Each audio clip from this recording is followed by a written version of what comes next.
Good morning and welcome everyone. My name is P.P. Ampo. Alongside me is P.P. Shuzi. We'll be the master of the ceremony for the second plenary session.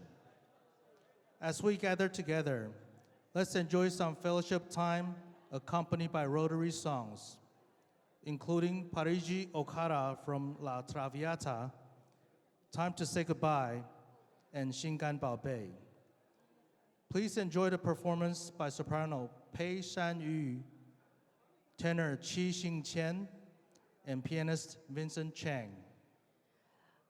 各位早安，欢迎各位福伦先进贵宾莅临。我们是今天的司仪，这位是 P.P. Ample， 我是 P.P. 梳子。我们将开始今天的活动。接下来，请欣赏由女高音于佩珊女士、男高音简志行先生以及钢琴家张永顺先生带来3首曲目，掌声欢迎。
Sono solo sogno all'orizzonte manca le parole. Sì, non so che non c'è luce una stanza quando manca sole. Se non ci sei tu con me, sulle finestre mostra tutti il mio cuore che è acceso. Chiudi dentro me la luce che hai comprato per strada. Tanto sei goodbye, pare sì che non ho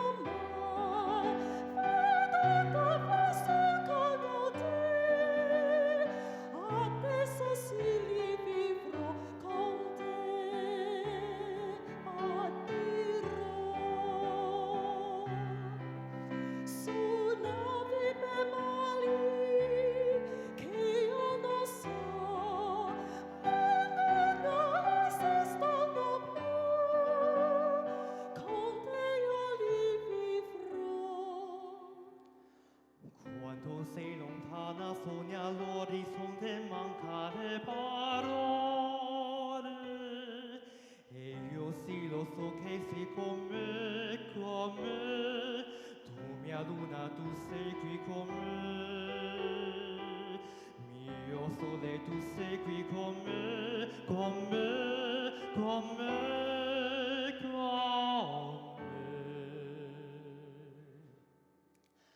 Time to say goodbye.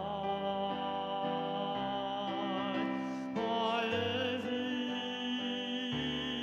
que non mai, veduto vissuto con te. Adesso si vi rivrò con te. Partirò su navi per mari che io lo so, non esistono più. Con te io li vivrò con te. Partirò su navi per mari che io lo so, non esistono più. Con te io li vivrò con te. Partirò.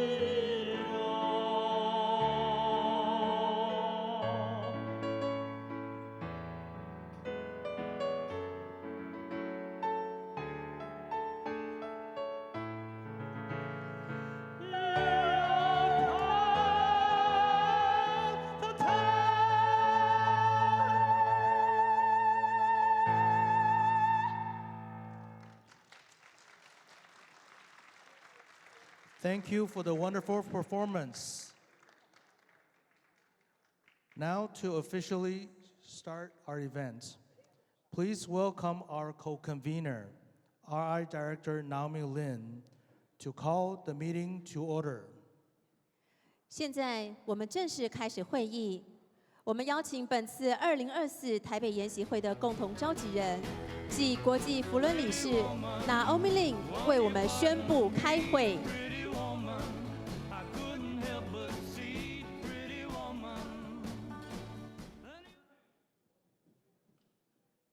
Ladies and gentlemen, call 2024 Taipei Rotary Institute, the second plenary to order.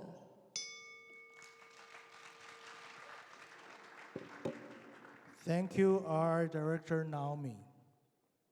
We now invite Lady Leslie Himmelsbach, partner of our Director Daniel Himmelsbach, to lead us in the invocation. 邀请国际扶轮理事的夫人带领我们进行祈祷。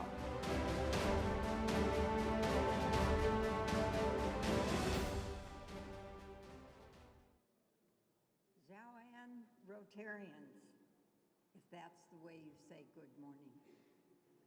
And good morning to the dragon who gazes down upon us.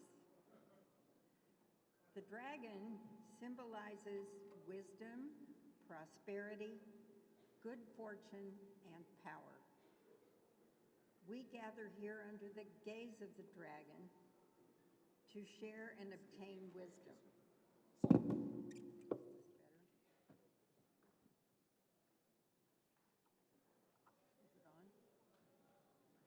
Is this, oh, it is on. To share and obtain wisdom,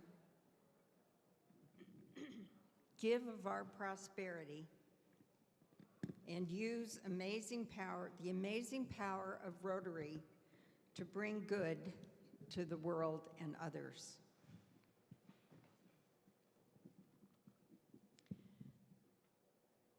Each one of us have experienced the good that Rotary does. Those experiences are motivation to do more to share our prosperity and good fortune. For example, in Kenya, I went to an orphanage which received support from Rotary. The children there were children whose parents had died of AIDS. The people who ran the orphanage had the goal of creating a group family for those children. I saw this beautiful little girl with her hopeful gaze, and that was motivation to do more good in the world. In Nepal, the women in a village had been freed from hauling water by a Rotary project. They showed us their businesses and were so proud, smiling and very happy. This too was good motivation to do good in the world. In India, a man who was extremely contorted by polio was begging money. Looking at him reminded me that due to Rotary, millions of people will not suffer those contorted limbs or die of polio or post-polio syndrome. My best friend died of post-polio syndrome. In Kazakhstan, a Rotarian led my husband Dan and I to a preschool orphanage. There we met Gulayim and Baujan. They had been relinquished 4 years earlier at the maternity hospital. We adopted them, and they are now Mariah and Jonathan, our beautiful Asian children. And believe me, they have been a motivation to do more on many levels. In Denver last month, a woman who had experienced Rotary as a partner for 32 years finally had the wisdom and good fortune to become a Rotarian. That woman is me. I was motivated to do more good in the world, and Rotary needed another member. So today, here in Taipei, we shall work together to powerfully share our prosperity, wisdom, and good fortune.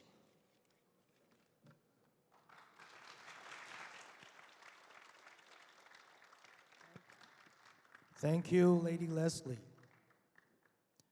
Now, it's really truly an honor to welcome the Rotary International President, Stephanie Urchik, to deliver her speech. Please join me in welcoming her. 现在我们很荣幸邀请国际扶轮社长为我们演讲，掌声欢迎。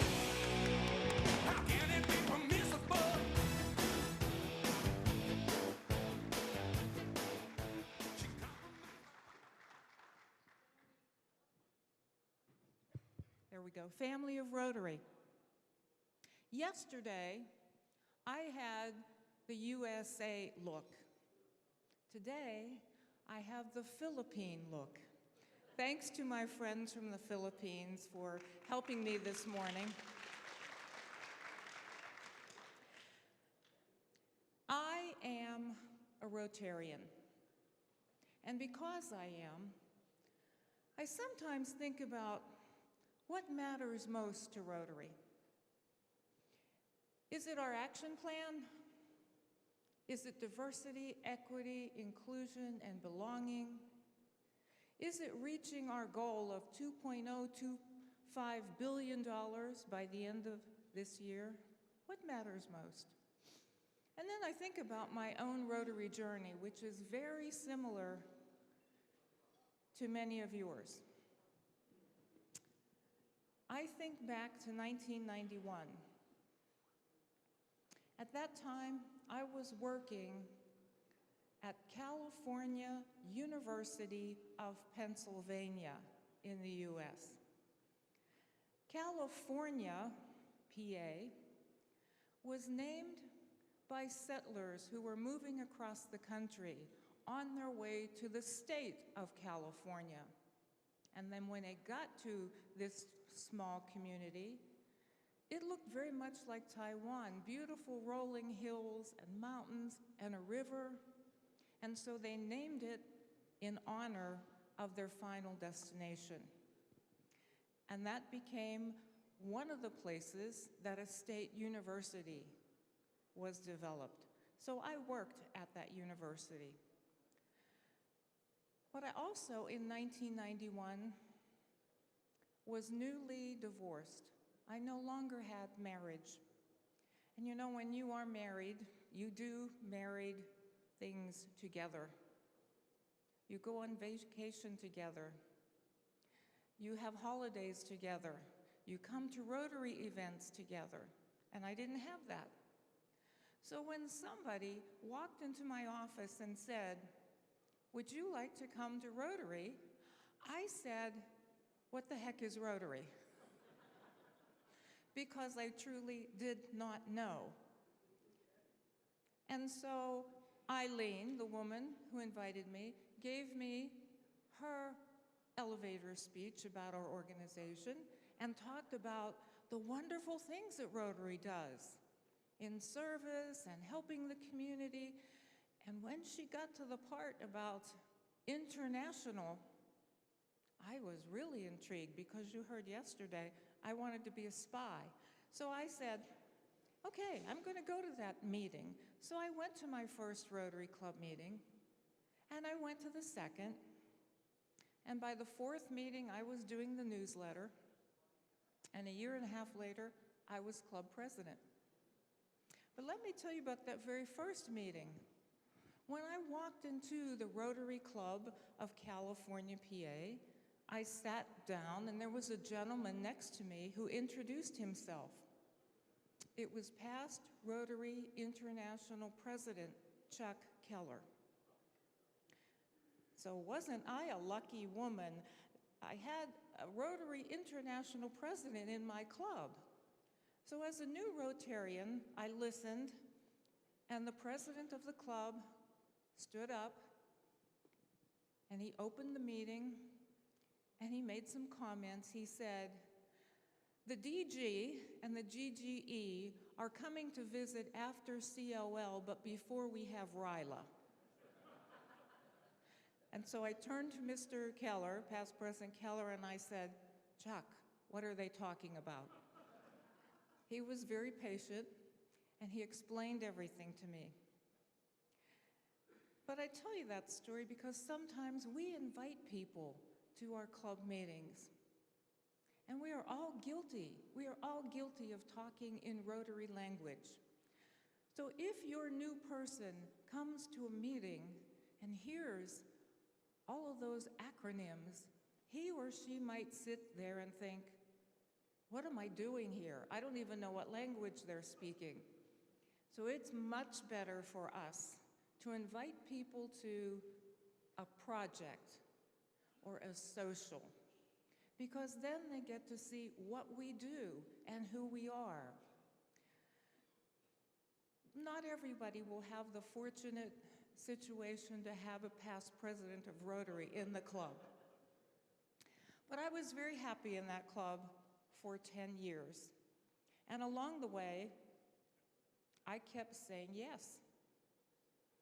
Do you want to be club secretary? Yes. Do you want to be club president? Yes, of course. I just kept saying yes.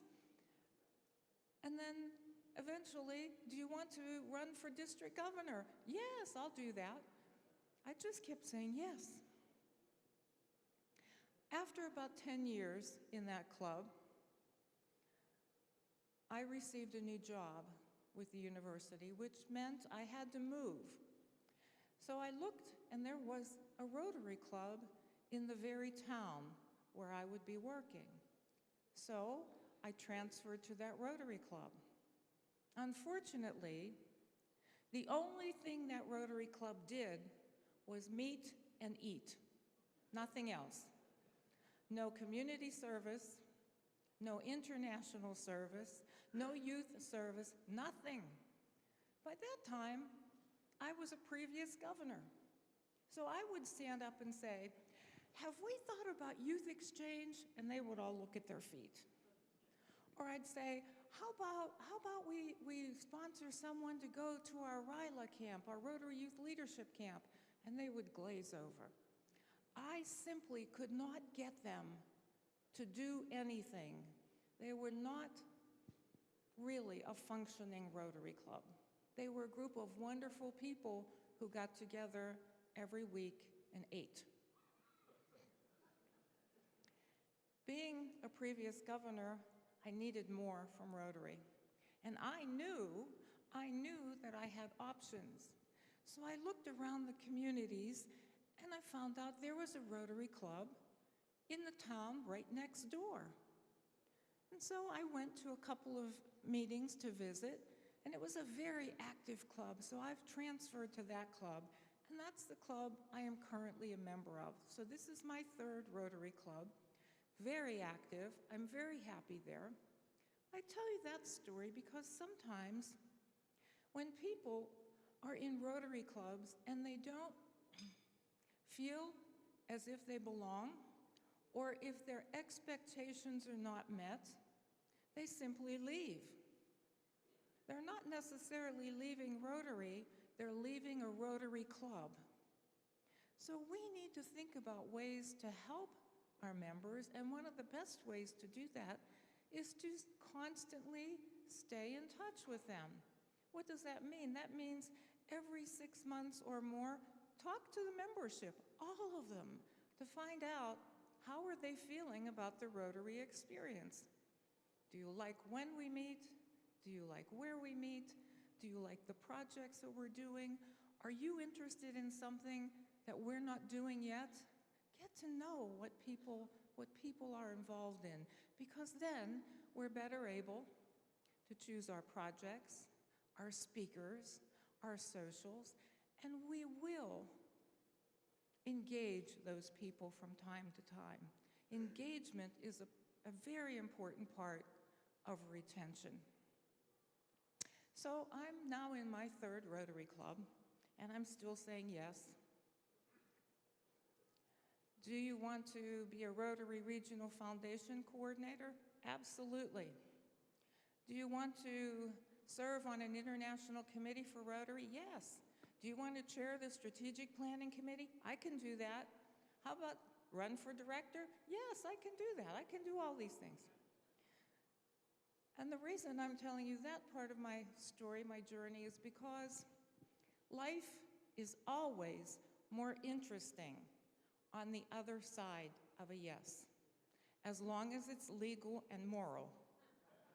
Say yes, because then life presents so many opportunities. Too often, Rotarians are stopped in their tracks and they say, I don't know if I can do that. I don't know if I have enough time. Do I have enough money? Am I smart enough? Am I good enough? Forget all of that. Say yes, and then figure it out. 99.9% of the time, it is the right thing to do. I'll tell you about the one time it wasn't for me. It was the night before I was leaving for India for my first national immunization trip for polio eradication. I called my mother and I said, "Hi, Mom, I'm going to India tomorrow." Well, she went crazy. "What do you mean? How long have you known?" And I said, "Well, I knew 6 months ago, but if I told you 6 months ago, you would worry for 6 months. Now you're only going to worry for 12 days, and then I'll be back home." But usually saying yes is a wonderful way for the world to open up and present opportunities for us. And the other reason I have shared that story with you is because we need to be reminded that people come to Rotary for different reasons. Think about our founder, Paul Harris. When he started Rotary in 1905, it was not to provide service. He was lonely. He was in Chicago. He didn't know anybody. So he found 3 other gentlemen and said, "Let's meet every week to find out about each other. We'll rotate," which is how we got our name. 1 week, your office, then we'll rotate, and we keep rotating. The service came 18 months later, approximately. Rotary, his club, had grown to many individuals, and he said, "You know, we are smart young people. We should do something with our talent." And so the very first Rotary project was to put the public toilet system in Chicago. So sometimes people come for different reasons. Sometimes they are looking for fellowship, like I did, like Paul Harris did. Sometimes they do want service. They hear, oh, this is a service organization, and they come, they want to roll up their sleeves, and they want to make the world a better place. Fantastic. Sometimes they look and say, these are all business people. I have a business. They have business. This would be a great place to network. Of course, Rotary was the original business networking group. Sometimes, for the same reason, they look at us and say, all that experience, if I were to become a Rotarian with this group, I could learn things. I'm young in my profession. I could learn about leadership. I could learn about public speaking. I could learn about professional development and project management. Those are all true statements. So my point is, we must know why people have come to Rotary so that we are better able to help them find what they are expecting. Now, even though they come for all those different reasons, it is the service that keeps us in Rotary. That's what makes Rotary so special, the fact that we are a membership organization that does service. So how is the best way to know what people are expecting? It happens as they come into our clubs. As they come into our clubs, not when they're leaving. Same thing that I mentioned, if you have existing members, you talk to them frequently. Well, when they come in, you talk to them as well and say, what attracted you to our club? What are you interested in doing? You've seen all the things that we have going on. Is there something else that we can add? What would you like to do? What could you tell us about yourself that we can't see on your application? Get to know your members. Because you see, Rotary is a business. Businesses have products or services. We have a product. Our product is our club experience. And if people are happy with the club experience, they are satisfied. Member satisfaction is crucial for us if we want retention. If they are not satisfied, they do the same thing they do in our businesses. They take off, they leave. Sometimes we know why, but most times we don't. I've talked to many clubs and districts who say, well, we do exit surveys and we know why people are leaving. That's a stupid time to talk to people. If they've made up their mind that they're leaving, they're not going to tell you the real reason. They're going to tell us what we want to hear, what they think we want to hear. They're going to say things like, well, my job got very busy, or my children need more of my time. They're not going to say, oh, that Stephanie Yurchik, she's a crazy lady. I don't want to be in a club with her. They won't tell us the real reason. So we must talk to them as they come in. We must keep in touch with our members frequently and always pay attention to what people are expecting from the Rotary experience. So my journey, I'm still in the Rotary Club of McMurray, PA. And 2.5 years ago, there was the letter that every Rotary International director receives that says, if you are interested in being president, please submit your name, and that will begin the process. I had never, ever, ever thought about being president of Rotary International. It was just not part of my Rotary journey.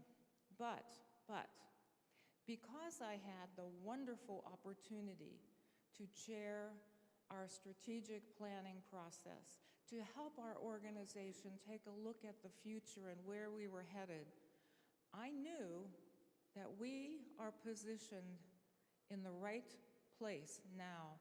There is the right attitude, the right culture, and the right excitement to move us forward. So I did put my name forward, and that's why I'm standing in front of you, because I said yes.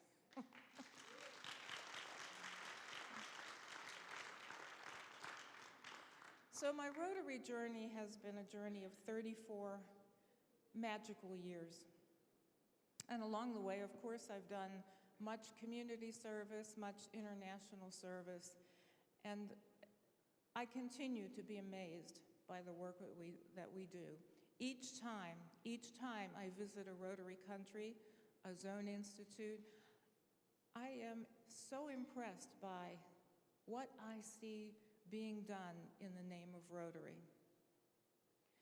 The work, the talent, the skills, the things that happen are just amazing.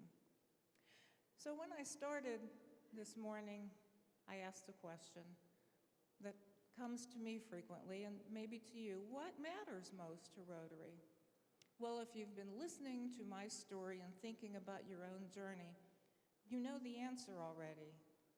What matters most to Rotary is you. Because every project that you do, every new member that you induct, every donation that you make to our Rotary Foundation creates magic. It creates the wonder. It makes our organization the strong organization that we are. So, on behalf of Rotary and our Rotary Foundation, I thank you for saying yes to Rotary and for showing the world the magic that will continue as long as our organization moves in that thriving direction. So thank you so much for listening. I'm going to enjoy being with you for the rest of the day. Thank you, Rotary International President Stephanie. May I ask you to please remain on stage. Now, we would like to invite the following Rotarians to the stage to recognize for their outstanding contribution. Okay, everybody please be seated. Thank you.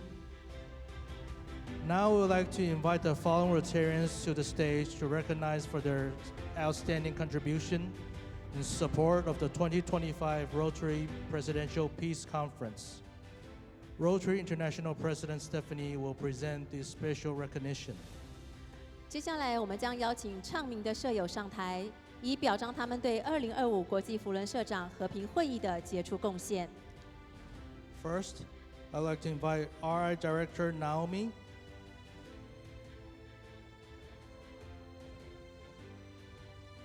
Past RI Director Surgeon, District Governor Jessica, District Governor DL, District Governor Gordon, Past District Governor Jennifer Chang, Past District Governor Electronics, Past District Governor Coach, Past President Judy, Past President Rock, Past President Brain, Past President Tony, Rotarian Angela,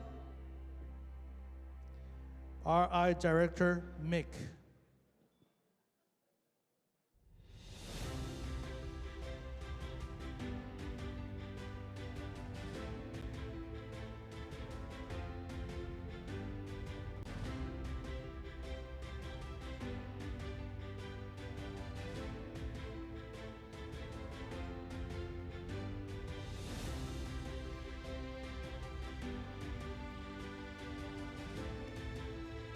Would like to ask Rotary International President Stephanie to present this special recognition. "我们是不是以热烈掌声来为他们做出杰出的贡献？热情掌声！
Would everybody please give him another round of applause? Thank you.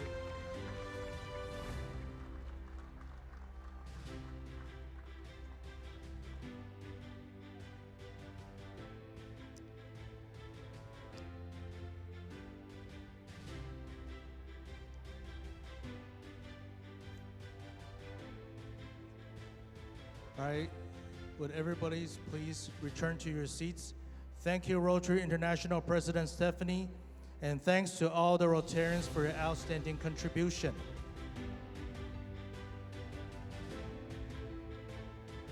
再次感谢所有的舍友的杰出贡献。 To introduce our next speaker, we invite past RI Director Surgeon to introduce RI Director Daniel Himmelsbach. 接下来，请前国际扶轮理事来介绍现任国际扶轮理事及执行委员会主席。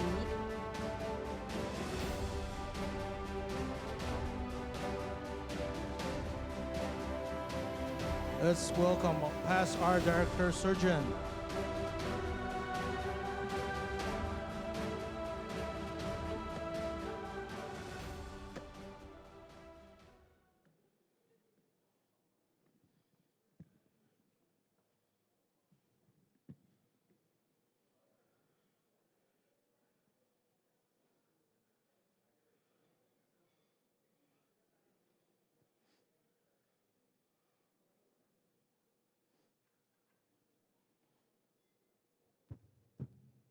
President Stephanie, co-convener I, Director Naomi, co-convener I, Director Gimbal, Rotary International Director Daniel, and Lady Leslie, Rotary leaders, ladies and gentlemen, good morning. It is my distinct honor and pleasure to introduce RI Director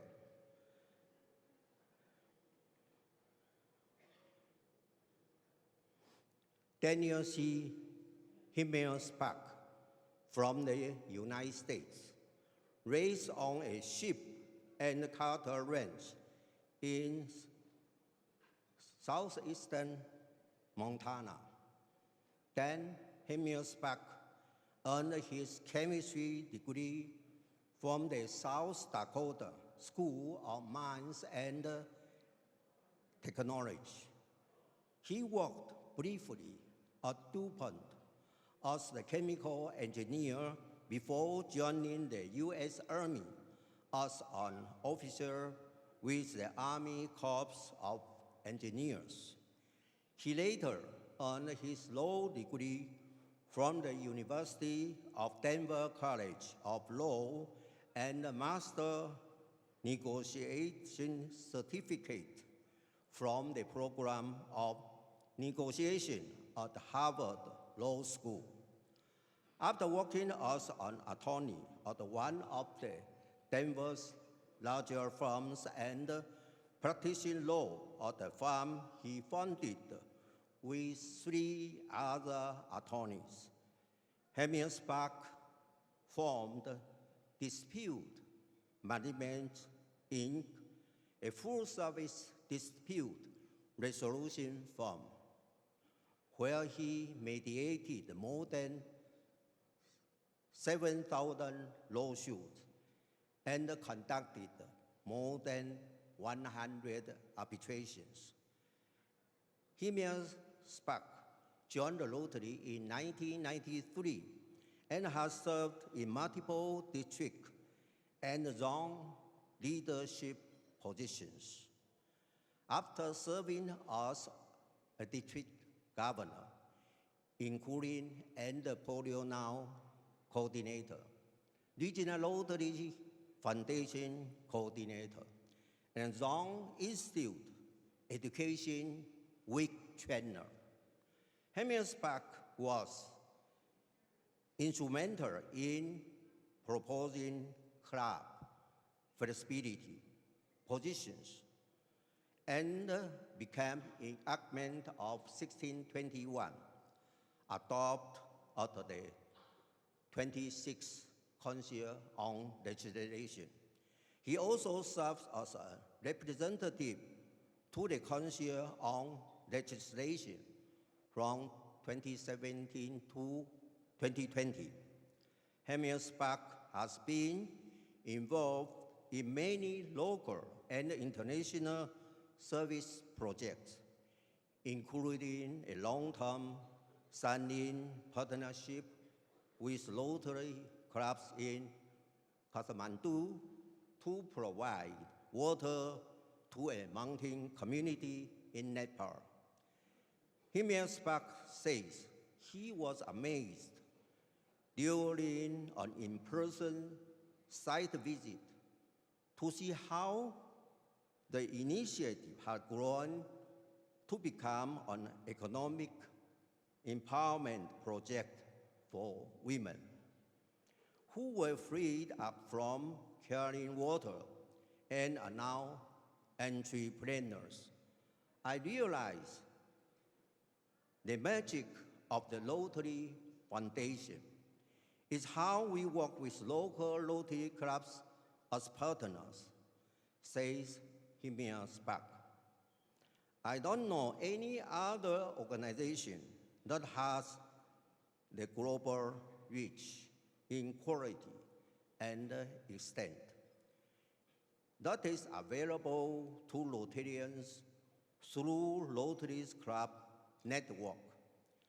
Hemiel Spark served on the boards of two Denver-based nonprofits, World Denver, which promotes greater understanding of world affairs and cultures throughout the community, and Brandwise, which develops curricula to teach critical thinking skills to youth and adults. He and his wife, Harris, are all Harris Society and the Bequest Society and are major donors. Hemiel Spark has received several awards for his Rotary service, including the Rotary Foundation citation, for meritorious service. My dear friends, ladies and gentlemen, please put your hands together to welcome RI Director Daniel C. Hemiel Spark. Thank you. Thank you, Past Art Director Surgeon. Now, please welcome our Director and Executive Committee Chair, Daniel C. Himmelsbach, for his address. 让我们欢迎国际扶轮理事及执行委员会主席致辞，掌声欢迎。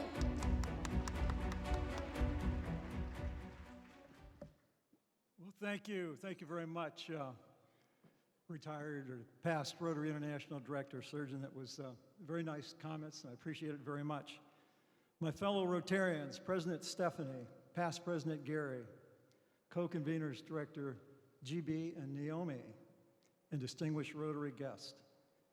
It is my honor and privilege to address you today. And you just heard my resume. The only thing I would add to that is when I first left the ranch, one of the things that shocked me the most was to discover that people actually paid other people to ride horses, as opposed to them paying you to ride horses to do some work. Montana's kind of out in the backwoods, but I did not realize that people rode horses for recreation and paid other people to ride their horses. I seriously thought it was the other way around. So, Leslie and I live in Denver, Colorado, located in the east side of the Rocky Mountains. And as you heard from Leslie's inspiration a little bit ago, we have two children, Mariah and Jonathan. And indeed, Leslie, my wife of 41 years, and I've been in Rotary for 33 years, joined Rotary last month, which is proof that if you stay at it long enough, all your friends will eventually become Rotarians also. It will rub off. It just takes a while. So, one of the things that that you may find interesting is that when I graduated from college, I was commissioned in the United States Army Corps of Engineers. Spent 3 years. In a year and a half of that, I was the home duty station in Okinawa. I spent a year and a half there and spent several tours in various parts of Southeast Asia.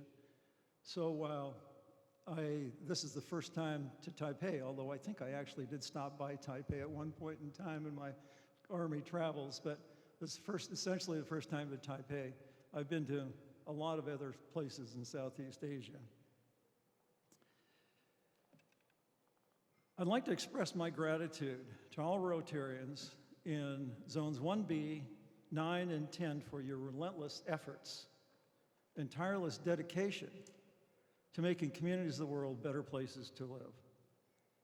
Thank you for recognizing the need to help others regardless of nationality, race, or ethnicity. Your motivation to do good is exemplary. And also, thank you for your contributions to the Rotary Foundation, which are the fuel that makes those efforts possible and productive. They allow Rotarians to design and implement projects which have significant and positive impact locally and around the world. Contributions to our foundation, for all practical purposes, is the lifeline of Rotary. Yesterday, I attended the awards ceremony for the Rotary Foundation, and I was most impressed with the contributions that your zones have been making. But I thought I would do a little checking to see where you are this year, because those awards were for last year. Zone 9, as of the end of October, is currently number 2 in the world in contributions to the endowment fund.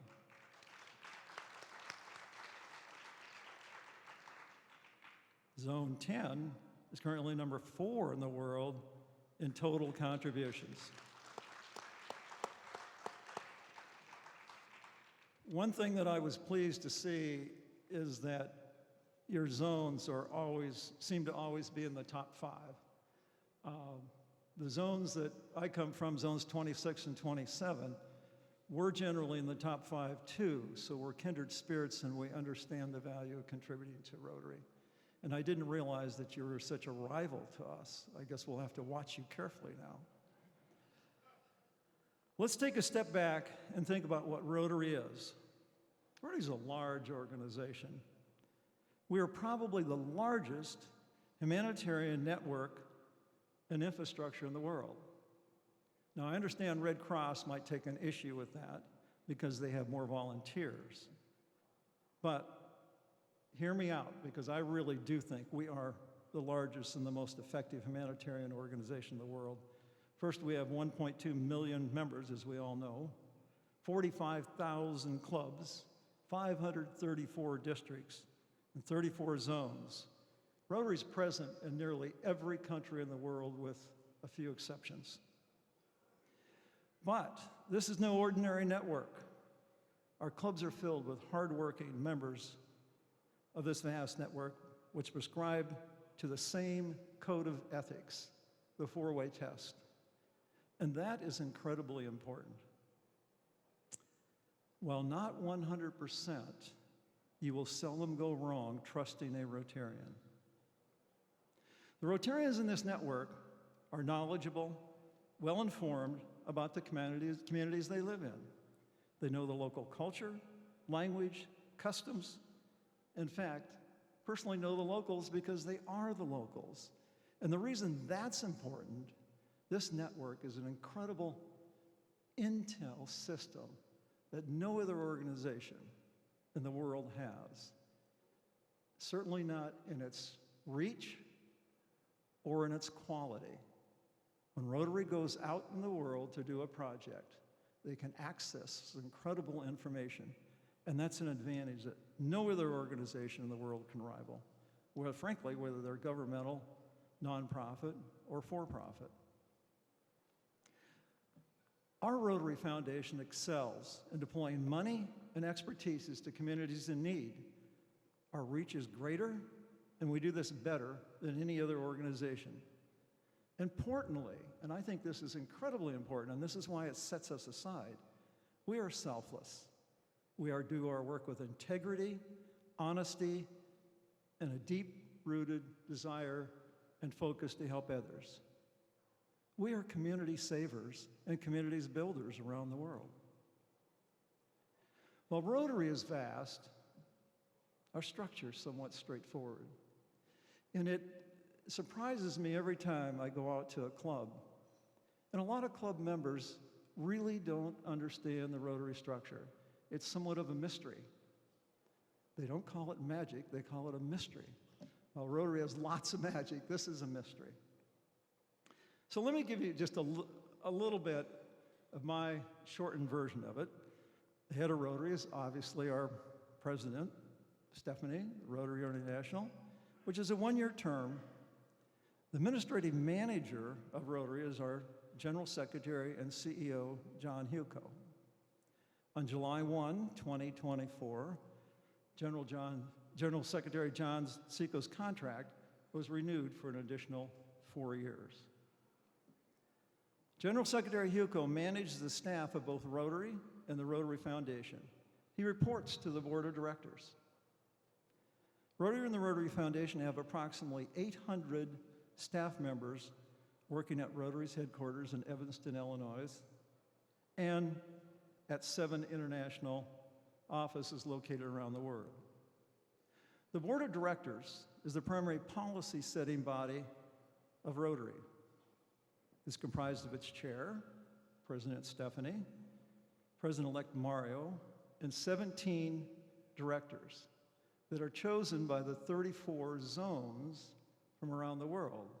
And as you probably know, each zone has a paired zone. So each paired zone selects a director.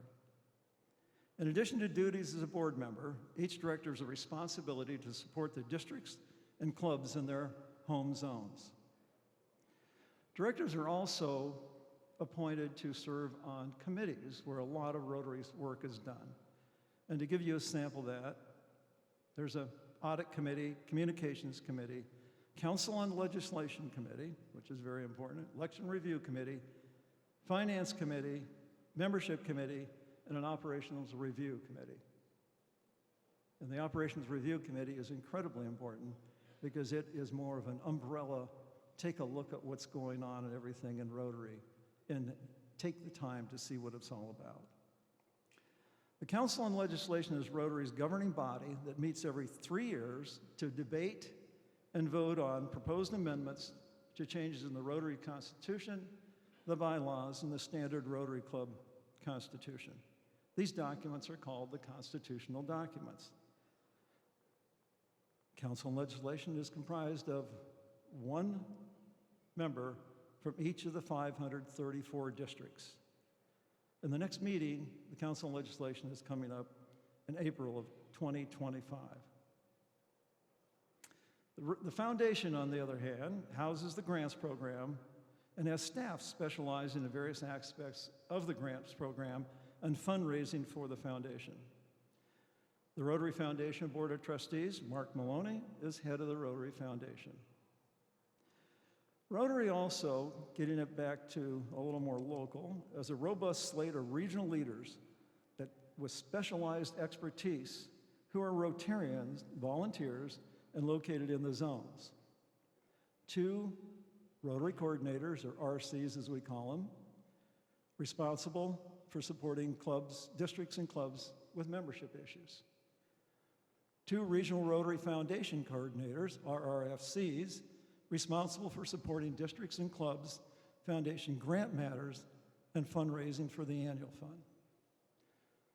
2 endowment/major gift advisors, responsible for generating contributions to the endowment fund and major gifts. And then 2 In Polio Now coordinators responsible for generating contributions to the polio program and increasing awareness of our efforts to eradicate polio. And Stephanie mentioned all the acronyms. I think we should stop trying to use acronyms as much as we possibly can because it just confuses people. Although I do have to tell you one story about an acronym.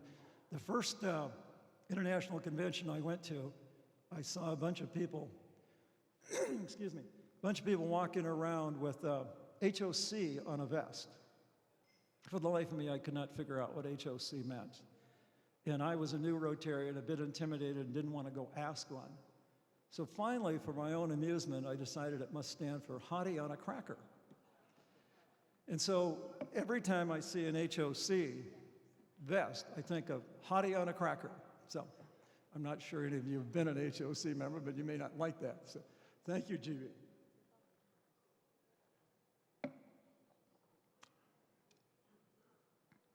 So Rotary has 534 district governors, or to be more precise, let me put it this way, 534 district governor lines, which includes the district governor-elect, district governor nominee, and the district governor designee, who lead and manage their districts, ideally as a team. And that's been a theme for several years now, that we are trying to get away from the district governor's comments about my year, my people, etc.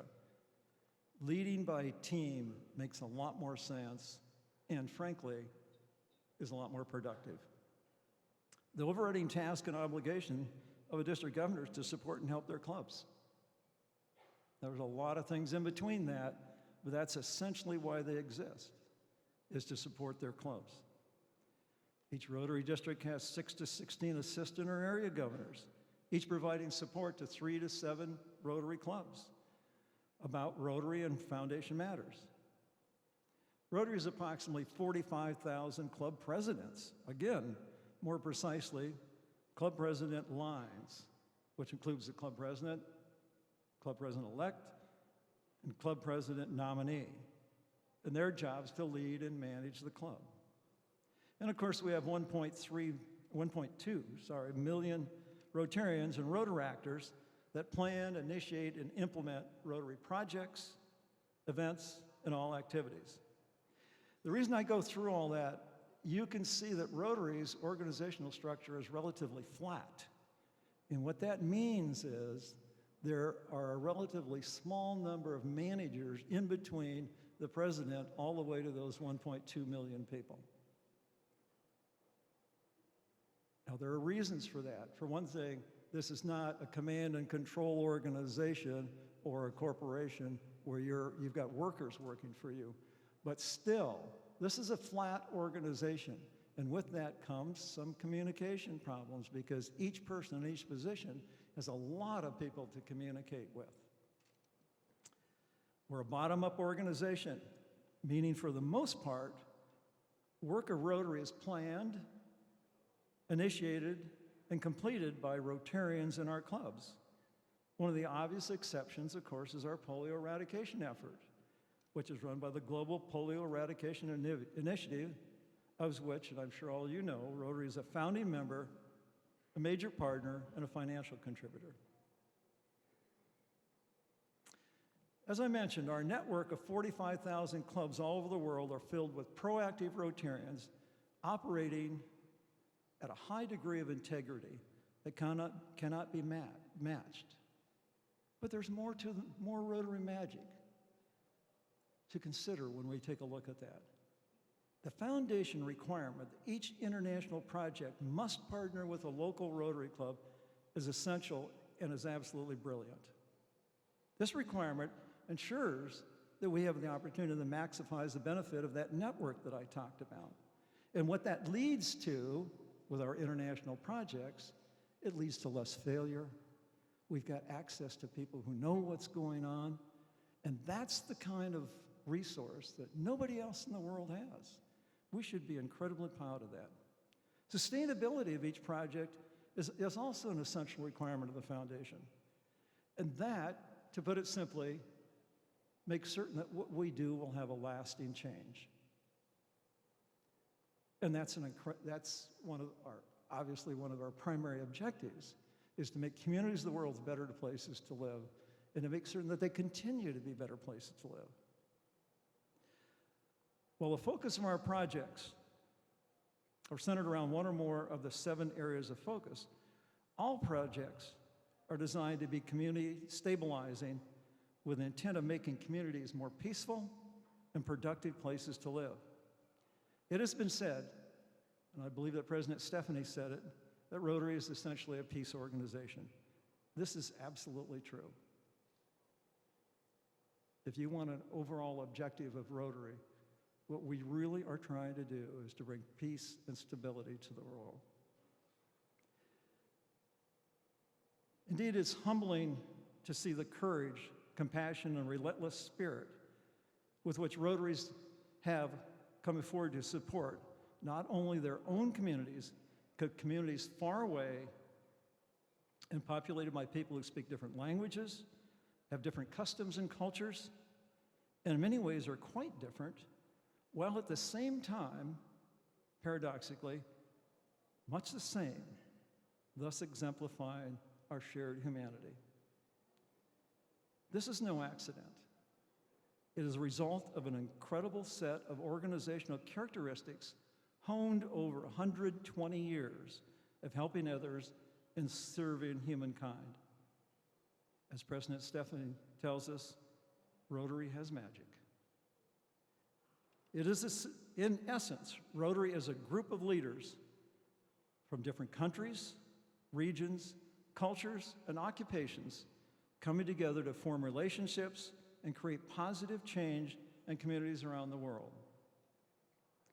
The 4-way test, essentially a code of ethics, sets out the way for Rotarians to live their lives through service to others, as exemplified in the way they conduct Rotary affairs, their businesses, and matters in their community. This truly separates us from other organizations. Rotary is based upon the values of integrity, openness, service, and leadership. As an organization, we have always upheld these values and have strived to create opportunities for people of different cultures, backgrounds, and belief to come together for the benefit of all. Rotary is also non-political, non-religious, open to everybody regardless of race, color, religion, gender, or political preference. That also sets us aside and separates us from other organizations in the world. With this as a focus and a formula, there's no limit to what can be achieved as an organization by Rotary. The more we grow, the greater impact we will have for the greater good.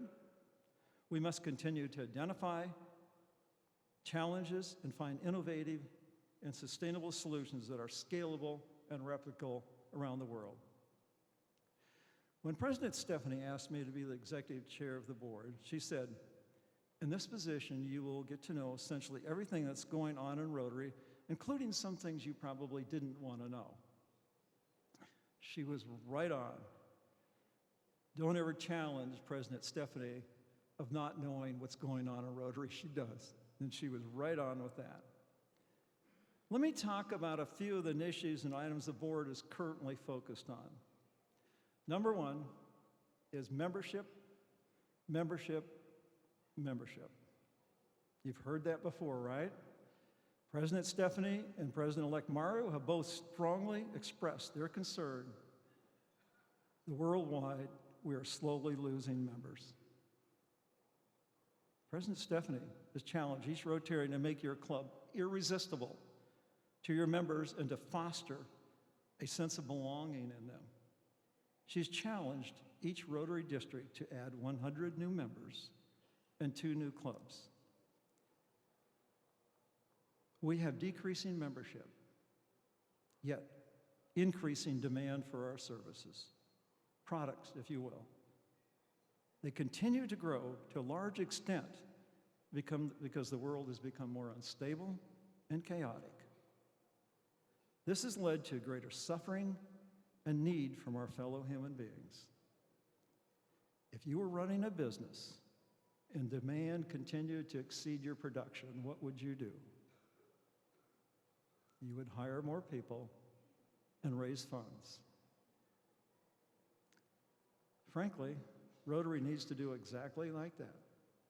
We need to hire more people, we need to get more members, and we need to increase our funding into the foundation so we can do more projects.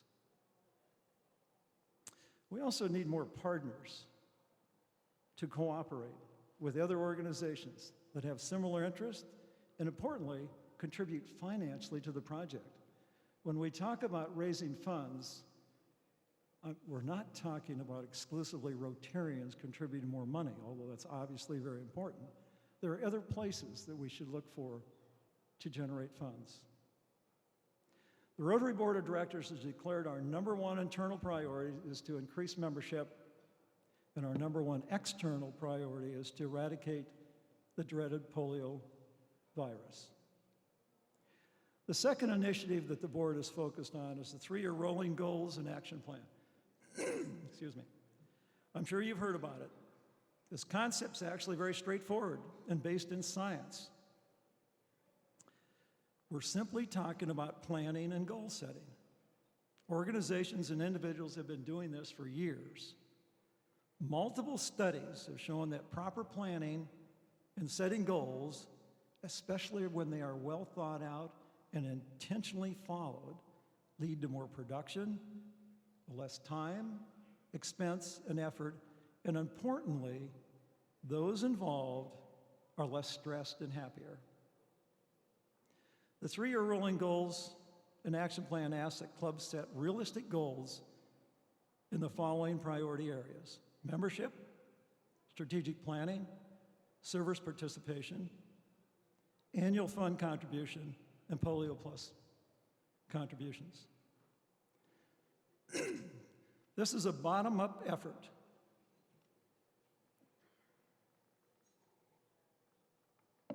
Excuse me. This is a bottom-up effort. The clubs set the goals. They decide what they want to do. Thank you. Okay, thank you. Okay. So, the 3-year rolling goals and action plan is designed to increase membership, raise additional funds for the foundation. The result will be better and more projects, less stressed Rotarians, and communities of the world that are better places to live. We're also working on conventions. There's a recognition that conventions, we're not getting the same kind of attendance that we used to. And I know we've got one coming up in 2026 in Taipei, but yet the expenses are getting more and more out of hand, especially in the last few years. So we formed a work group that's going to take a hard look at that, which hopefully will come up with some different ideas. And the work group is actually looking at all Rotary gatherings, not just conventions. Rotary district conferences, institutes, and conventions. So in conclusion, it's wonderful to be among so many dedicated and productive Rotarians. I urge all of you to keep the spirit of Rotary alive and continue serving your communities with dedication and commitment. Together, we will make the world a better place.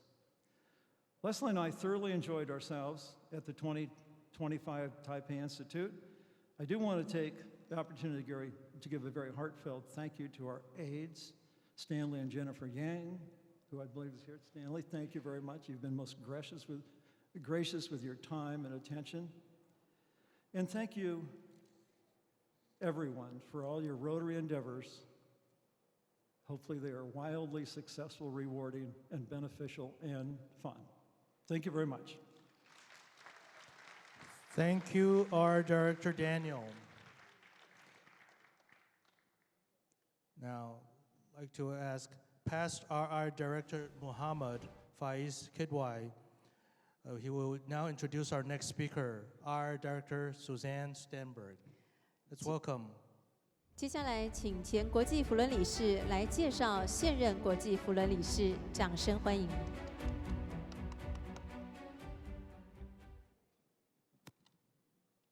morning, friends. It's my pleasure to introduce the 24-26 Director, Rotary International, Suzanne Standby, a dedicated and visionary Rotary leader. With her extensive experience in building teams, developing businesses, and empowering youth, Suzanne has made a significant impact in not just Rotary, but the communities she served. She is a social entrepreneur, as most of her professional work revolves around education and development for a better future of our youth. Her impressive background spans multiple sectors, including commercial, IT, public sector, and NGOs. She has also played a crucial role in supporting startups and local municipalities, helping them boost their businesses and programs. As a member of various esteemed boards, including Peak Regional Science Park, Jobs and Society, Founders Alliance, OCUP, C2SAT, and Venture Cup. Suzanne's expertise and passion for innovation has been invaluable. Through her work with programs like ORE, Summer Entrepreneur, and Rotary Youth Exchange, she has demonstrated her commitment to guiding youth towards professional growth and development. Suzanne developed a business incubator in ORE in conjunction with Swedish universities as well as Science Park that coaches startups and drives innovation in local companies. She wants to help build a culture of innovation to revitalize Rotary. A member of Rotary Club since 2009, Suzanne has served Rotary as representative to the Council on Legislation, district trainer, Rotary coordinator, learning facilitator for a governor's training seminar, and regional Rotary Foundation coordinator. She is also part of a women action group of females for Rotary members from the Nordic region, helping providing incubators to hospitals in Lithuania. Her mascot, teddy bear, Benny, has his own Instagram. Benny has an Instagram account and helps her raise funds for End Polio Now. Outside Rotary, she is active in Scout and volunteers to help refugees find jobs. Suzanne and her husband, Goran, are strong supporters of the Rotary Foundation and are also major donors. Beyond her professional accomplishments, Suzanne is a dog lover and enjoys exploring new destinations through travel. She's also an adventurous spirit who enjoys hunting, skiing, and biking. She's not new to Taipei Rotary, where she visited in year 2016 and has been closely watching the growth of Rotary in Taiwan. Fellow Rotarians and friends, please join me in welcoming a true inspiration and a shining example of dedication and creating positive change from Rotary Club of Östersund, Åre, Sweden, Rotary International Director, Suzanne Standby. Thank you, past RI Director Mohammed. We're honored to have RI Director Suzanne Stanberg with us today. Please join me in welcoming her. 现在让我们欢迎国际扶轮理事为我们演讲。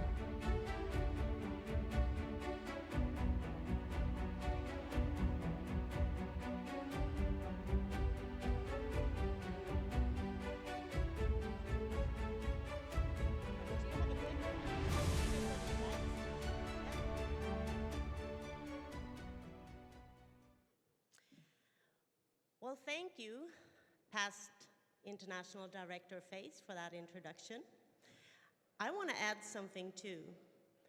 I joined Rotary in 2009, but I was a foreign exchange student in '87. 30 years, no questions from Rotary, no connections. That gets me mad sometimes, but here I am now. because I also said yes.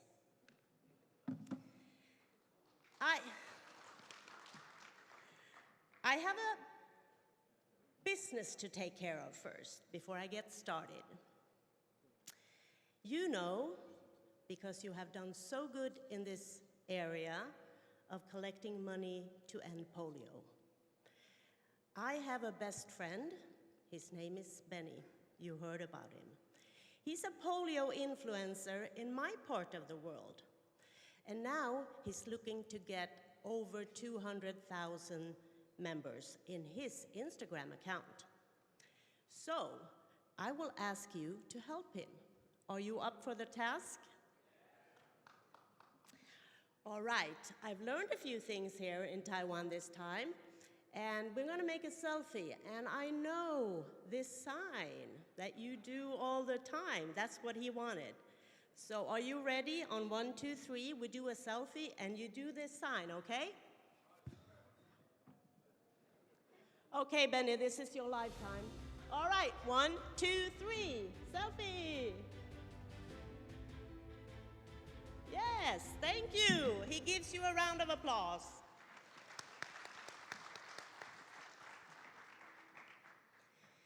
So, dear distinguished guests, dear Rotarians and friends of Rotary,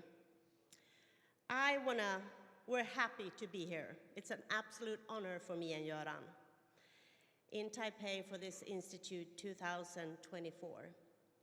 We extend a special thanks to the co-conveners and conveners, Naomi and JB, for inviting us here. And also our aides, they have a full hand. Healthy, Mike, Michael, and Linda are taking care of us so good. And as you can see on the screen right now, Göran and I come from a very different part of the world. This is the part of the world where snow covers the ground for almost 6 months a year. So naturally for us, skiing becomes more than a pastime. It's almost a necessity for enjoying life where we live. And just looking at the map to see where we are and to give you a quick update, as you may know, the Rotary world is divided into 34 zones. As one of the 17 directors on the board, I oversee Zone 17 and 18, which include 13 countries, 12 languages, and stretches from Greenland to Russia, encompassing Scandinavia, the Baltics, and Poland. And the red arrow you see on the map, that's where we are living, in the northern part of Sweden, a country that is known for ABBA, Dancing Queen. I know Eve is all about that. But also Avicii, IKEA, the Nobel Prize.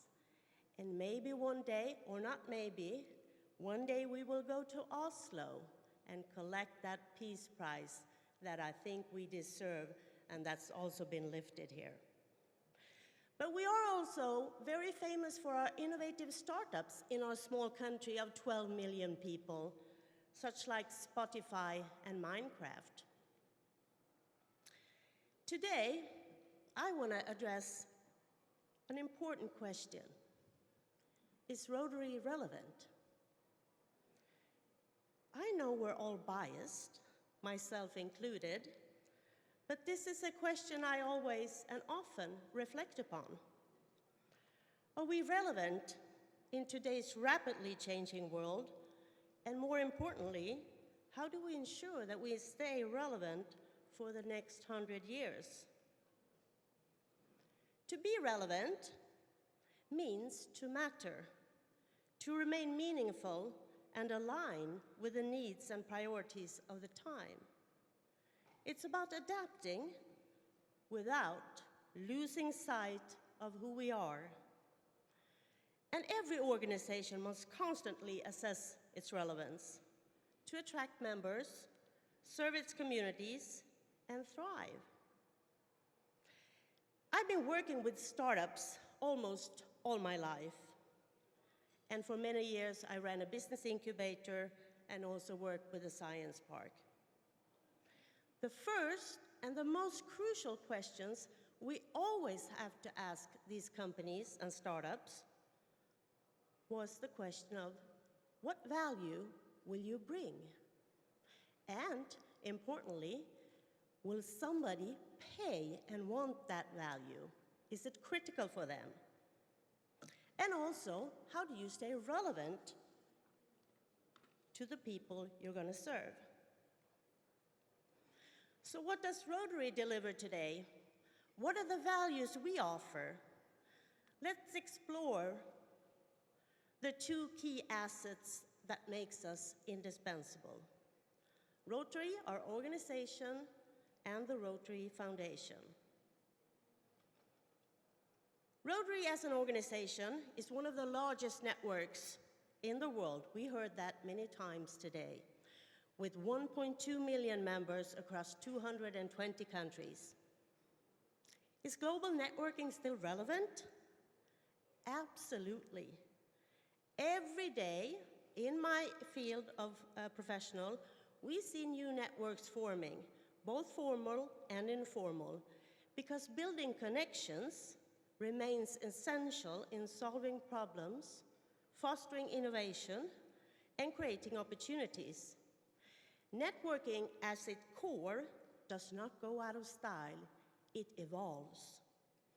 And for many startups I've been working with, the network could simply be the difference between failure and success, if you knew the right people. But our network offers something even more valuable: trust.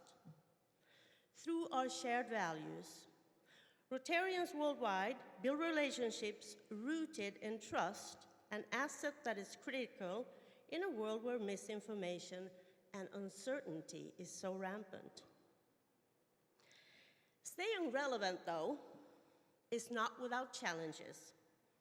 In today's hyper-connected world, working in the IT industry, trends come and go faster than ever. But here's the key.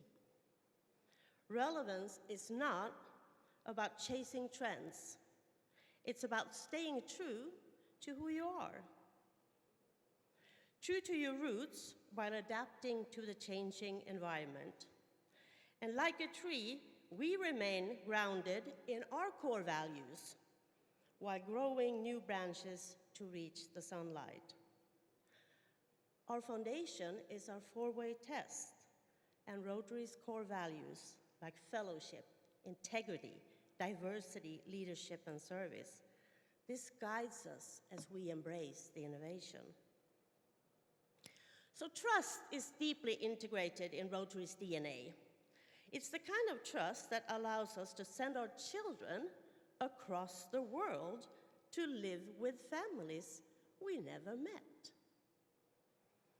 Take my own story, for example. Here you see this cute, nice little lady at 16 years old. This was my Rotary application that my mother has kept for all these years. And I tried my hardest to look so I could get appointed. I left for Kansas as a Rotary exchange student, and the relationship I have built, not just with my host family, but also with the friends I made, have been priceless and life-changing for me. Now, years later, I still return to Kansas. Can you hear the accent? The Kansas accent, Dan? You recognize it? My American host father, Clyde Jones, is now 102 years old. And he proudly puts on his district governor jacket and reminds me, and even tells me, how to run Rotary. His wisdom and the bond we share are true testaments to the enduring relevance of the connections we build through Rotary. Rotary also opened doors. Let me share this story. This is a young professional conductor, Magda Pavlich, She's from Warsaw in Poland. She is working in a very competitive field, and she struggled to find the practical experience needed to graduate. But through our Rotary network, an opportunity arose in the Opera of Gothenburg, where we happened to have a Rotarian, a great opera singer, that had the right connections. And that allowed her to complete her training and perform internationally. And I know you all have stories like this. Just imagine all the doors Rotary has opened our network for individuals worthwhile, day after day, year after year, and those open doors have transformed people beyond ourselves. In today's world, where an overwhelming flood of information, both real and fake, hits us every moment, the trust and the connections we build in Rotary are more critical than ever. They are, in a way, our own cryptocurrency. Our second major asset, our foundation, the Rotary Foundation. As you all are aware, we have quite a few challenges in the world today. But the world has a plan also. The United Nations Sustainable Development Goals. The whole world has connected to these goals. Governments, corporations, philanthropists, and even social entrepreneurs are joining the forces to address these challenges. Rotary, however, we've been ahead of the curve for a long time, delivering impactful projects that support exactly these goals. Just to give you a few examples, I looked through our service project database. Just look at what Rotary is delivering in these areas. We are a true delivering machine on the United Nations goal. We are a big player in this field. And we are one of the solution partners to reach these goals. By harnessing the power of Foundation, we improve lives every day through thousands of service projects, and this hands-on approach is not only highly relevant, it's transformative for the communities we serve. Let me give you another example from my region, where protecting the environment is so high up on the agenda, and especially for the young generation. In these initiatives, Rotarians and Rotaractors are actively working together to save the Baltic Sea. In a numerous of projects, going together and scaling it up, they are working with education of ambassadors, collaborating with research institutes, and working in schools to educate the young people about the importance of clean water. We have good momentum and great engagement, and the idea that every water drop counts make it easy for the members and clubs to get engaged. But also inviting them to actively doing hands-on cleanup initiatives.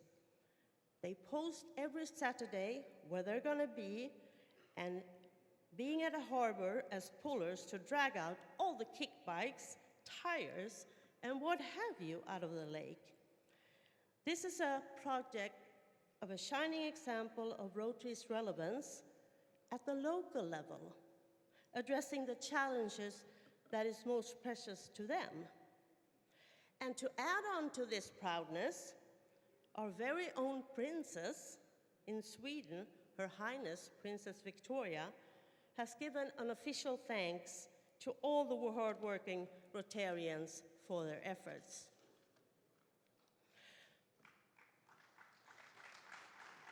Thank you. But we're also innovating in Rotary, which is crucial in order to stay relevant to modern organizations. This is a corporate club in UK with 9 different nationalities and 24 members and already engaged in 33 projects, as well as company membership emerging as a new model, allowing businesses to engage in service while attracting socially conscious talent. And let me tell you, this is on every HR agenda today. These adaptations show that Rotary evolves to meet the needs of the day. So, back to my question, is Rotary relevant? With our fast network, our culture of trust, and the power of the Rotary Foundation, the answer is a resounding yes. But to remain relevant, we must continue to innovate with new club models, flexible membership, and fresh way of connecting and serving. Let me give you this last example. In Spain, one club meets entirely in the metaverse as avatars. I'm not sure this will fit everybody, but it's a forward-thinking approach, and it demonstrates that Rotary is not afraid to explore new avenues for engagement. So in conclusion, relevance is the bridge between who we are and the world we live in. It ensures that our action, ideas, and contribution continues to matter. So let us collectively, as Rotarians, stay curious, adaptable, and authentic.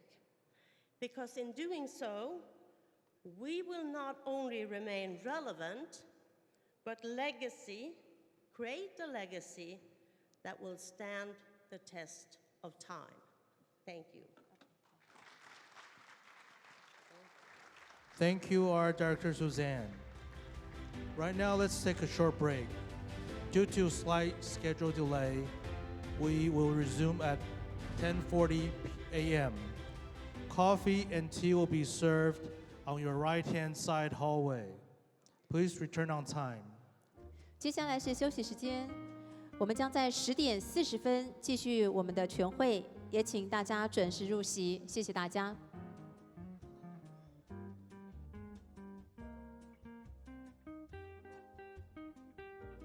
With the VIP table in the front, please stay here.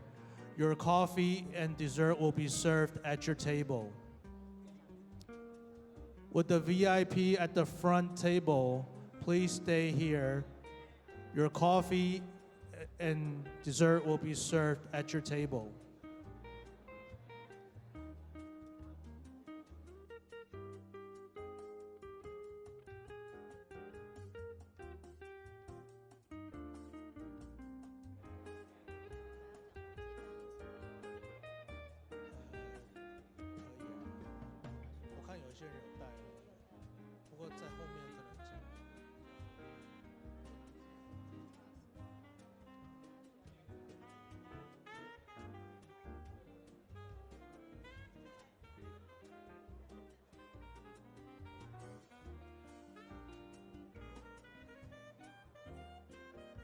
And may I also announce a lost and found.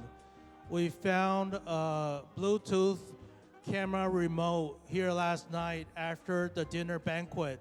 If you have lost a camera remote, please come to the front podium. Thank you.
Ladies and gentlemen, we will start with the next session in 1 minute.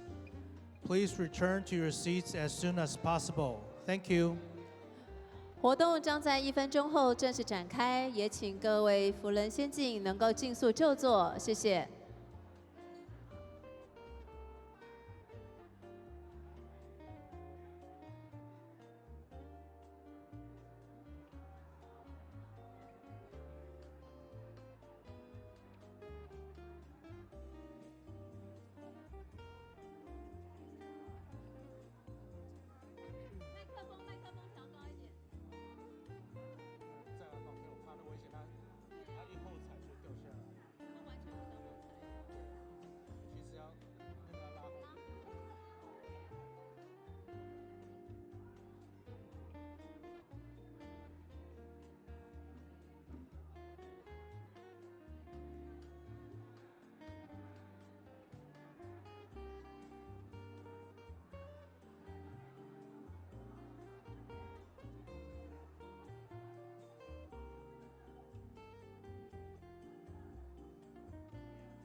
Dear fellow Rotarians, we will start with the next session in 30 seconds. Please return to your seats as soon as you can. Thank you very much. 活动即将要正式展开，也请各位福仁先进能够尽速就座，谢谢您的协助。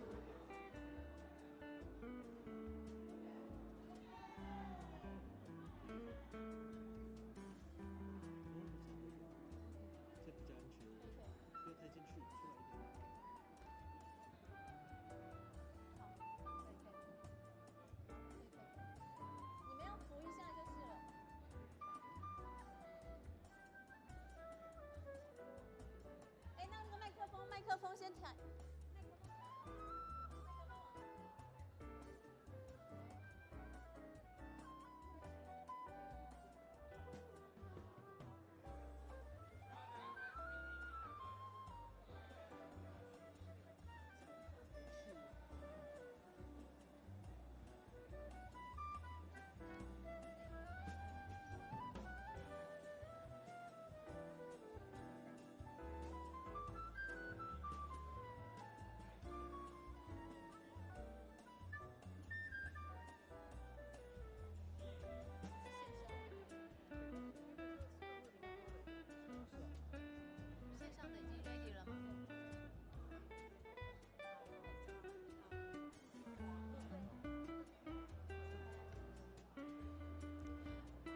请各位福仁先进能够尽速就座，我们的二全会要继续开始，谢谢。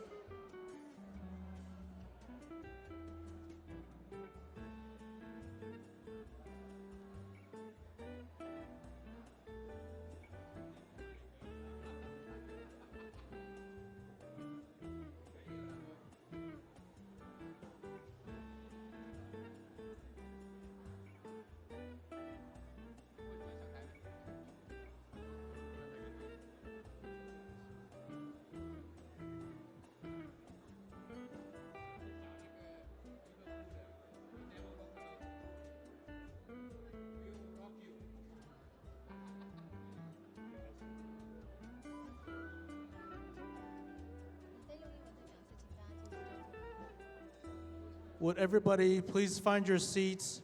We'll start immediately with the second part of the program. 请各位福仁先进能够尽速就座，我们的会议即将开始。再次谢谢大家的帮忙跟配合。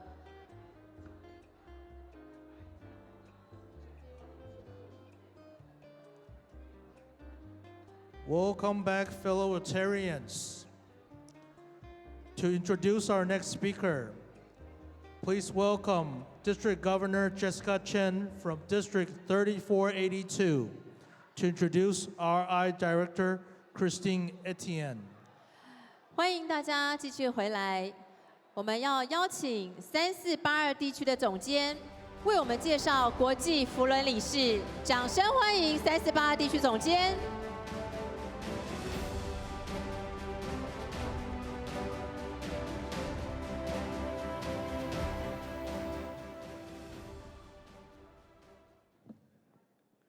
Good morning, my dear fellow Rotarian. It's my great honor to introduce RI Director Christine Etienne. Christine Etienne is an association broker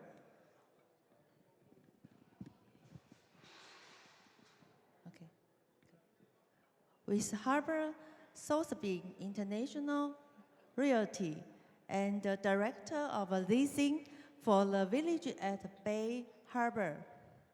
She also owns a retail business with her husband. Etienne graduated from the University of Maryland,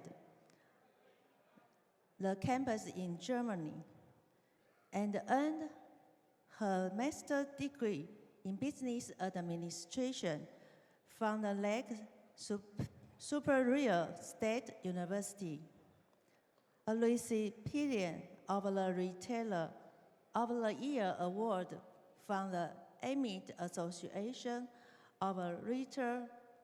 Etienne's current service as the president of the organization. Etienne received an Athena Award in 2007. Etienne joined Rotary in 1990.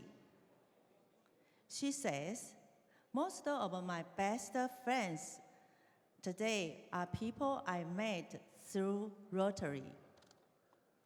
About 3 years into her membership, Etienne was invited to a district conference where she became aware of the international reach of Rotary and his foundation.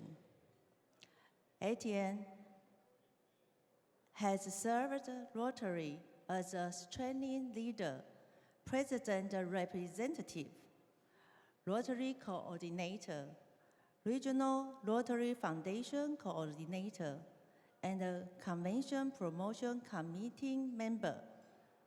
She has also moderated the Global Support Seminar and the Global Philanthropy Seminar.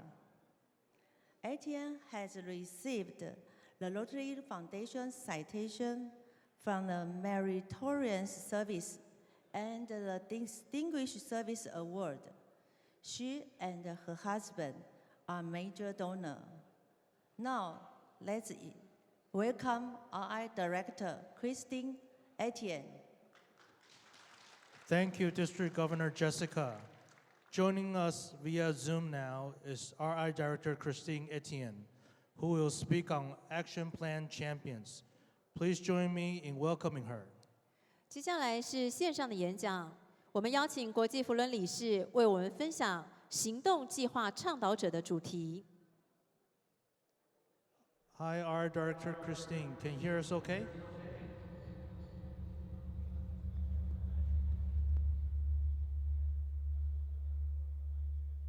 Hey, our Director, can you hear us okay?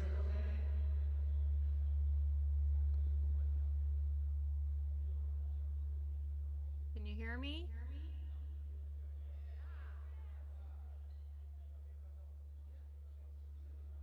Yes, we can.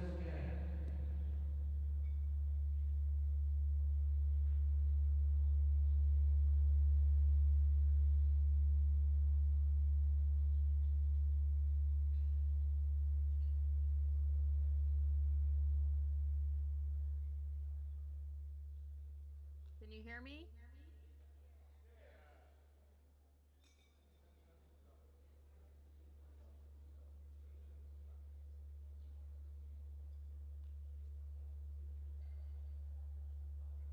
Should I go ahead and start? I can't hear anything.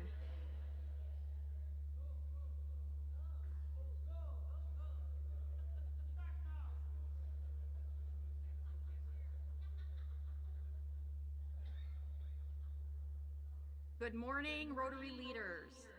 I hope that you are all enjoying your 2024 Institute. Thank you to Rotary International Director Naomi and Rotary International Director GB for the opportunity to share a message with you today regarding our Rotary Action Plan. As you know, together we see a world where people unite and take action to create lasting change across the globe, in our communities, and in ourselves. That is our powerful vision statement. It speaks to who we are individually and how we collaborate as people of action, doing good in the world. After our vision statement was adopted, Rotary's Strategic Planning Committee, led by our now President, Stephanie Yurchik, began developing Rotary's strategic plan. And in June of 2018, our action plan was born. It honors our past and it embraces our future by guiding our members and supporters toward programs, opportunities, and activities that support our vision. The 4 priorities of our Rotary Action Plan reflect the input, the feedback, and the hopes of current and former members. Also Rotary leaders, Rotaractors, alumni, youth exchange, students, and Rotary staff. In all, we reached out to more than 1 million people who are connected to Rotary in some way to ensure that our action plan priorities are the right ones and are authentically Rotary. Over 75,000 responded, and our 4 strategic priorities were identified. As we all know, for the majority of our members, Rotary exists mostly at the club level. And helping our clubs to not just learn about our Rotary Action Plan, but to adopt the way of thinking inherent in it, will give us the opportunity to improve the club experience, strengthen Rotary, and increase our impact. So it is exciting to share with you that a new Rotary Action Plan initiative was launched this year. As an organization, our structure is designed to provide education and support at all levels. With the new Rotary Action Plan initiative, Rotary Action Plan champions have been selected at the zone and regional level. These champions are meeting with district leadership to provide support and guidance and to assist in identifying Rotary Action Plan champions at the district level and the club level. We need to do this to educate our Rotary members on the benefits of our action plan and to promote putting the 4 strategic priorities to work in all of our Rotary clubs. Rotary Action Plan champions are leading virtual and in-person meetings that include guest presentations from Rotary senior leaders and Rotary staff. They are assisting with educational sessions, assemblies, conferences, and other events. Most importantly, a new toolkit has been developed on the Rotary website to provide our clubs with easy-to-implement processes and activities to immediately engage our members in our action plan. Let's now review why the 4 strategic priorities of our action plan are so important for our clubs to address challenges and improve the experiences they provide. Increase our impact is all about results, and Rotary members are known for producing results. But when we develop strong working relationships and when we make evidence-based decisions, our collective efforts can change lives for generations. This priority is informed by our polio experience. And thanks to the efforts of our members and our partners, we are well on our way to a polio-free world. And we can apply what we learned in the polio campaign to our 7 areas of focus. The impact priority can help enhance club projects and engage members in more robust activities. Our partners, our participants, and our donors want to see proof of impact. Concrete proof of what we achieve also helps us improve programs and projects, and importantly, replicate and scale programs with the most potential to create lasting change. Expanding our reach helps us to inspire others and make meaningful connections. Creating new ways for people to experience Rotary is essential. For example, there were 5 Rotary clubs in Minneapolis, Minnesota, USA, who came together and formed a Rotary Community Corps to serve Afghan refugees. While immigrants receive basic support like initial housing and funding for food, many necessities for integrating into U.S. society were not provided. The Afghan interpreters who have been part of the district's Rotary Club for Veterans were invaluable in bringing in Rotarians who can help people make this transition. Many community members who did not know of Rotary before came to know and respect Rotary for what they are doing to serve those in need. By all of us sharing our stories to your club and others as people of action, you can give the public a better understanding of the magic of Rotary and how we make a difference. When we create new ways to bring people to Rotary, welcome more people from all backgrounds, and share our values with new audiences, we improve our capacity to make an impact. Enhancing participant engagement helps us provide experiences that are fulfilling personally and relevant professionally. We can introduce mentorship programs, provide leadership development, and increase youth activities, for example. Many of our clubs need support in better engaging their members and providing value in the club experience. A member of the Rotary E-Club of Bavaria International in Germany is a fan of metal music. For years, he didn't see any connection between Rotary and his love for metal. But after reading an article about the Rotarians who attended Wacken Open Air, one of the largest metal festivals in the world, he decided to start a closed Facebook group for fellow Rotary metal fans and organized a Rotary meetup at the Wacken Open Air Festival. 23 people came, and the idea for the Rotarian Metalhead Fellowship was born. As of July, the fellowship has 250 members from over 20 countries. They host fundraisers that support the Rotary Foundation and the Wacken Foundation, which helps young people who want to develop their musical skills in rock and metal. So each encounter with Rotary is an opportunity for us to show what Rotary can do for people as individuals and as members of our communities.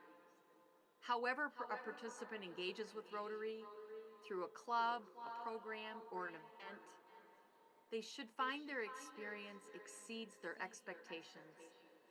Their Rotary journey should be fulfilling and meaningful, whether they're a longtime member or a curious newcomer. When participants don't find experiences personally or professionally relevant, they go elsewhere. By assessing what we offer and looking for ways to create additional value, we can give members and potential members a reason to stay. Recent Rotary research has confirmed that the single most important factor in membership satisfaction is the club experience. And what makes up the club experience? Well, we have meeting enjoyment, and our members want to feel that they belong, and they also want to have fun. Then we also have confidence in club leadership. Our members want to feel they have a voice to provide input, and they want to feel confident that their club leaders make good decisions. There's also personal growth opportunities. Our members want the opportunity to develop skills like time management, public speaking, and contributing to community projects. And then there's connections. Our members look forward to developing valuable relationships through their Rotary experience. And then there's also meaningful service. Our members are interested in having an impact in their community and around the world through programs and service projects.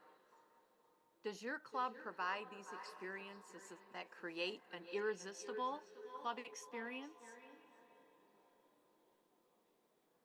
Staying resilient and inventive is necessary to increase our ability to adapt. But resilience and adaptability are about more than just technology. The COVID-19 pandemic made clear that mental health is a rising global concern, especially among young people. The Rotary Action Group for Mental Health Initiatives has been focused on mental health disparities for years, and they have developed a scalable, research-backed approach to expanding access called Wellness in a Box. This module, which has been implemented in parts of the USA, Puerto Rico, India, and Nigeria, can be used in schools and youth groups to break the stigma around mental health issues, and also raise awareness and enhance coping skills and knowledge, as well as assist with suicide prevention. And this is just one of dozens of projects that have begun or expanded after our past Rotary International President, Gordon McAnally, placed a special focus on mental health. The way Rotary has responded to this growing issue worldwide is a great example of us adapting to global needs. As we increase our ability to adapt, we build on Rotary's strength in finding new ways to lead change in the world. We need to look at how new perspectives and ideas can strengthen Rotary. Through surveys and focus groups, we heard that there's a big gap between who we are as an organization and who we need and who we want to be. Our members, our leaders, and our participants all want Rotary to be more agile and welcoming of diverse voices. Our changing demographics, technologies, and trends also mean new opportunities. We need to create a strong foundation for innovation and for sustainability and growth. So as you return home to work with your clubs to help make them irresistible, I encourage you to embrace the increased focus on our Rotary Action Plan and become a catalyst for positive change by engaging your fellow members in our 4 strategic priorities. Enjoy your Rotary journey, and together, let's all share the magic of Rotary. Thank you.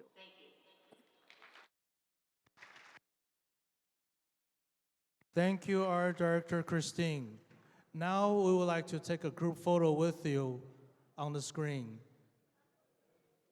Can everybody please look forward? We'll take a photo with 谢谢大家， Art 记得微 Director 笑。 Christine.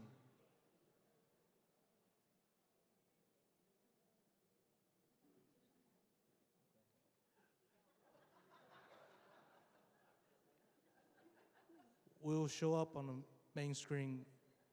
Please just hold a moment, please. Please look at the camera on the front of the stage.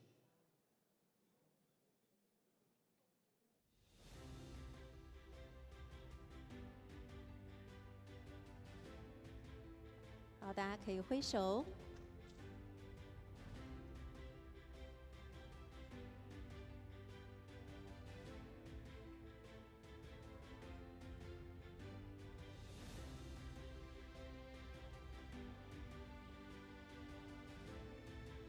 Okay, would everybody please wave and take a picture together?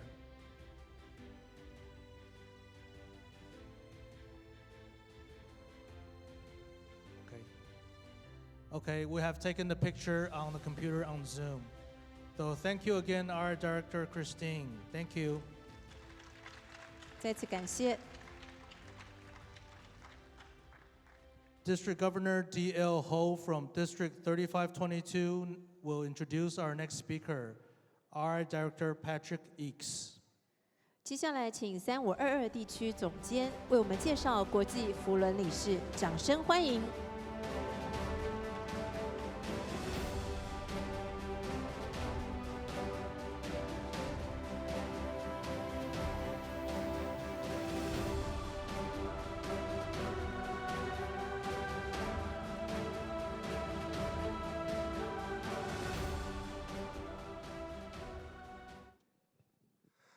Rotary leaders, ladies and gentlemen, good morning.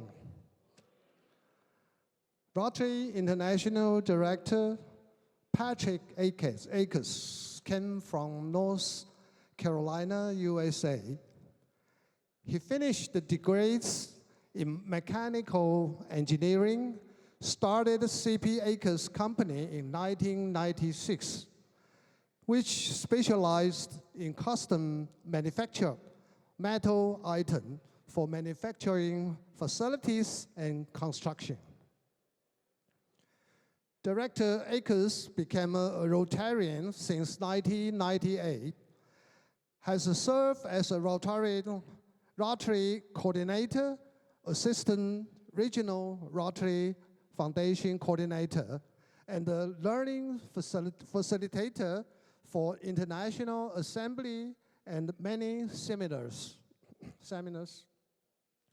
Director Akers has received RI's Service Above Self Award and belongs to the membership society. He has also earned the Rotary Foundation's Distinguished Service Award and the Citation of Meritorious Service. He and Christine are major donors and members of the Bequest Society and the Paul Harris Society. Ladies and gentlemen, let's welcome RI Director Patrick Akers. Thank you. Thank you, District Governor D.L. Also joining us via Zoom, we're pleased to welcome our Director Patrick X, who will speak on the value of membership. 接下来，我们依旧通过线上演讲，邀请国际扶轮理事为我们讲述社员的价值。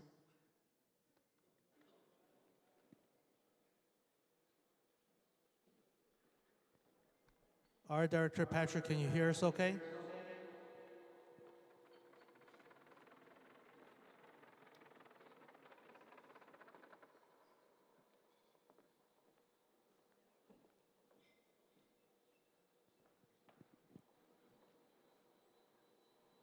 Good morning.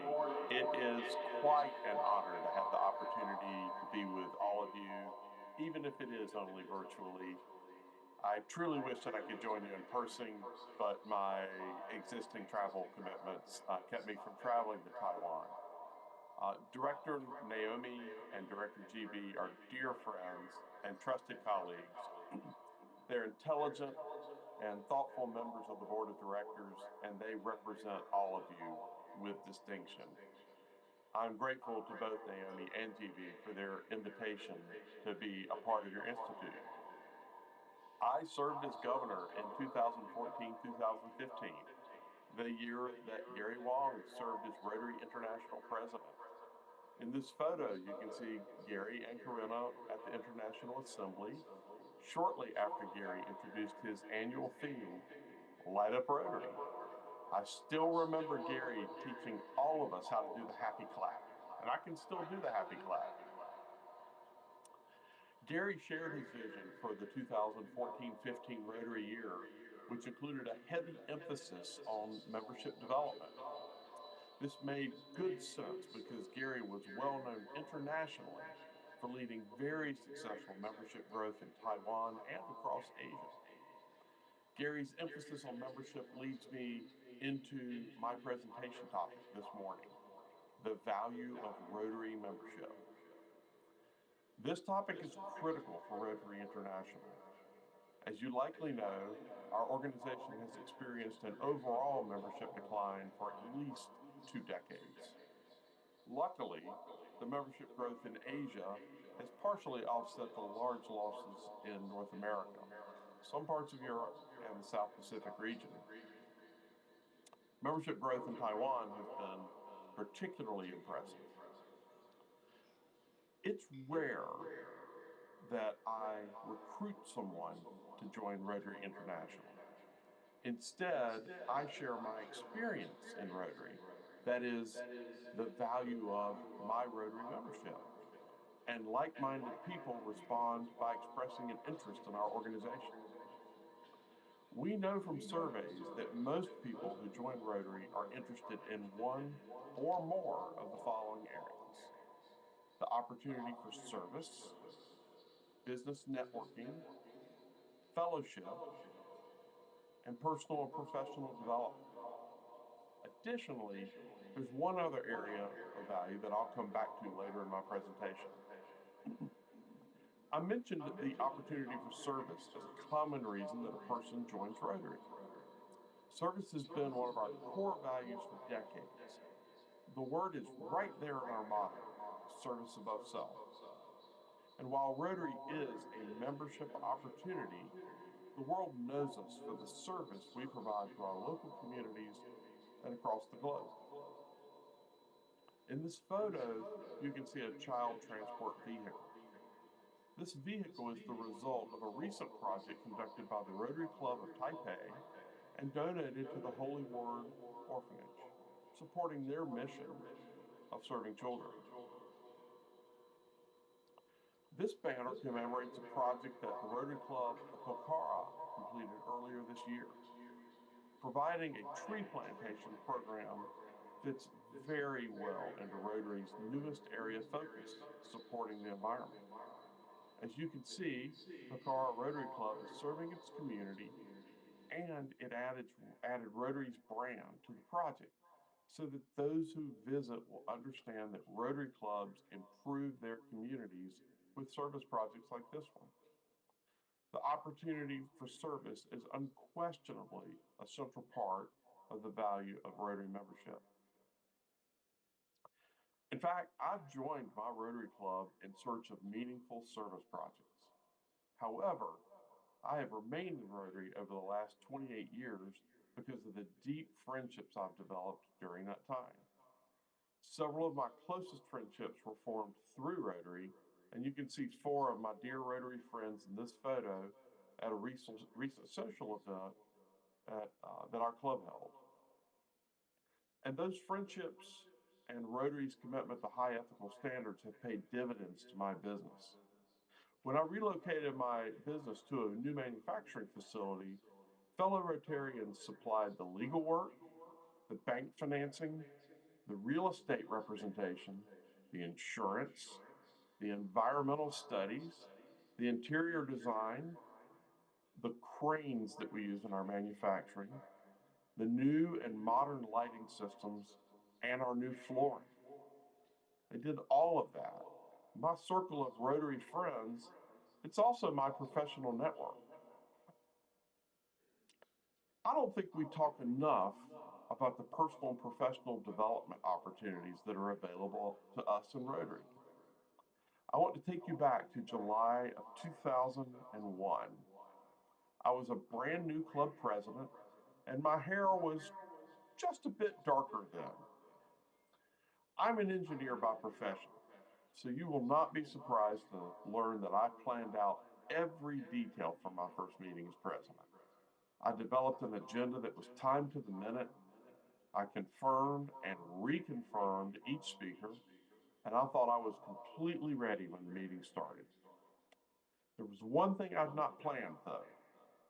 Shortly after I rang the bell, we started the meeting, I looked down at my printed agenda. I could not read it. My vision was fine, but I was holding my printed agenda, and my hands were shaking so much that I could not read the words printed on the page. That's right, I was nervous to speak in public, even though I was standing in front of 75 good friends, my fellow club members. Since then, Rotary has provided me with hundreds of opportunities to speak in public, and eventually I became comfortable enough that rarely do I write my remarks in advance. I've gained confidence that I have something worthwhile to say that my audience will appreciate. And that confidence and my development as a leader are gifts that Rotary has given to me. But those gifts are not just limited to me. They extend to my family, and particularly my children. This is a picture of our daughter, Sarah, when she was 9 years old and attending her first Rotary service project. That event was at a shelter that provides hot meals to people who don't have homes in our city. I was assigned a cooking position, and Sarah served water and tea to 100 homeless and hungry citizens.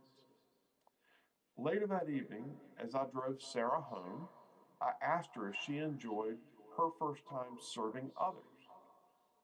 After a couple of quiet seconds, she replied, "That was awesome." I knew that the service DNA that I believe resides in all of us had been activated in Sarah.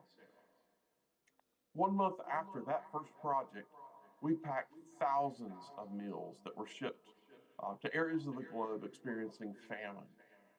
This picture shows Sarah carrying bags of pasta that were about to be packed. She looks almost angelic in this photo, and the picture was used on the poster for this annual meal packing event for the next several years. Imagine the impact on my daughter. A picture of her providing service to people she would never meet was celebrated for several years. Children know that their parents love them, but it was Rotary, and more specifically Rotarians, that provided validation of my daughter's intrinsic worth to her. I firmly believe that when children are valued by someone not named mom or dad, it makes a lasting impression on them. This is Sarah at age 16 at the same meal packing event 7 years later.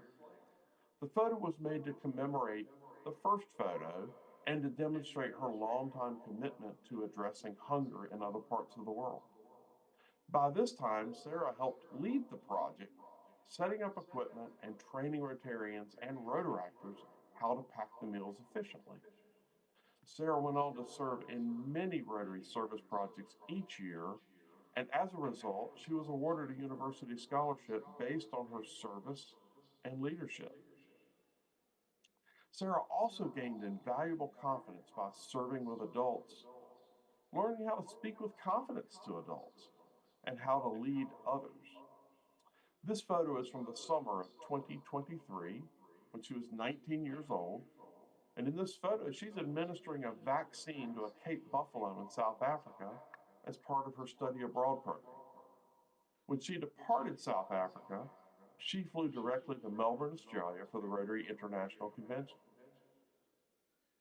During the first 5 months of this year, Sarah completed an internship in Florida, USA.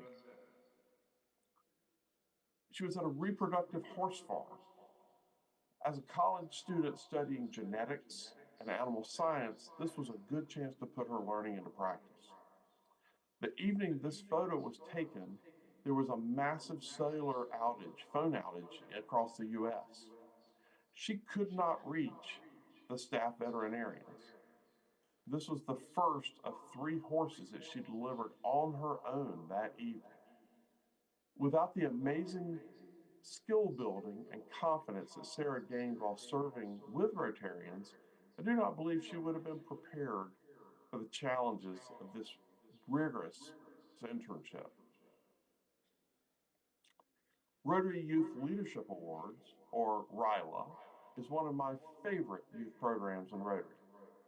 I've spoken at my district's RYLA for over a decade, and then it came time for my children to participate. They were finally old enough. Now, you've already met Sarah, and she attended RYLA in 2019. Her RYLA experience certainly added to her development as a young leader. Our son John, who's on the far left in this photo, attended RYLA for the first time in 2022. It may not have been his first choice to attend RYLA. He may have been nudged by his parents. John is careful about forming friendships, and the isolation caused by the global pandemic left him feeling isolated. But he did attend RYLA, and he decided to make the best of it. When I picked up John at the end of the RYLA program, I asked him if he enjoyed RYLA. He paused, and then he told me, "Dad, I feel like I have 12 new brothers." This was remarkable for a shy teenager who had felt disconnected from his peers.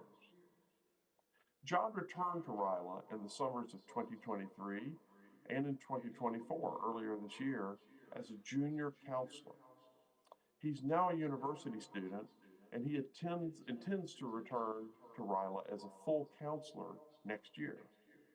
There's no doubt that RYLA has been transformative for John.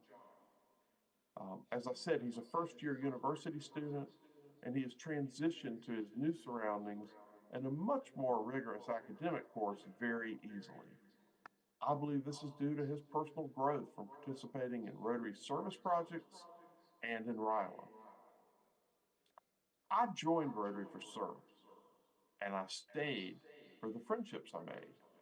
But the impact on my family has been the greatest of many blessings Rotary has given me. That's my experience and the great value of my membership in Rotary. Talking about the value of your membership will be different based on your experiences and life situation. And the value of your Rotary membership may even change over time. You do not have to recruit new members. I've sponsored over 30 members without actively recruiting any of them. I encourage you to just open your heart and share the magic you feel, the value of your Rotary membership. And I promise that when you do, you will attract new members and continue to grow Rotary. It's been a pleasure to share with you about the value of your Rotary membership. As I said earlier, your zone has been a world leader in membership growth, and I congratulate you on your success in this area. I look forward to meeting many of you in June 2026 at the Rotary International Convention in Taipei. Thank you very much for letting me share with you this morning.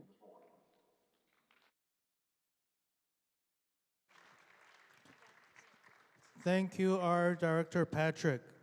We'll also be taking a group photo with our Director Patrick. Please face the front and wave.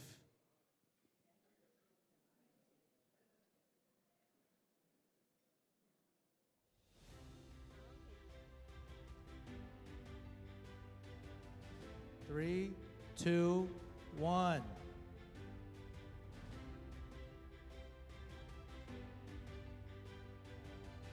Okay, all set. Thank you again. Our next speaker, our Director Eve Conway-Ghazi, will be introduced by past District Governor Wilson Chen from District 3450. Please welcome him. 接下来，请3450地区的前总监为我们介绍国际扶轮理事，掌声欢迎。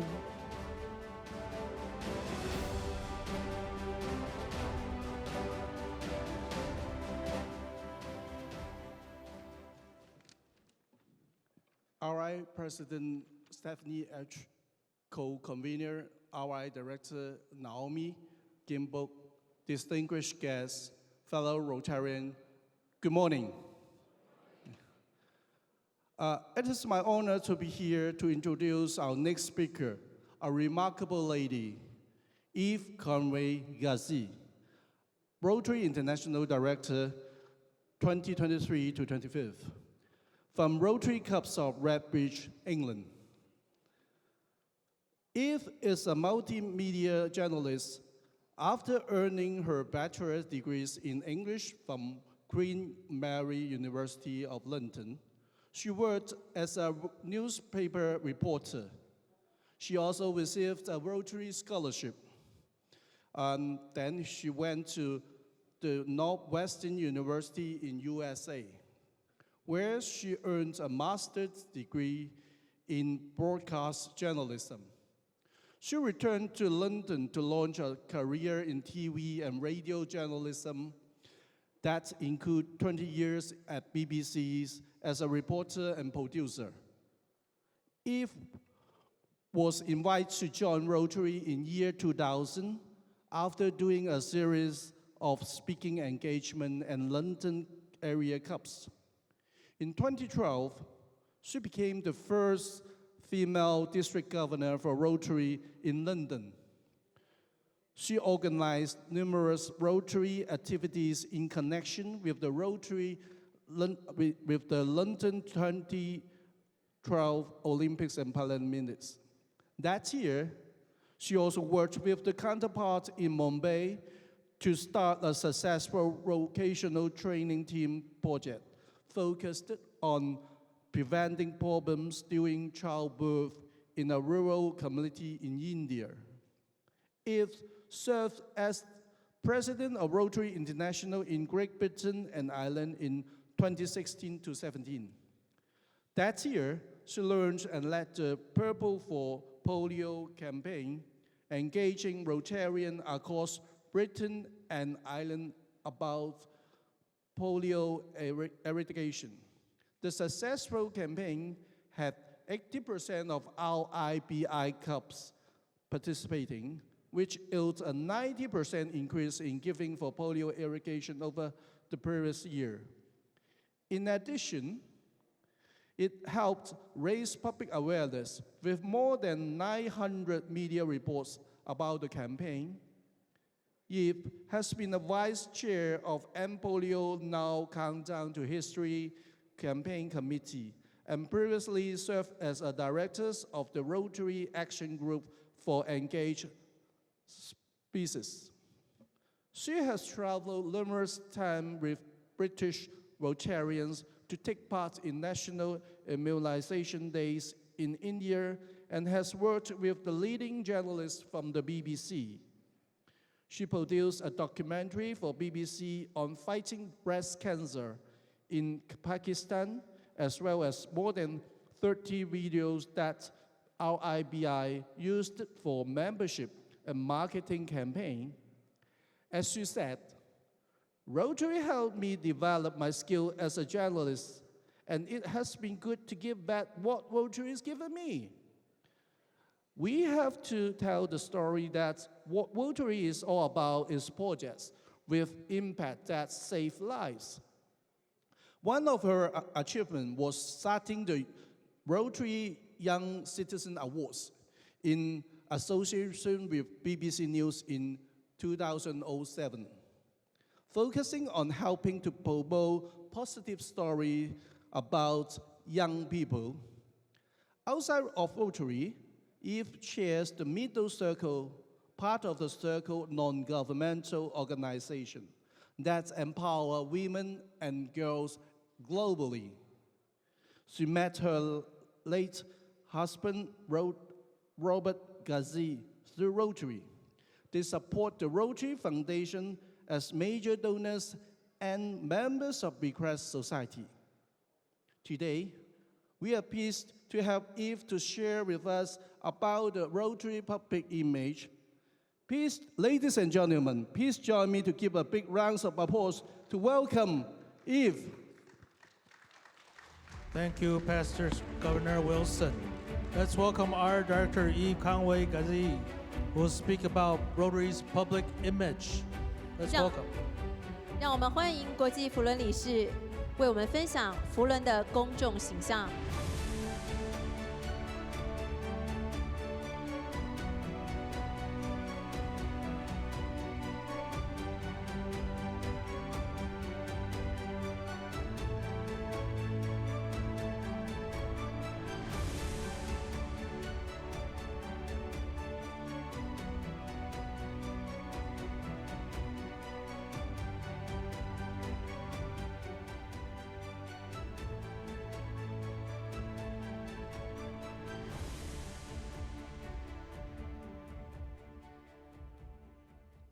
Thanks very much, PDG Cheng, and good morning, everyone.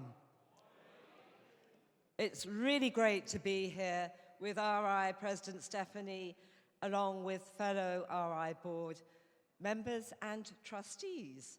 And I'm also really delighted to be here to talk to you about Rotary's public image and how we can increase our public image. And I'm very delighted again to see past RI President Gary Huang, because really our public image is all about lighting up Rotary to really show the spotlight, put that spotlight on all we do to create the magic of Rotary.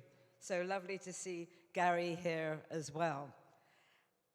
I wanted to start by giving you more background about myself and speak really about how my journey in Rotary started as a Rotary ambassadorial scholar. Now, I was only I really was only one of 7 journalists across the world, the only woman to receive what was then a category of ambassadorial scholarship program, which it was actually a journalism category. I studied and received I have to put the accent on now, a Master of Science in Broadcast Journalism at, as we've heard just now, Northwestern University in Evanston, Illinois. And as you know, Evanston is the home of Rotary International, so I really did find out a lot from a very early age about Rotary and what an amazing organization it is. I was based, I hope, if I can see a slide here. No slides, I can see my PowerPoint. If you could start that, that would be fabulous. Because we should be seeing Northwestern University with some snow on it. Can we see that? Oh, great. I'm having trouble here seeing that, but that's fantastic. So let's move on to the next photograph. I'm just moving this microphone for a minute. And this is actually a rather grainy photograph of me in the Washington newsroom. So what happened with my degree, I was based first of all in the Chicago newsroom of Medill, and then went on to be in Washington, D.C., where I was Washington correspondent for a CBS TV station in Tulsa, Oklahoma. Here I am with a couple of my colleagues. One of them, Tony, went on to be a really famous anchor for a news service in America. I must admit, I was really rather concerned about being an English journalist reporting from Washington. So I spoke to my news director in Tulsa, and I said, you know, is it okay for me to be reporting from Washington with my English accent? And he said to me, well, don't worry. And I can't do the Oklahoma accent. He said, don't worry, because you've got a British accent, everybody listens when you report at the top of our hour-long news program. And he said, you sound so intelligent. So I thought to myself, it doesn't really matter what I say. I sound intelligent, so everyone's listening. At the time of being an ambassadorial scholar, I never would have imagined that I would one day become your Rotary International Director. And I'm immensely honored to be in this role. So here is an article, I hope, if they change the PowerPoint. There it is, about my journey in Rotary. And that was in the Rotary International magazine from October. I have to say, I went on a photo shoot in London for this photograph, and the photographer said he was told to take 80 photographs of me. He took about 120, but I think he picked the best one. So I must admit, this has been a really incredible experience being a scholar that helped me progress in my media career, from working in newspapers before I went to America to working in independent TV and radio, and then at BBC News, as you just heard. I was a reporter, producer, newsreader, presenter, news editor, political reporter. It goes on, the list goes on, and reporter and producer. And I also went on, as you heard, to produce BBC TV documentaries. And this actually happened due to a Rotarian I met from Pakistan. And I found out that Cherie Blair, the Prime Minister's wife at the time, Tony Blair, was going to Pakistan to raise the profile about the situation there, where 50% of women who had breast cancer were never diagnosed, and those who did often left it too late. So it was called A Journey with Cherie Blair, Fighting Breast Cancer in Pakistan, and that was in 2006. And that documentary did change attitudes and change things for the better in Pakistan and other countries with the situation concerning breast cancer.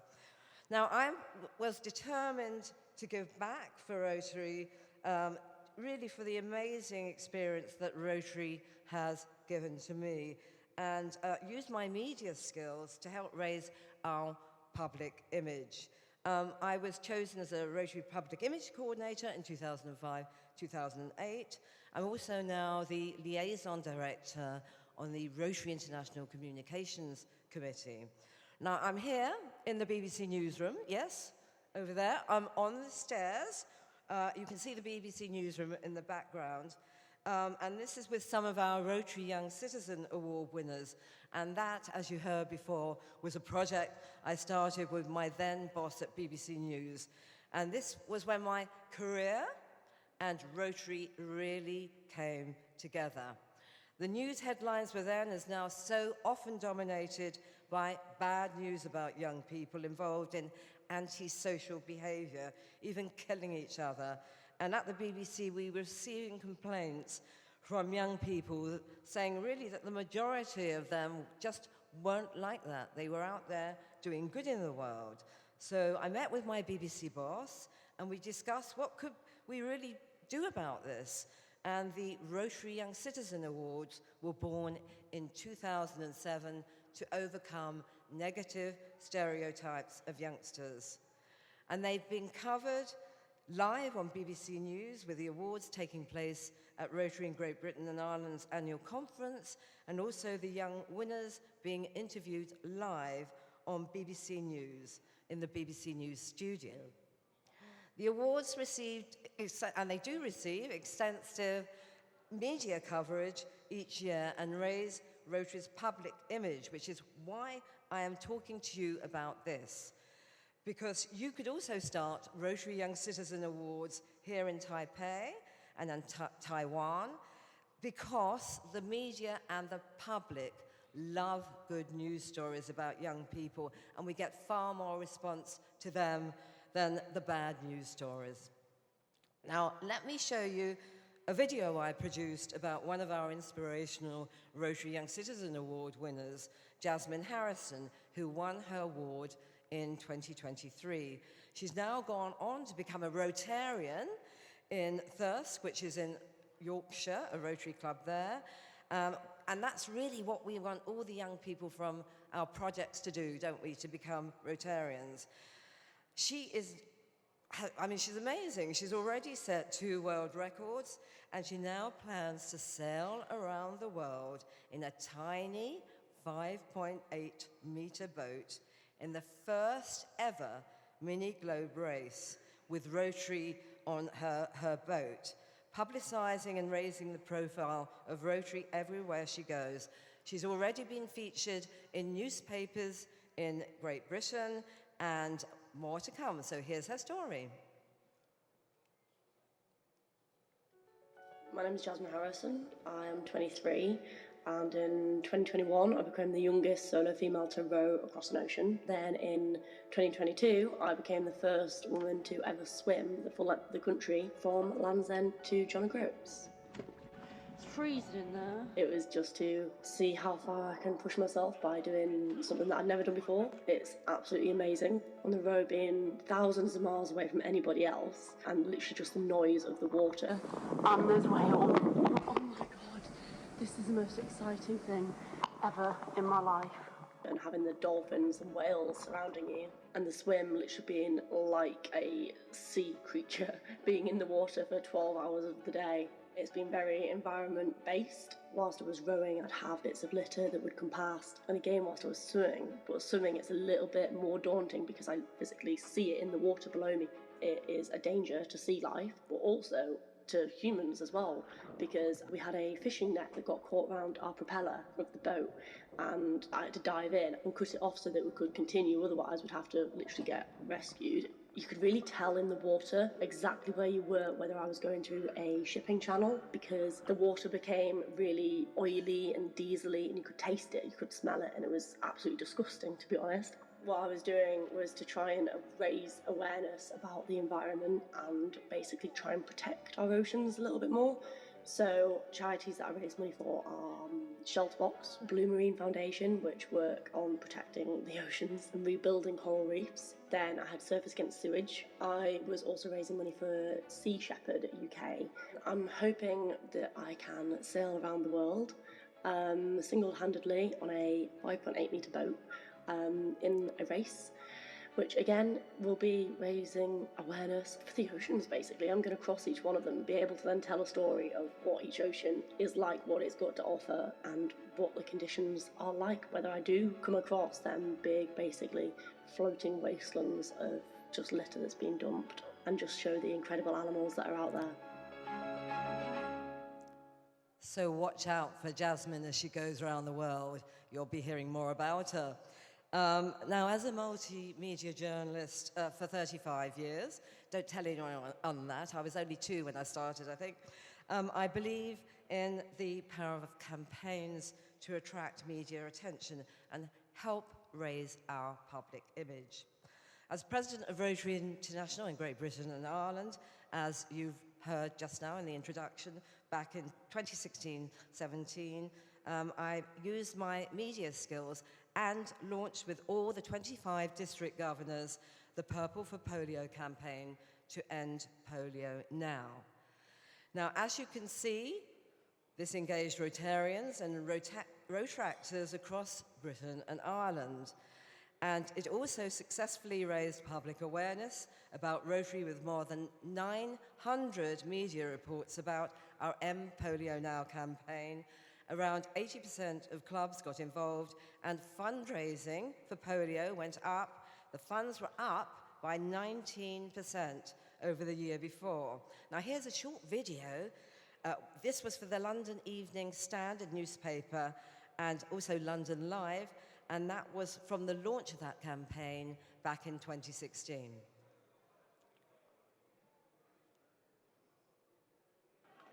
I'm just mad about saffron. Saffron's mad about me.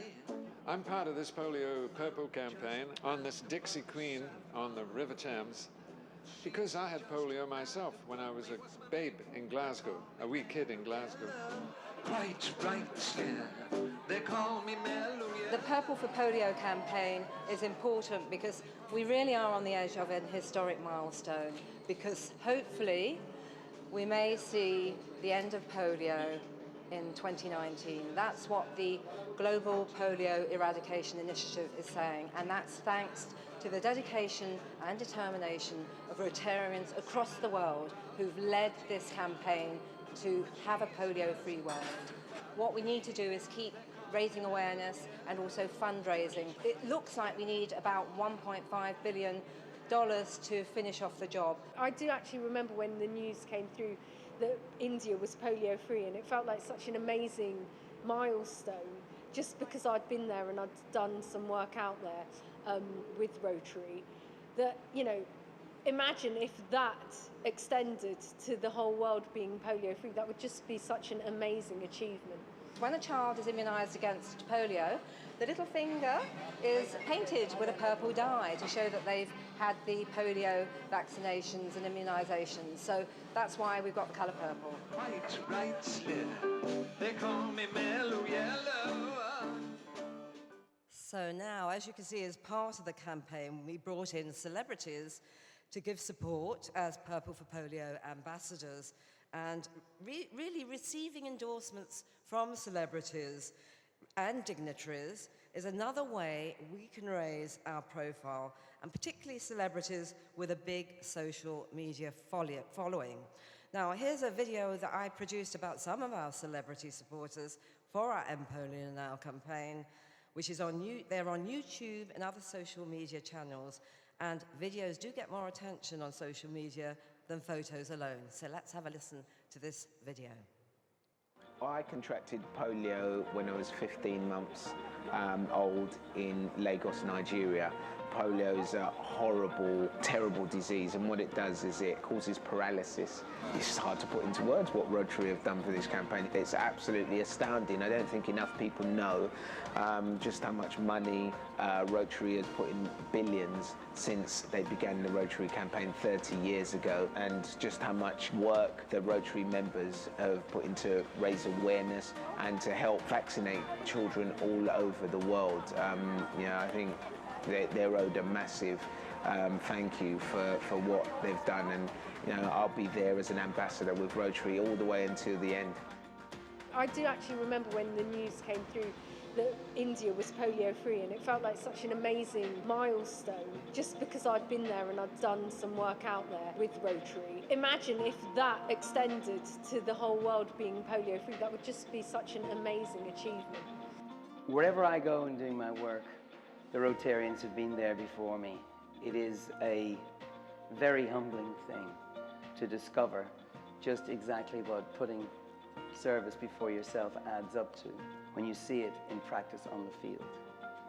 When polio is finally eradicated, and you know it will be soon, you stand surely in the first chapter of that book. I admire the Rotary Club's interventions so much. They're well thought out and enacted. And so I thought nowhere better than right on the field to send you my very best and really offer thanks and gratitude to what you're all doing. From Bono in Accra, thanks again. There we have Bono of U2 saluting us for our polio campaign. Our polio campaign does show the power and magic of Rotary and is an opportunity to raise our public profile. Now, just earlier this month at the Rotary Action Summit, which is our name for Rotary International Institute we had in Great Britain and Ireland in Newcastle, together with our RI President-elect Mario Cesar Martins de Camargo, we launched a global campaign to engage the world of football, or soccer, with the legendary footballer Mirandinha, who was the first Brazilian footballer to play for an English team flying in from Brazil, with the aim to get leading football teams across the world to promote our End Polio Now campaign, with the goal of having End Polio Now campaign adopted by the FIFA World Cup in 2026. So we'll be looking to you as well in this campaign. So it's going to really raise our profile. Now, there's already actually in Brazil, where President-elect Mario comes from, a link between Rotary and the Brazilian Football Association to promote our End Polio Now campaign. Moving on with our public image, when Rotary is on the ground responding to help at the time of disasters, this also raises our profile. For example, Rotary membership in Ukraine has increased because of the visibility of Rotarians helping the population there. Now, as well as being director for Rotary in Great Britain and Ireland, I also look after Spain and Portugal. And the districts there have come together to support those affected by the devastating floods in Valencia caused by Storm Dana, where more than 200 people have died and many were missing as well. Exactly a week ago, I was at the regional coordinators meeting in Barcelona, and I bring a special message of thanks for the Rotary Clubs of Taipei from districts 3481 and 3482 of $100,000 to help the victims of Storm Dana in Spain. So I think you should all give yourselves a round of applause. The 10 Rotary clubs have supported Spain. And doesn't this show the magic of Rotary and our global connections? The image here in this photo really does also use our Rotary brand guidelines, using images of people of action. So you can find these photos and how to do this in the brand center. I mentioned how the district governors in Spain and Portugal and the Rotarians in Taipei, how they connected on this, and here they are sending their thanks for from the regional leadership meeting in Barcelona last week with the Rotary Foundation trustee and past RI President Gordon McAnally. So thanks to all of you from Spain and Portugal. Now, raising our public image is about storytelling, telling our Rotary story. It's about talking about publicizing in the media our projects. So it really works. So our public image is really important because it helps build membership, and it also, membership means that we have more people to donate to the Rotary Foundation. And I really wanted to just speak now a bit more about the fact that I'm using my media skills to help Rotary, because I've already made 30 videos for Rotary's membership and marketing campaign, and I'm now making some more. And I just wanted to show you one I've just made about corporate membership. And this is another way that we can raise our profile by using our members, and actually here our corporate members, to tell you about the wow factor of Rotary. So I'd just like to show you this video.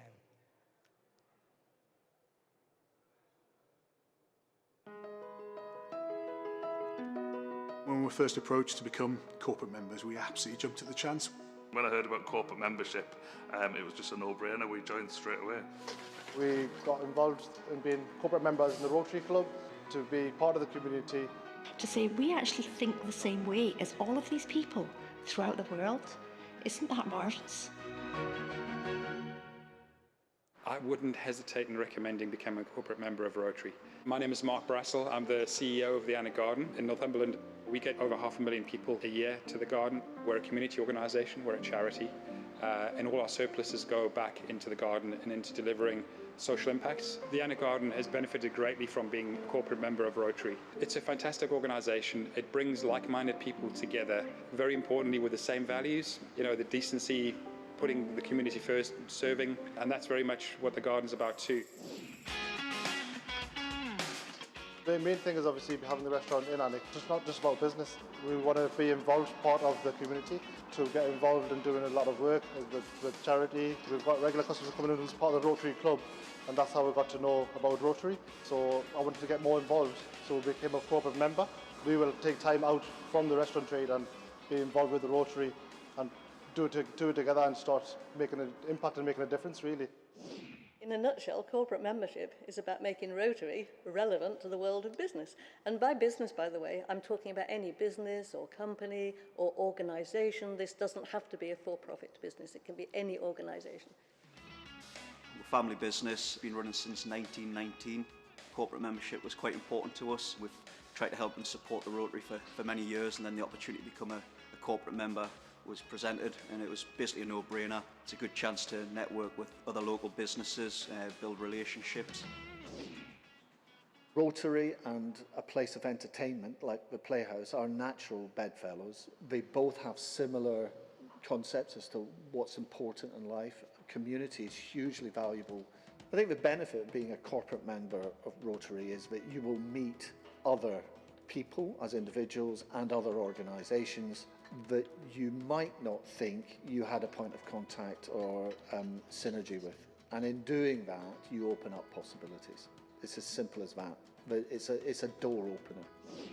Being a corporate member of Rotary and ANIC is very important to the hospice. It's opened new doors to us spreading the word about the hospice. Rotary and ourselves are very much in the community, for the community, and dependent upon the community, both for the people we look after and serve, and the funding.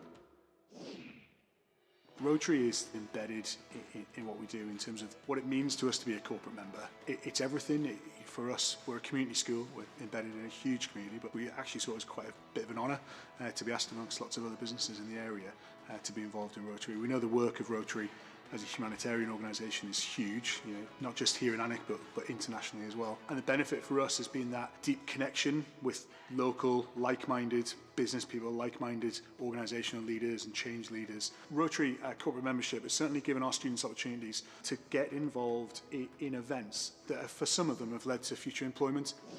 ANIC has had a thriving Rotary presence since 1938, but it began to decline in numbers. And in the pandemic years, we went down to 28. So we pursued corporate membership. And I'm delighted to say that now the club has 53 members and 12, almost 13 corporate members. So they really have transformed the membership of the club. And as a result of that, our individual members is going up as well as the corporate membership. We're really privileged to have hosted the Rotary Club of ANIC here in this hotel for over 40 years, which is a feat in itself, I think. Not only do we host the Rotary Club of ANIC, we are a corporate member, which is great to shout about. When I heard about corporate membership, it was just a no-brainer. We joined and jumped into the opportunity straight away, and really proud to have done so. We're standing in the Anglo-Saxon Museum. We've just joined as being a corporate member of Rotary, and part of that was because we really like the fact that the ethos of Rotary is to do good throughout the world. We are trying to do good in our community because that's where we can. So actually our ethos is aligned. Rotary does so much good throughout the community, whatever community they belong to, and we want to be part of that. How it works is that the business, could be any organisation, they identify one member of their staff who's going to be a principal member of the Rotary Club. And then that principal member is inducted into the Rotary Club as a full Rotarian. Then the business can also identify another 1 or 2 or 3, possibly 4, alternate members who are part of this group of people who are joining the Rotary Club. They are not inducted into full active membership, but nevertheless they become part of the Rotary Club. So what it is a Rotary membership shared amongst a group of very busy people who are not able to come to Rotary meetings on a regular basis. It's definitely a win-win situation. Being a corporate member is superb because we actually have the same sort of values. We have an interest in supporting different groups within the town. We want to work within the community, help the community and support it. It's been fantastic. I can't imagine being here in this school without the impact of Rotary. We're proud to display the Rotary corporate member badge in reception, and it's because we want every single person that comes in the building to have knowledge that we're part of this incredible organisation. All the Rotarians that I've met are caring people, and we need more of that. The spirit of caring is throughout the garden as well. And for us to be corporate members of that, that's the magic, I think.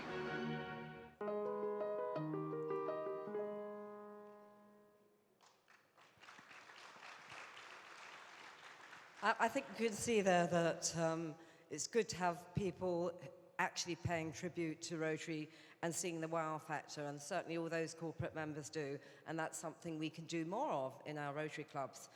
So I want to end with our vision statement, which is, you can see there. Together we see a world where people unite and take action to create lasting change across the globe, in our communities and in ourselves. And that in ourselves is incredibly important to us. So I want to thank you as well for all you have done, all you are doing, and all you will do to create the magic of Rotary. And I just have one last thing, which is not expected, but I'm just going to ask RI directors, Naomi and my Rotary brother, GB, can you just come up here for 1 minute? Because I've got a little something. This is to end, and then I will get off stage.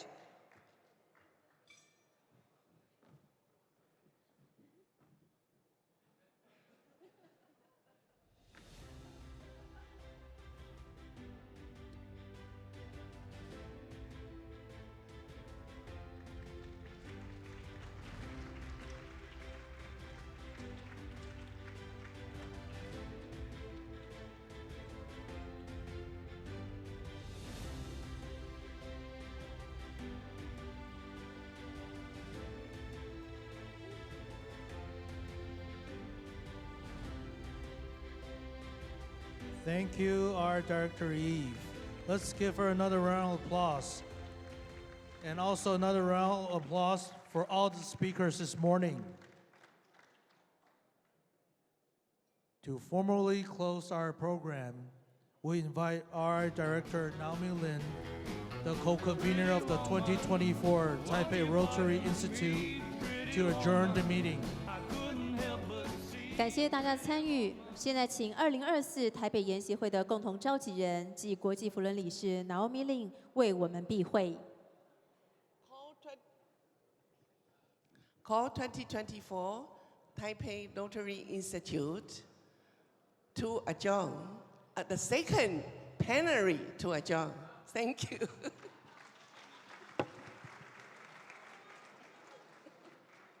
Fellow Rotarians, please stay where you are. We will begin with the City Mayor's luncheon shortly. And also for the Rotarians that requires Muslim meals, please go to table 19, 25, 31, and 37. 也请舍友们先留在原地，我们即将展开我们的台北市长午宴。事先有预约穆斯林餐点的舍友，也请您先移动到19桌、25桌、31桌跟37桌。所以19、25、31、37的舍友，如果您不是使用穆斯林餐点，也可以请您先移动到其他的桌次。谢谢您的帮忙。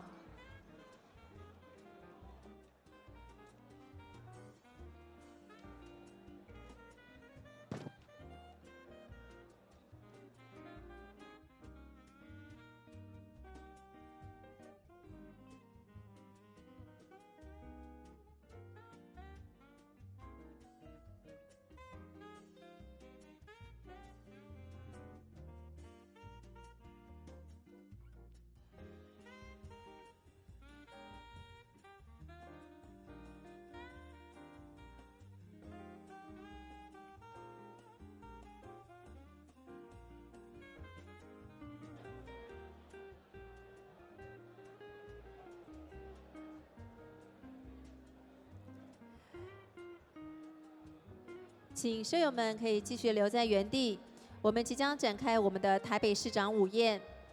那请预约穆斯林餐点的舍友可以移动到19、25、31跟37桌。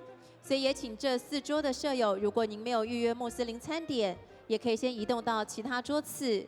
谢谢您的帮忙。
Good afternoon, everyone. The Taipei City Mayor's Luncheon will begin in 2 minutes. Please return to your seats. Thank you. 各位福伦先进与贵宾，台北市长午宴将在2分钟后正式展开，也请您尽速就座，谢谢。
Good afternoon, everyone, and welcome to Taipei City Mayor's Luncheon. It's a pleasure to have all of you here with us. Let's welcome our co-convener, our Director Naomi Lin, to give the welcome remarks. 各位福伦先进与贵宾，大家午安！欢迎各位莅临台北市长午宴。现在请2024台北研习会的共同召集人暨国际福伦理事 Naomi Lin 致欢迎词，掌声欢迎！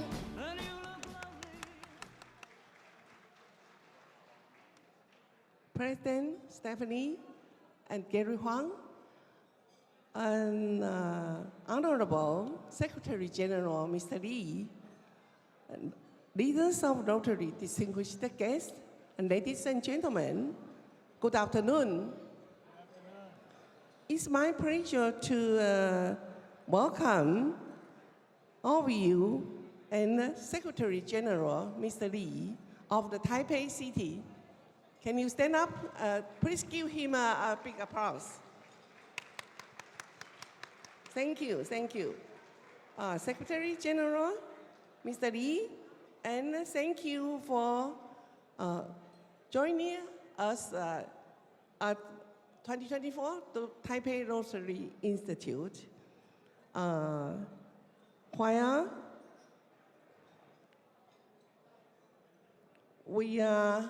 While we would regret Mayor Jiang Wan-an, he couldn't be with us here, and you were honored. You were presenting Mayor of Jiang Wan-an to here. We were honored to have you represent the city, Taipei City today. We truly appreciate the support from the city of Taipei. Thanks to Mayor Jiang Wan-an's commitment to building connection, we are able to gather here in this vibrant city, Taipei, to learn, to connect, and to be inspired. Today,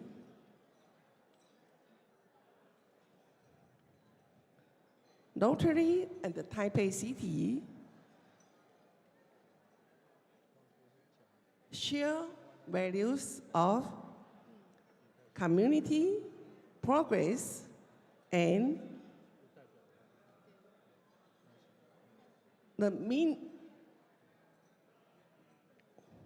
making the positive difference. And these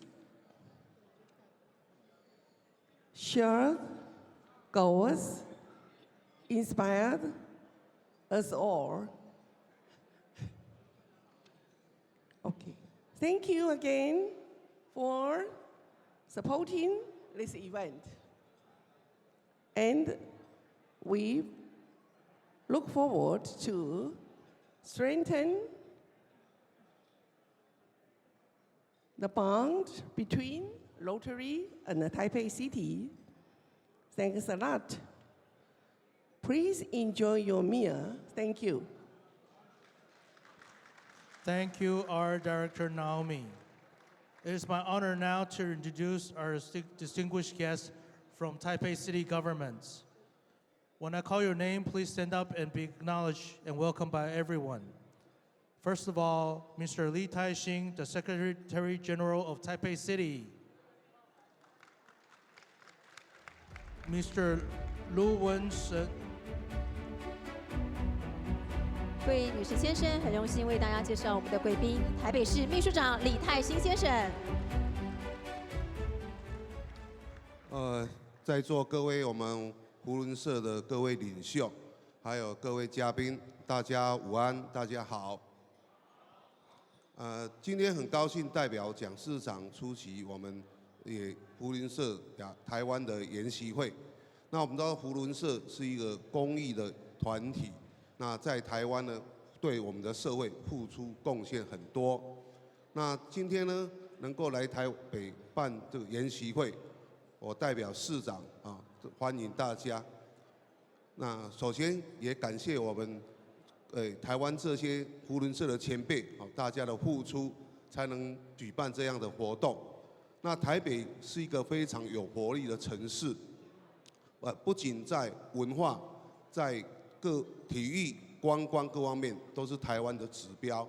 我们都知道，台湾最近很红，因为我们在12强里面拿了世界第一。那它的队名就是 Chinese Taipei，所以台北的知名度应该是比台湾更高。但是这是我们台北市的荣耀。那我也希望呢，各位嘉宾今天来台北能享受到台北的美食文化，还有我们热情的人情。那希望大家留下一个美好的回忆。那另外呢，我们在明年要举办的双北壮年运动会。那首先我要感谢我们前理事谢三连先生，号召我们6个地区的扶轮社的社友们共同来参与，让我们的活动办得更加的圆满跟成功。那最后祝福今天我们研习会整个顺利完成。那我祝福大家在台北有个温暖愉快之旅。谢谢大家，谢谢。请秘书长也先留步，也谢谢您带来的祝福。我们邀请我们国际扶轮理事 Naomi Lin 来赠送精美礼物。Thank you, Secretary General Lee. May I ask you to please stay on the stage? We would like to present a gift to you. May I ask our co-convener, our Director Naomi, to present the gift.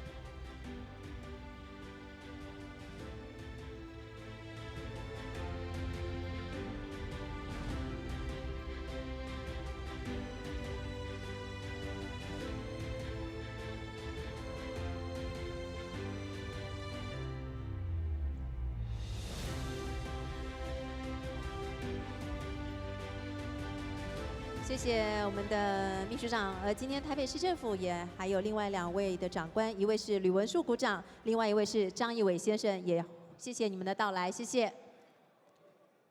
Thank you. 掌声欢迎，谢谢。Thank you, Secretary General Lee and our Director Naomi. Thank you once again for our guests and speakers. To formally close this part of the luncheon, please once again welcome the co-convener, the 2024 Taipei Rotary Institute, RI Director Naomi Lin, to announce the adjournments. 感谢各位贵宾的参与与支持。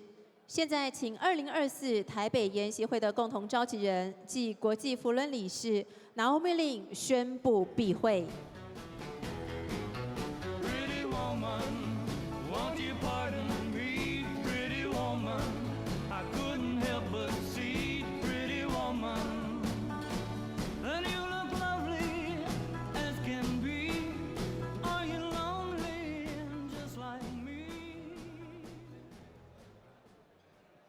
Call Taipei City Mayor Lan Chuang to the meeting of Taipei City Mayor Lan Chuang. Now to adjourn. Thank you all. Thank you. And thank you all for being here. We now invite you to enjoy the fellowship lunch. Let's enjoy this time together. As a reminder, the afternoon session will begin at 1:50 p.m. Please refer to the manual for the location of your next meeting. In the meantime, please enjoy the luncheon and fellowship. 下午的议程将在1点50分正式展开，而会议的地点请参考您的手册。接下来就请各位能够尽情享用美食，并共度愉快的午餐时光。And we also welcome the overseas Mandarin-speaking Rotarians to subscribe to the Taiwan Rotary magazine. You can find it on the first booth by the elevator lobby. 也欢迎海外华语的扶轮社想要订阅台湾扶轮月刊的社友，可以前往南回廊电梯口的第1个摊位来查询。再次谢谢您的帮忙。And also, last night after the dinner banquet, we found a Bluetooth remote, camera remote. If you have lost it, please come to the podium. Thank you.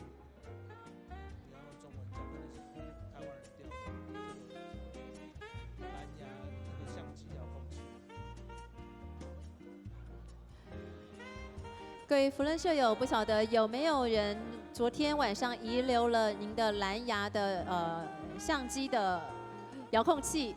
如果您有掉了您的遥控器，请您可以到我们的台前来拿您的遥控器，谢谢。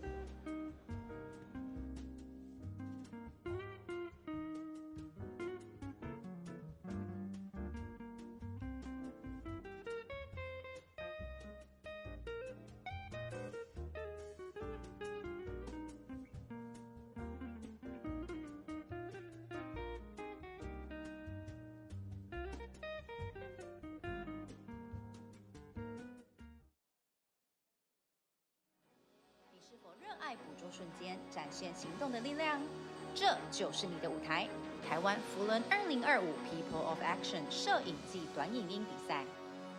只要你是扶轮社的社友、扶少团、扶青社成员，甚至保尊眷或执行秘书，都可以参加。你可以用照片或短影音展现扶轮精神与行动计划，无论是手机或相机拍摄都可以。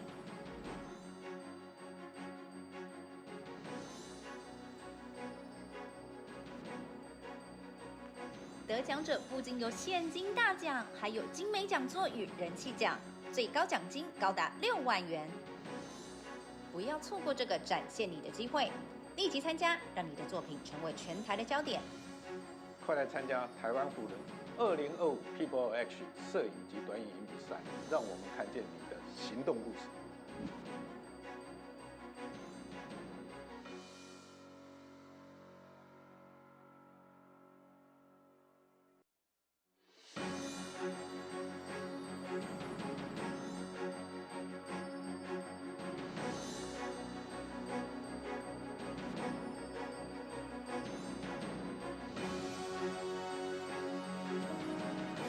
你是否热爱捕捉瞬间，展现行动的力量？这就是你的舞台——台湾扶轮2025 People of Action 摄影季短影音比赛。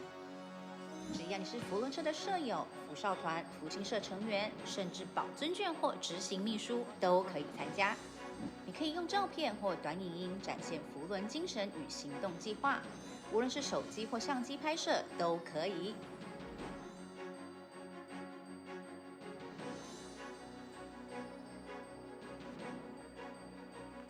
得奖者不仅有现金大奖，还有精美讲座与人气奖，最高奖金高达6万元。不要错过这个展现你的机会，立即参加，让你的作品成为全台的焦点。快来参加台湾扶轮2025 People of Action 摄影及短影音比赛，让我们看见你的行动故事。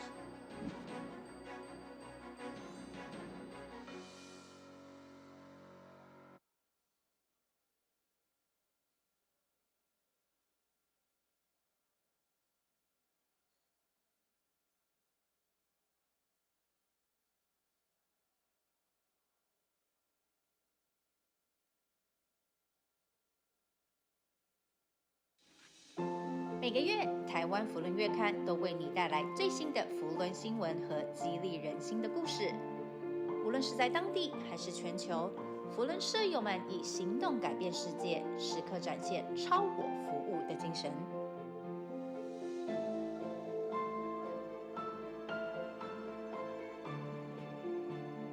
我们的编辑团队精心策划每一期的精彩内容，只为带给你最具价值的扶轮故事与报道。想让你的扶轮故事登上月刊，我们期待你的投稿，让更多人看见你的贡献。现在就订阅台湾扶轮月刊，并投稿你的精彩故事，与全球扶轮社友分享你的服务成果。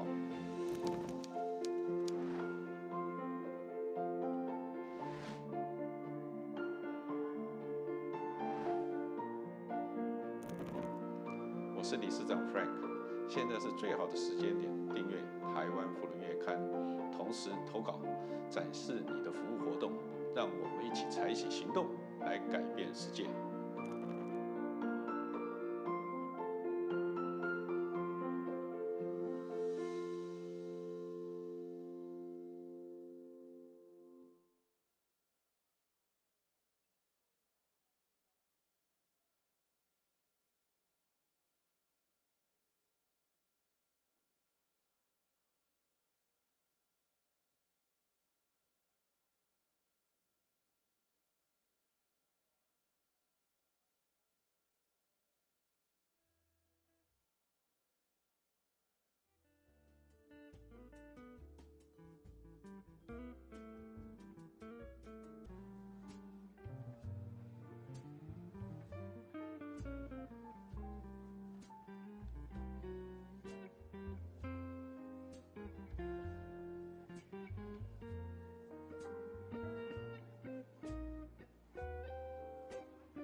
Dear fellow Rotarians and distinguished guests, 2024 Taipei Rotary Institute will begin in 2 minutes. Please be seated and turn your mobile phone to silent or flight mode. Thank you for your cooperation. 各位贵宾，各位夫人先进，2024台北研习会将于2分钟后开始，请来宾及舍友入座，并将您的手机关至静音，谢谢。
Welcome back, everyone.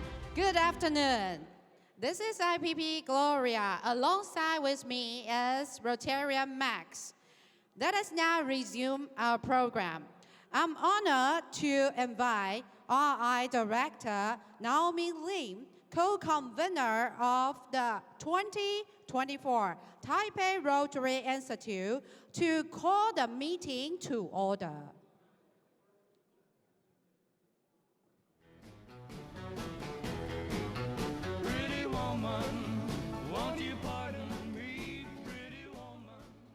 Call 2024 Taipei Rotary Institute, the third plenary session, to order.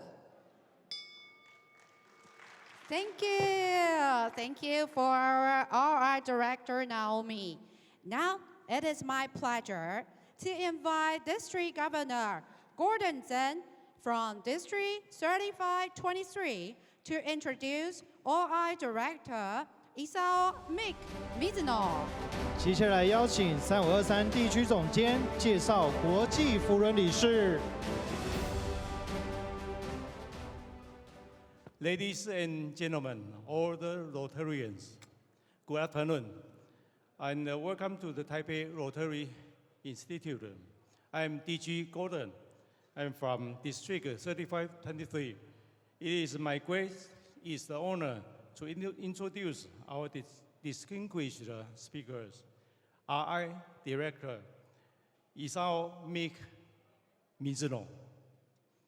Isao Mizuno-san is president of Chiyoda Winyu, which supplies parts of the automobiles and trucking industries with branches through Japan. He assumed the leadership of the company in 1986. His father had founded it in 1953. After graduating from the Keio University in 1975, Mizuno earned his master's degrees in business administration from the same institution. He worked for 3 years in the planning division at the 7&I Holding Company, the largest retail company in Japan, and the operator of 7-Eleven stores in the US. He then worked as secretary for the company's founder, Masatoshi Ito-san, for 2 years. Ito-san taught me so many things, says by Mizuno. At the age 44, Mizuno-san chaired the Japan Automobile Transporter Association, making him the youngest chair in the association in his history, in association's history at that time.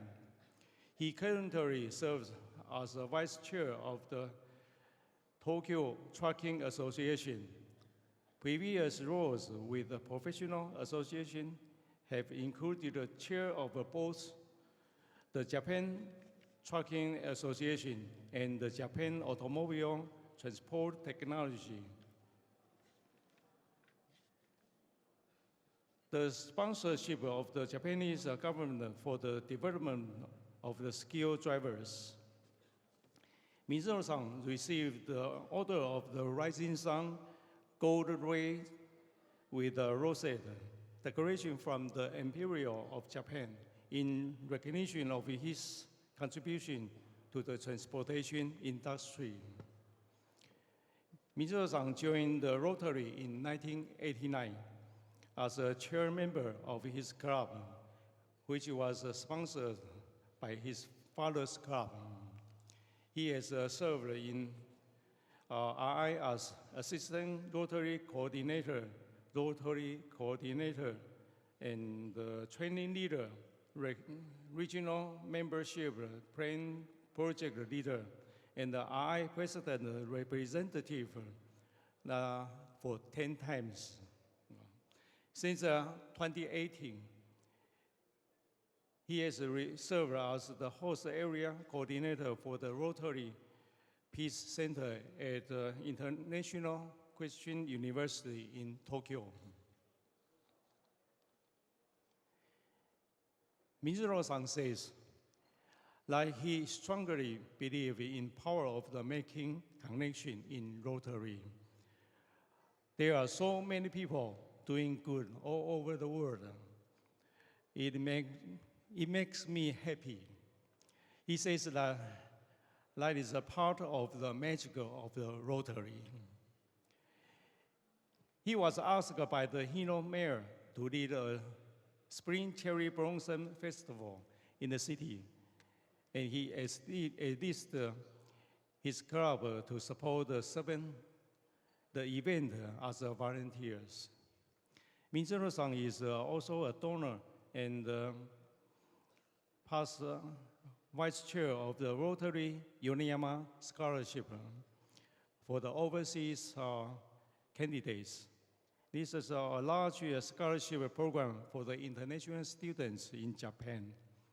In his spare time, he enjoys traveling, playing golf, and food crowds.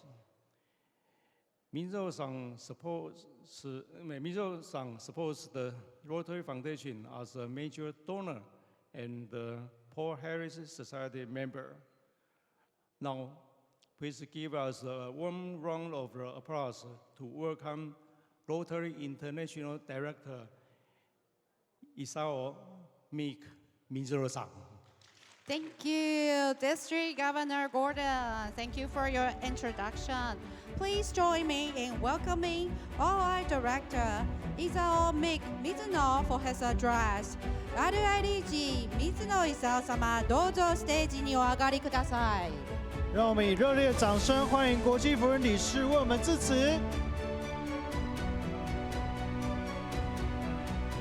Good afternoon, everyone. Thank you, PDG Gordon, so much for kind introduction. Thank you so much. And thank you again for everyone for joining me in this afternoon sleepiness. Don't sleep. So, and at first, I would like to express my heartfelt gratitude to the conveners, our directors, and Naomi Ling, and Kim Bok-chu, for inviting me once again to the Rotary Institute in a zone following last year. So whenever I visit this Taiwan, I just stay at home, my second hometown, Taipei. I think so. Just like Seoul is also CW.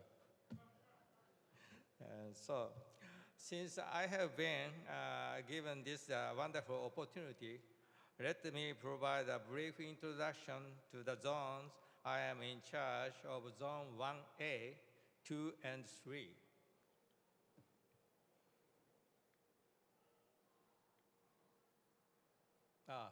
Before that, this shows my career in my Rotary. And when I became the member of Tokyo Tobihino Rotary Club as a charter member in 1989. At that time, do you remember that our president, Hugh Archer, and his RISM is Enjoy Rotary. This phrase is one of my favorite RISM. And at that time, in Japan, the bubble economy is spreading all over Japan. Everything is happy. To general meeting, and some golf, some dinner, everything is happy. But the meaning of Enjoy Rotary has changed since I became an assistant governor 2012. So that because I have participated in many programs, such like LILA, Youth Exchange Program, and the Yonama Scholarship students. This is very impressive for me. This is my reason my Enjoy Rotary meaning has changed in myself. I convinced that the only way to enjoy Rotary is participate, take action, and interact with many good people. This is my conclusion. I convinced. And since I have been given this wonderful opportunity, let me provide a brief introduction to the Zone 1, zone I am in charge of, Zone 1A, 2, and 3. These zones consist of 34 districts divided into 3 regions. Region 1 comprises 13 districts, northern part of Japan. And Region 2 has 9 districts, middle part of Japan. I belong to the Region 2 district 2750, which covers southern part of Tokyo and including Guam, Palau, Saipan, and North Mariana Island, we have 1980 clubs, including overseas 9 clubs. And the membership reach over the 4,500 or 600. And the Region 3 consists of 12 districts, the west part of Japan. As of October 14th, the membership in these zones stands at 83,963 members across 2,204 clubs. This table compares Japan with the global figures. As of October 1st, the global membership was 1.16 million, with Japan accounting for 7.19% of the total. Among these, female members number 310,511 globally, while Japan has only 6,829 female members, representing 2.2%. As you know, so the average of the female percentage globally over the 26%. In Japan, just only the 8%, regrettably so low level. This represents a significant challenge for future membership growth efforts, I think. Regarding the number of clubs, Japan has 2,204 clubs, making up 6.01% of the global total of 36,702 clubs. In terms of districts, Japan has 34 out of 526 districts, representing 6.5%. For Rotaract, the global membership is 121,259, while Japan accounts for 2,792 members, or 2.3%. Similarly, a low level like female membership. This also represents a significant challenge for future membership growth efforts. Like other countries, Japan now pays per capita dues, which has enabled more accurate tracking of these figures. We have to increase the road access for future. Please take a look at the chronological table of membership numbers in Japan. In 1996, Japan had 130,982 members, but the number has gradually declined, falling below the 100,000 in the early 21st century. Japan maintained 3 zones for a long time. However, in 2019, this was reduced half zone by half zone, leaving us with the current 2.5 zone. This change significantly impacted the election of directors. Both immediate past Director Sato and I have served as the solo director from Japan for a 2-year term. Starting from the 2026 term, one director will be elected from Zone 1A and another from Zone 3, marking the first time in 4 years that 2 Japanese directors will be elected. In 2027, Korea Rotary will celebrate the century anniversary of Rotary's founding in the country. I heard that Korea Rotary is planning substantial membership growth in preparation, aiming to restore a 3-zone structure. Japan must not fall behind, and we intend to focus our efforts, increase membership as well. I hope strongly.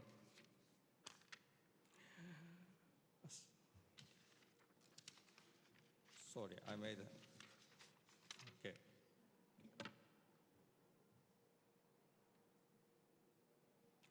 So, this table shows the surrounding Asian membership. As former President Gary said yesterday, Asia currently accounts for 36% of the total. Please pay attention to the bottom 3 lines. South Korea, Taiwan, the Philippines, have reached their highest membership numbers ever despite the COVID-19 pandemic. I would like Japan to follow this example.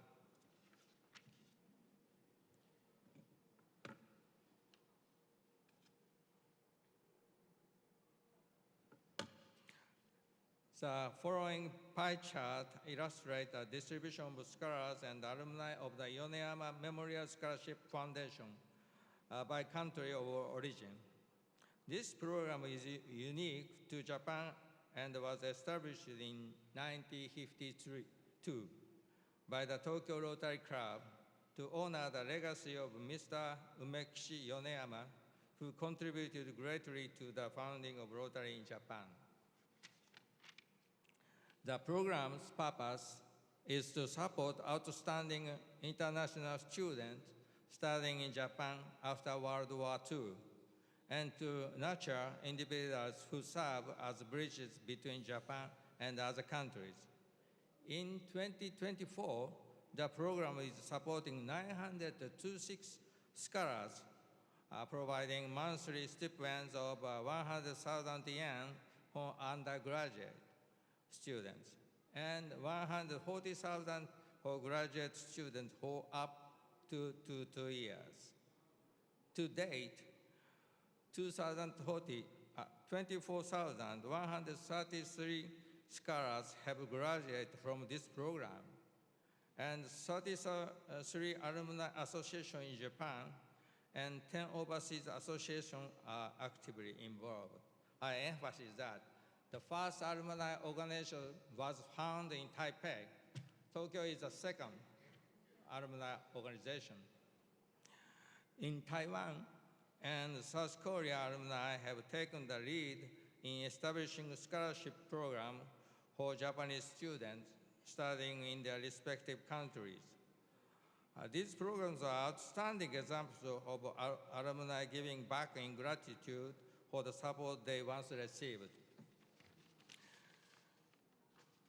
But I think not only the Yoneyama Memorial Scholarship Program, but also the various Rotary initiatives such as Peace Fellowships, Foundation Scholarships, LARA, and Youth Exchange Programs serve as significant investment in the future.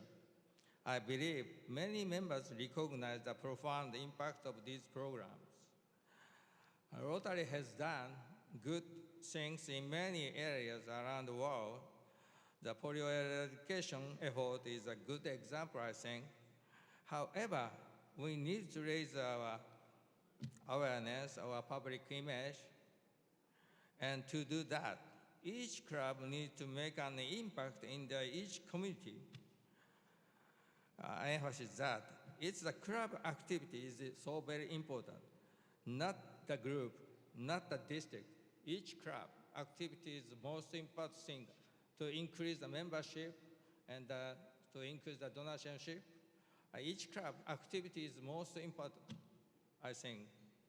So let's work together to make Rotary grow more. Let's grow Rotary. And so time is left. And so I prepared some autobiography, self-introduction, short video message. And this is used by the RI board meeting and last October. I can show you the video, so please enjoy the show with your generous heart and with your patience. Please go on.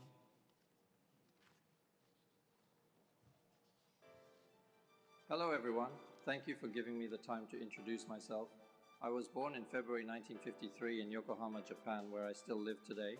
With a population of about 8 million, Yokohama is the third largest city in Japan. Currently, I serve as the president of Chiyoda Transport Co., Ltd. Following in the footsteps of my father, who passed away 38 years ago. Our company handles warehousing, cargo transportation, personnel dispatch, and event management in large buildings. We have offices across Japan and operate nationwide. This photo is one of our warehouse and our truck. At the age of 44, I became the youngest ever chair of the Japan Automobile Transporters Association, a position I held for 6 years, and I currently serve as vice chair Additionally, I am the chair of the Tokyo Trucking Association, which consists of 3,000 companies, and vice chair of the All Japan Trucking Association, a public interest foundation. In recognition of these contributions, I was honored to receive the Order of the Rising Sun, gold rays with rosette, from His Majesty the Emperor at the Imperial Palace last November. This is a commemorative photo from that moment.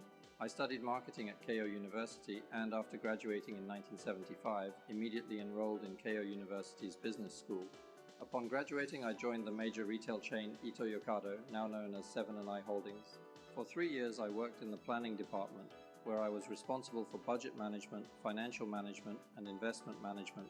After that, I served for 2 years as the secretary to the company's founder, Mr. Masatoshi Ito. I learned many valuable lessons from him, for which I am still deeply grateful. Mr. Ito was close to the renowned Professor Peter Drucker, and after Drucker's passing, he was asked by Mrs. Drucker to assist in the management of the Drucker Business School. This photo is from a conversation between Mr. Ito and Mr. Drucker. I married my wife Ritsuko just 40 years ago on the 28th of this month, and we have been blessed with 3 children. This is a commemorative photo from our wedding. Our eldest daughter worked for the major trading company Marubeni, but retired this March and is now at home. Both of our sons graduated from Keio University, as I did. My eldest son was the captain of the triathlon club during his university days. The photo shows the moment he won the All Japan High School Championship. He joined our company last year and is currently serving as an executive officer. My second son was passionate about rugby until high school. The photo shows him during a match when his team won the Kanto tournament in junior high school.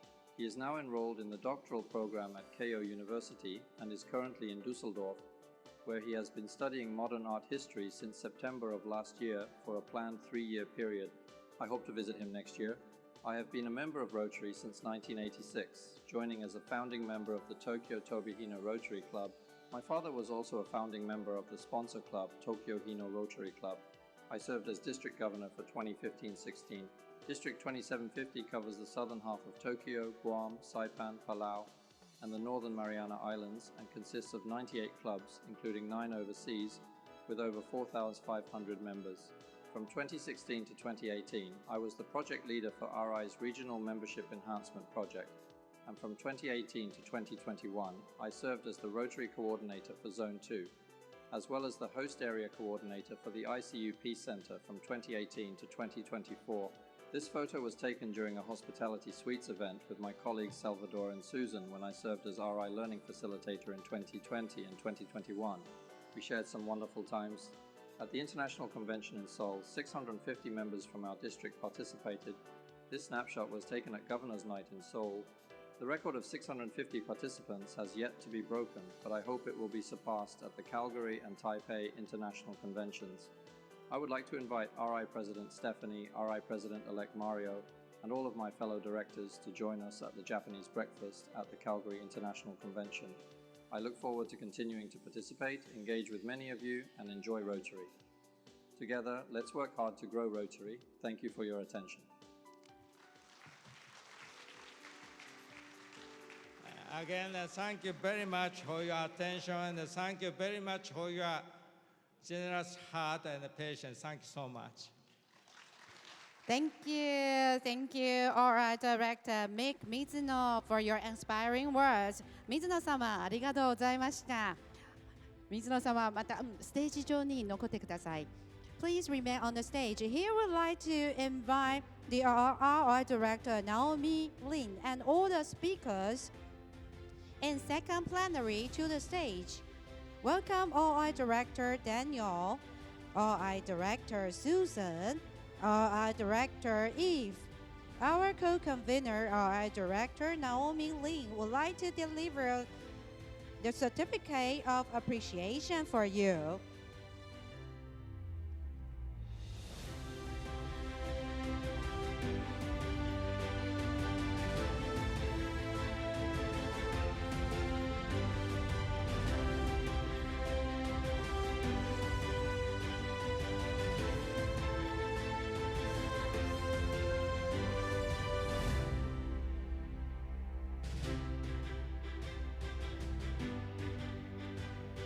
A big welcome to our RI President Stephanie on the stage to present the certificate of appreciation together.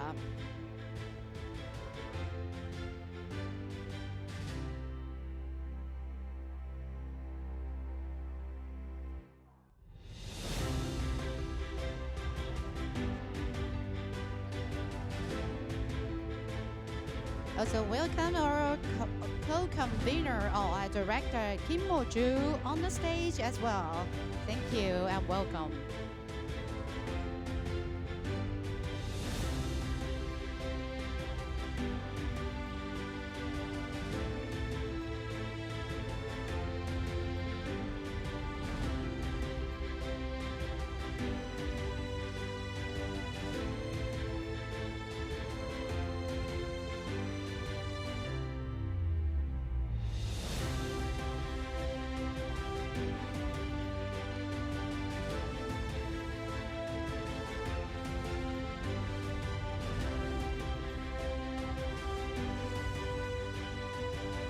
We will take the group photo together. Please look at our cameraman, our photographer.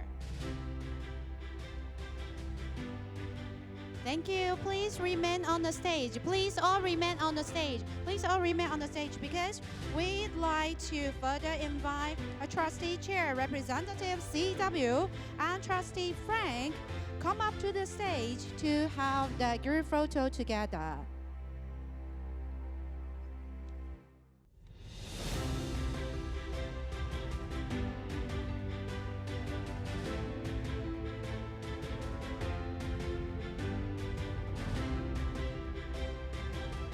Thank you all. Thank you. Thank you. Welcome back, everyone, to return to your seats.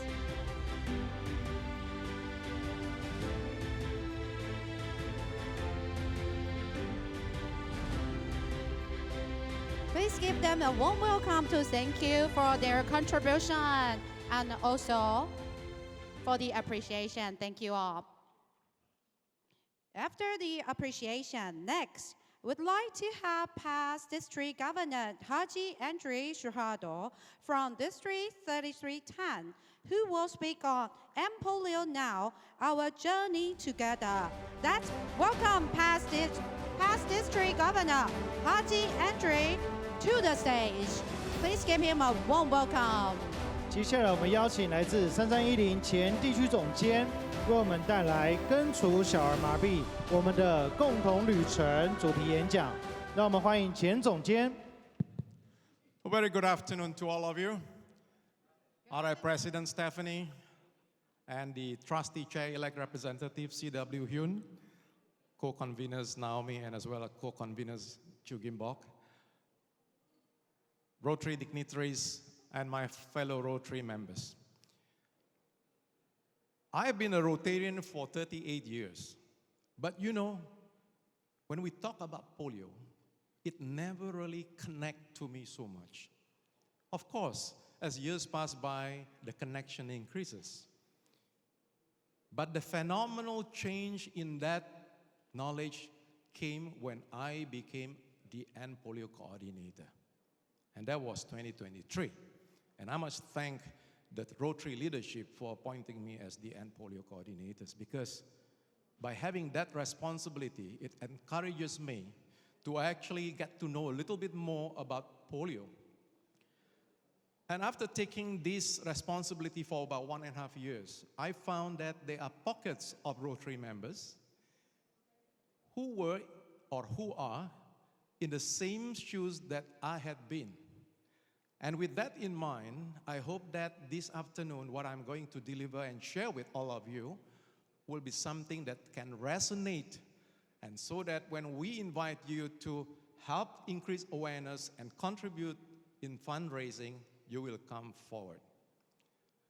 First of all, in case you need some of the slides that I'm going to share later on, feel free to take a picture of this QR code. You can scan it, and you can actually contact me. Thank you. So, our journey in ending polio has actually started a long time. And I must thank RI Director Eve for sharing with us that wonderful initiative on polio. But you know what? lately, and I'm sure you know, the number of cases have gone up, especially in Pakistan. Today, we have actually 49 cases in Pakistan and 23 in Afghanistan, more than last year.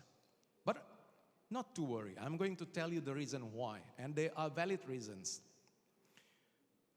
And I'm going to try and share as much as possible, so the slide could be quite quick, but basically these are the 8 topics that I have already prepared for all of you. Now, all of us know what is polio, but do you know that this polio actually originated from Egypt? And do you know that the size of the polio virus is in fact smaller than influenza virus? I didn't know that before that. And you see the one with the blue box, and that is the polio virus. And it is actually smaller than measles and even smaller than influenza.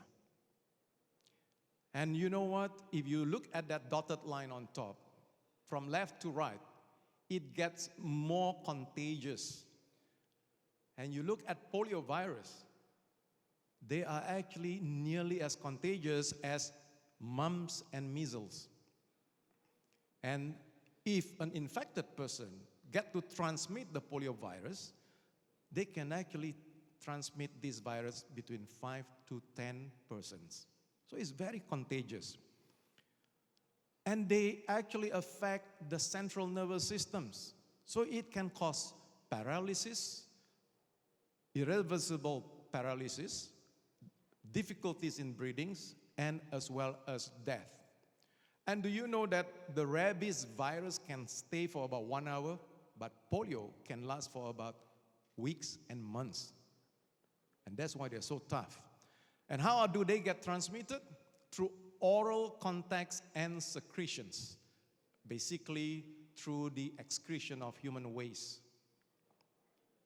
And that is how it looks like. It thrives very well in the digestive system. And when it gets excreted as stool with poor sanitation in the community, guess what? When children play, they get their hands contaminated. And when they touch something and they put it into their mouth, and that was how the virus actually gets into their body system. And that's the reason why we need to increase our sanitation initiative. And that's part of the 7th area of focus. But only 1 in 200 can get paralysis. Only 1 in 200, but that is bad enough, and that is something that we do not want to happen. And I'm showing with you because I'm showing this particular short video with permission from the 2 people who suffered from polio. To give you an idea what polio is and the effect if a person has polio.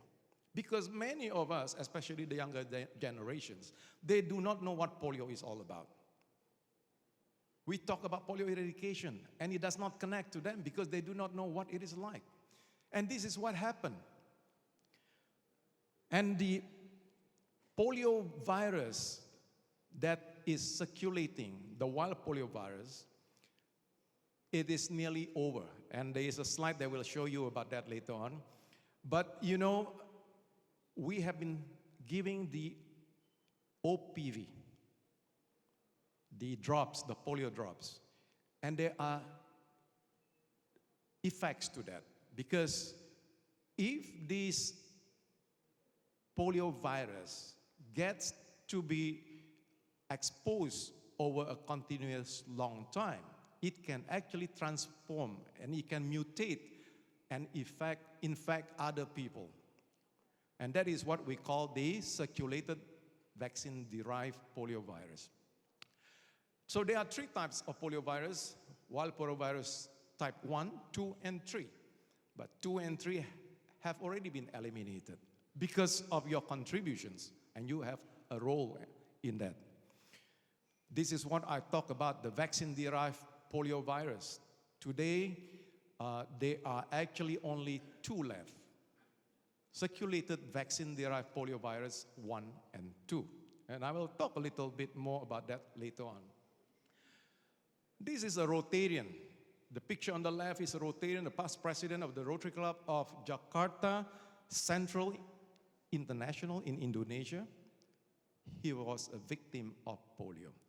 And he told me, I had a permission to use this photo from him. And he is the polio ambassador in Indonesia. And he told me how at times he used to think about why is it that he could not walk like any other people. And it was very disheartening.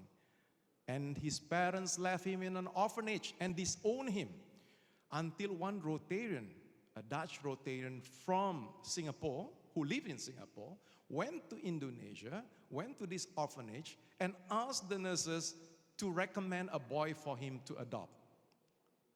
And this nurse then said, well, I have this guy, this particular boy. He is bright and smart, but he's handicapped. He got polio. And the guy said, not to worry. And today, John Su is an architect and is a polio ambassador to Indonesia.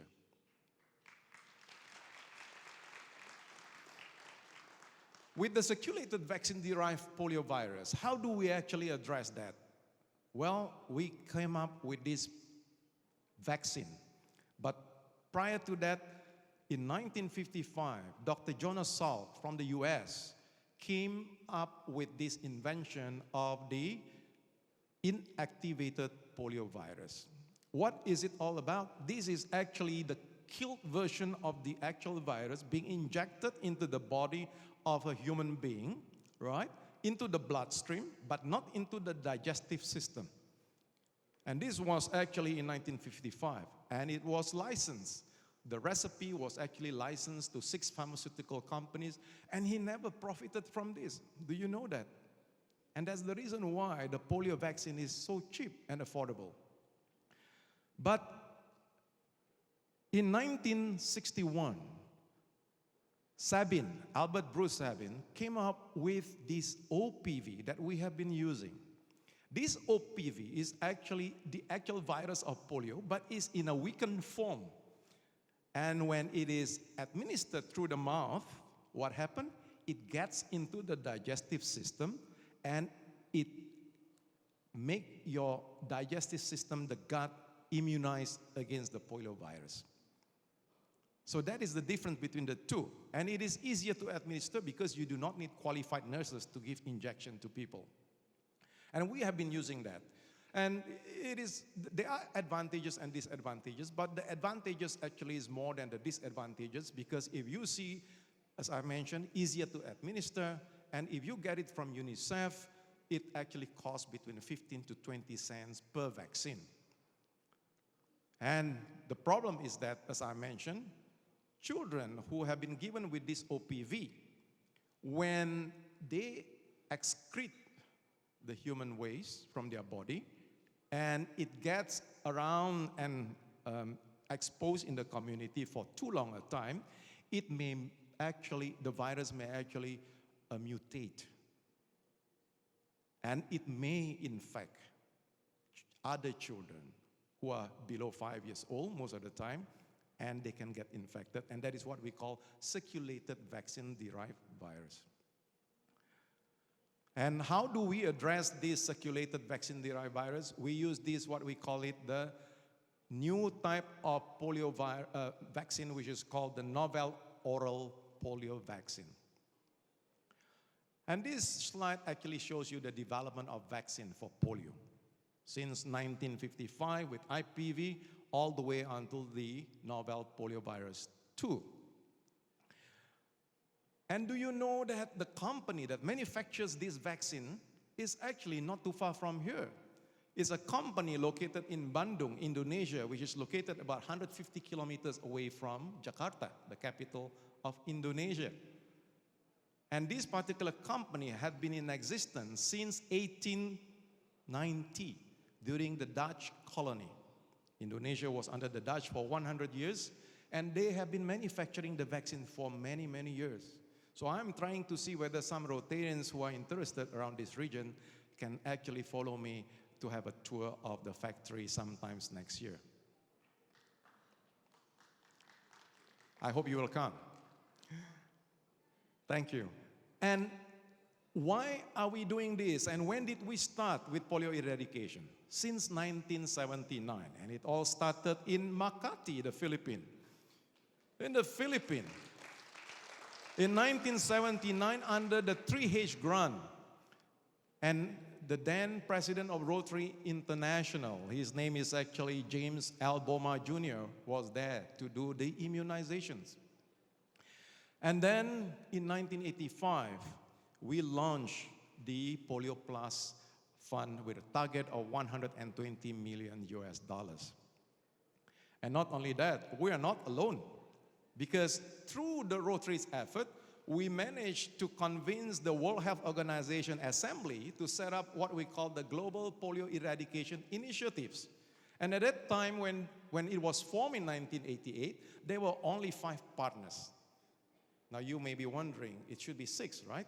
The 6 partners, which is actually Gavi, the Vaccine Alliance, only came into partnership in the year 2000. And they are actually responsible in making sure that these vaccines are affordable to all countries, especially the poor countries. So what is Rotary's role? A lot of Rotarians get mixed up because we have 6 partners. And each partner are doing different things. And our role is confined to only 3 things: doing fundraising, advocacy, and building awareness. Nothing more than that. We are not a medical group of people that can actually tell the World Health Organizations what to do. So with that, we have set up every year a fundraising target of $50 million. And why do we set $50 million? This is not a figure that we just pluck from the air. It is because the Bill and Melinda Gates Foundation has been partnering with us since November 2007. And they told us that, hey, look, for every dollar that we contribute, I'm going to give you $2, but up to a maximum of $100 million. And that's the reason why our target is $50 million to maximize the matching from the Bill and Melinda Gates Foundation. And how do we do that? By getting many of you to contribute to Polio Plus and getting clubs to contribute at least $1,500. And as well as getting districts to give their DDF, so that all this can be matched with the World Health. And as far as fundraising is concerned, the other initiative that has been popularly promoted recently in our region is the Polio Plus Society.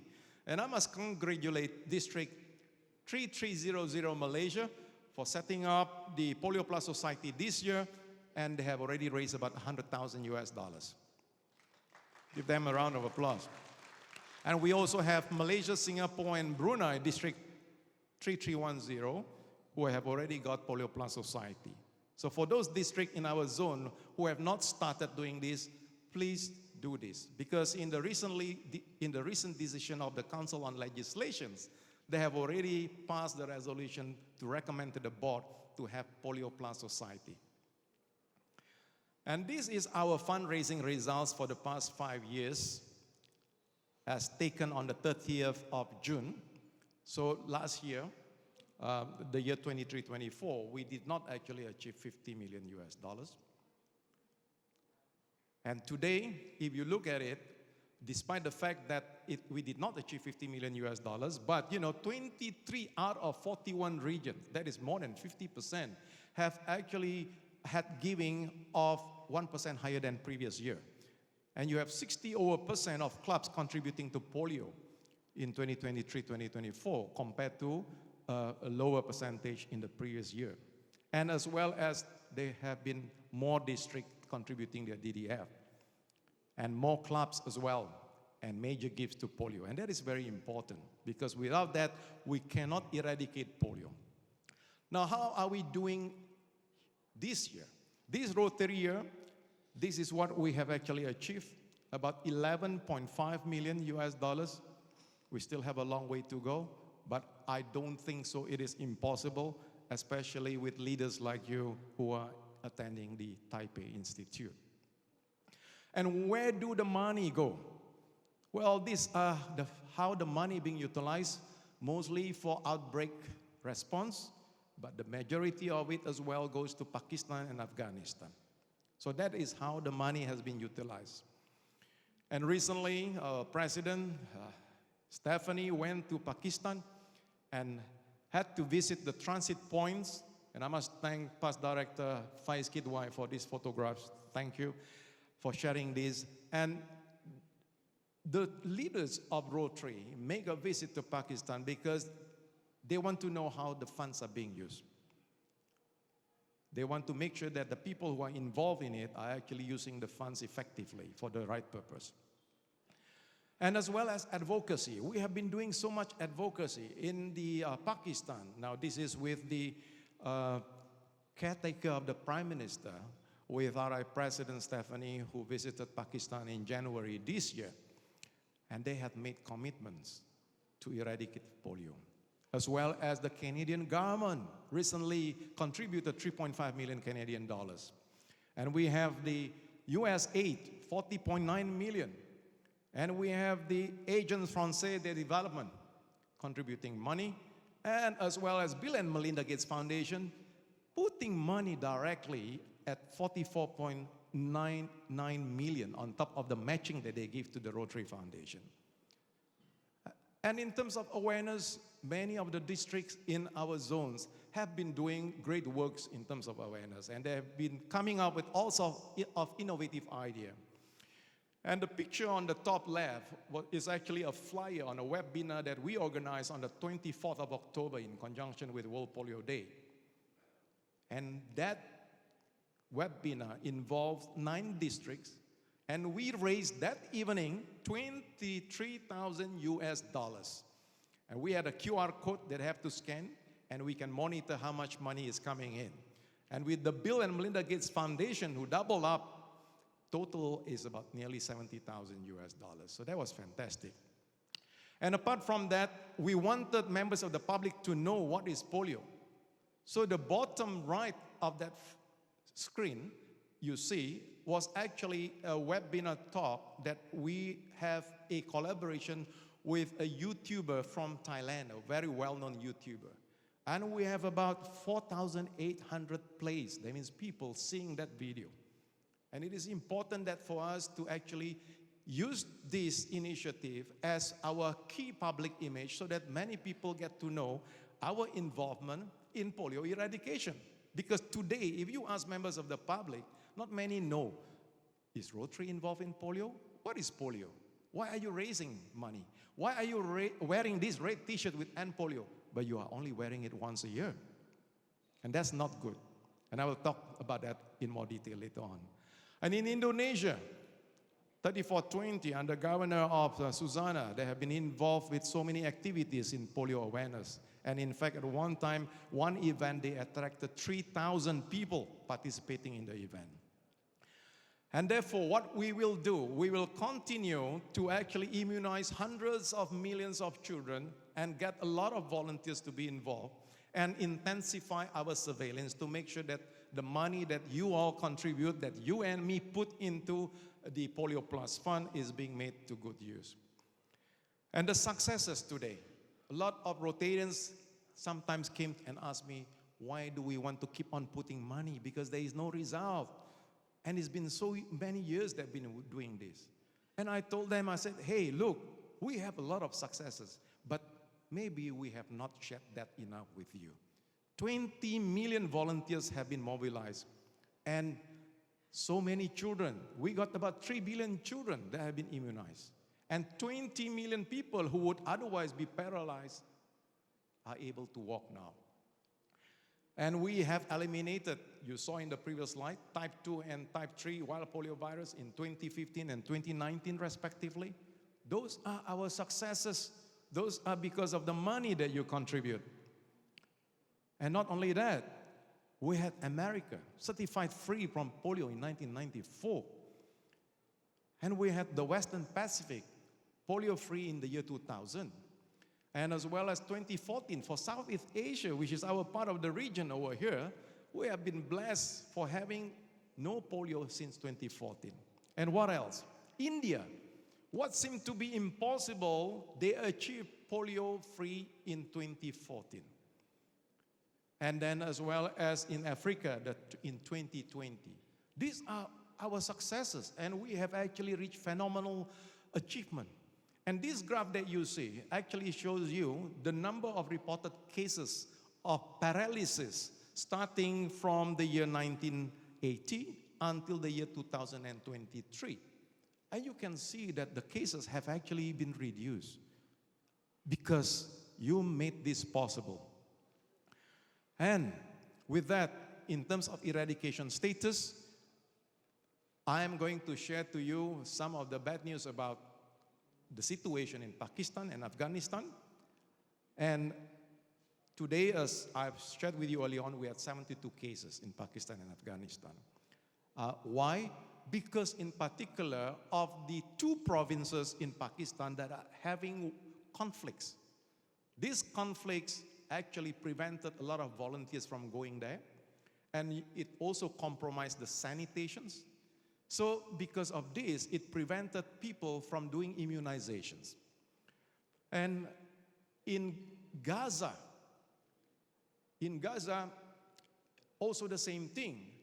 If you look at Gaza, can you play the video for me? Let's hear the video. A new potential killer is stalking these refugee camps. The polio virus, detected in sewage water and spreading fast for the first time in 25 years. And this is its first victim.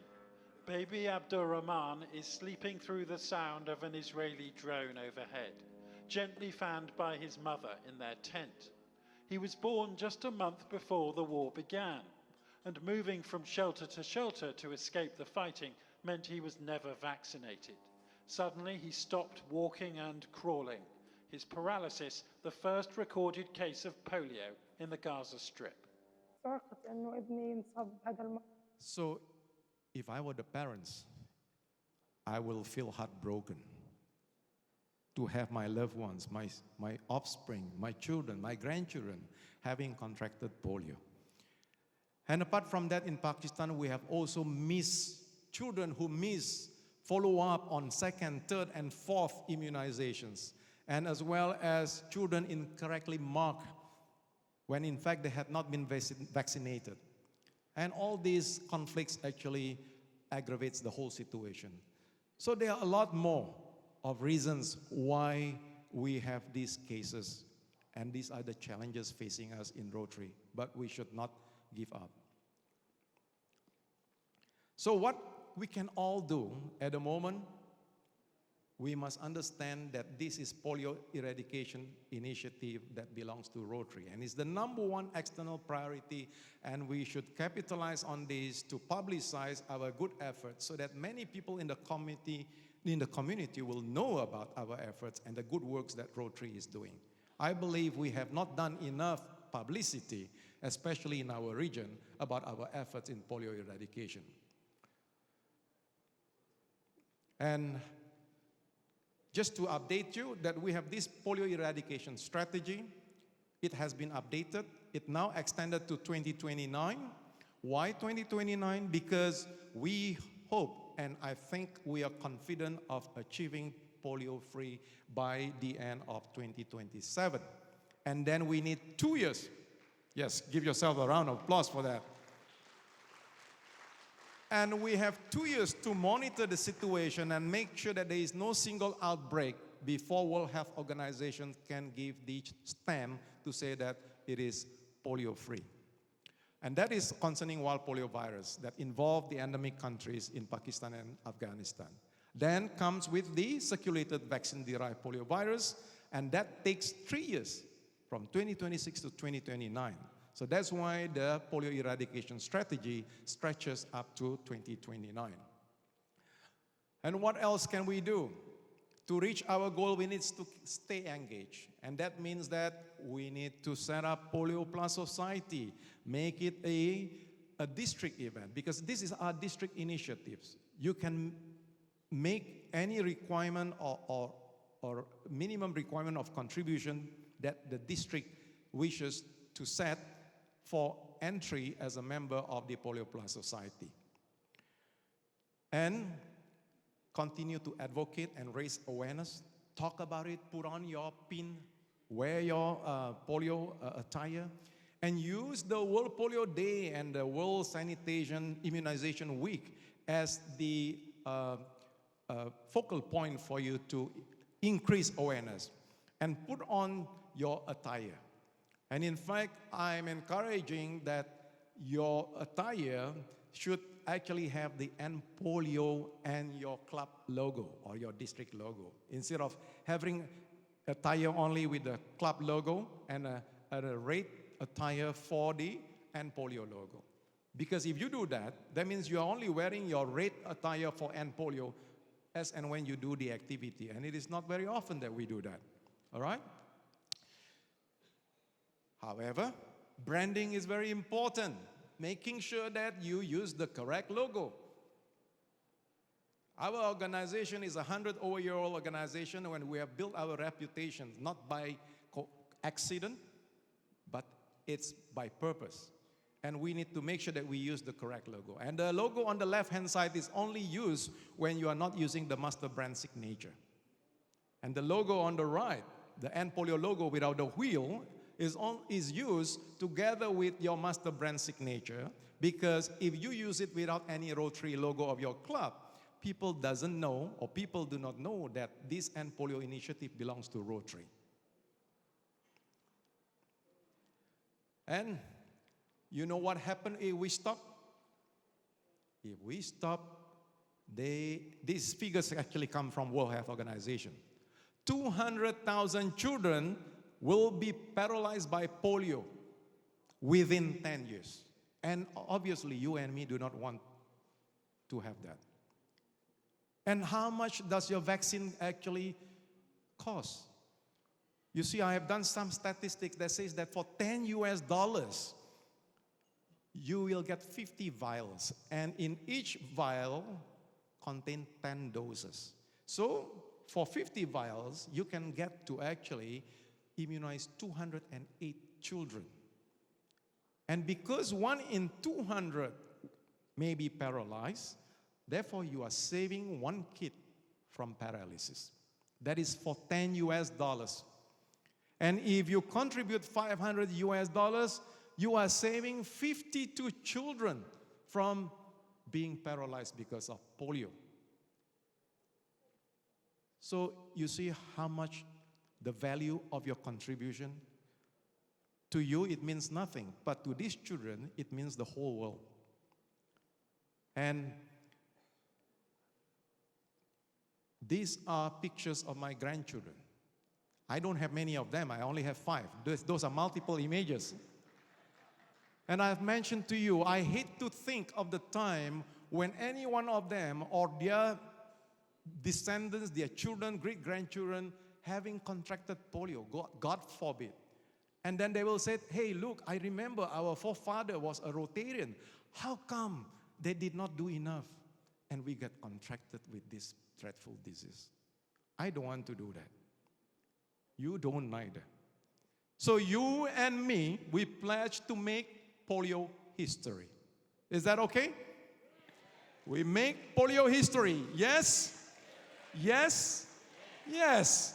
Okay, that yes will translate into action. Take a photo of the QR code, and that is where you can contribute your funds to ending polio. And thank you very much. Thank you. Thank you for our past district governor, Haji Andrea. Now, past district governor Michael Jen from District 3523 will present on Rotary International's 5-year financial forecast. Please give him a warm welcome. 现在我们邀请3523地区前总监为我们说明国际扶轮未来5年的财务预测。让我们掌声欢迎前总监。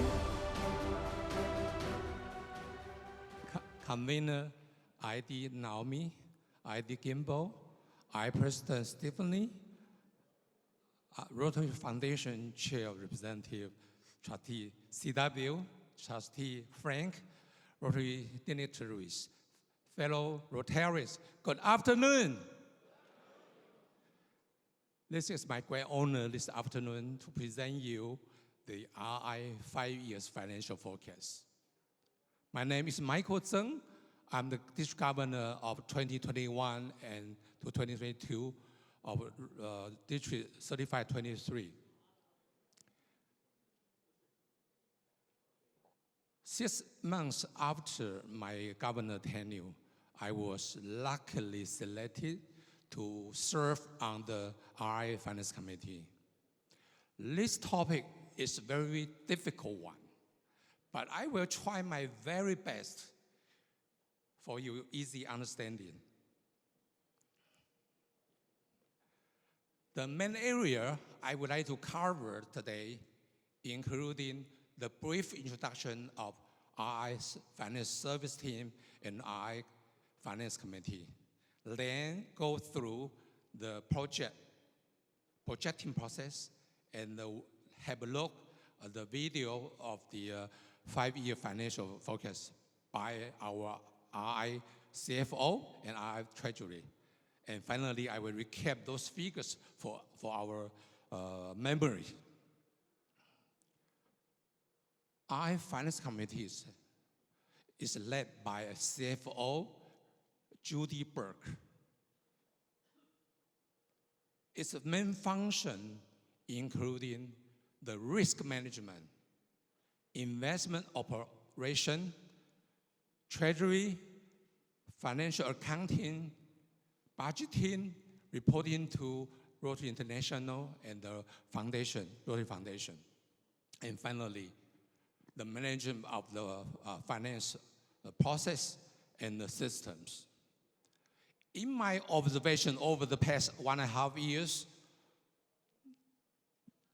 our finance staff are very professional.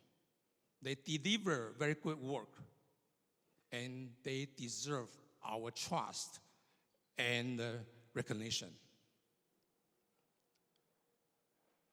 Rotary International Finance Committee has a function to advise Rotary RI Board on Rotary finance and sustainability measures.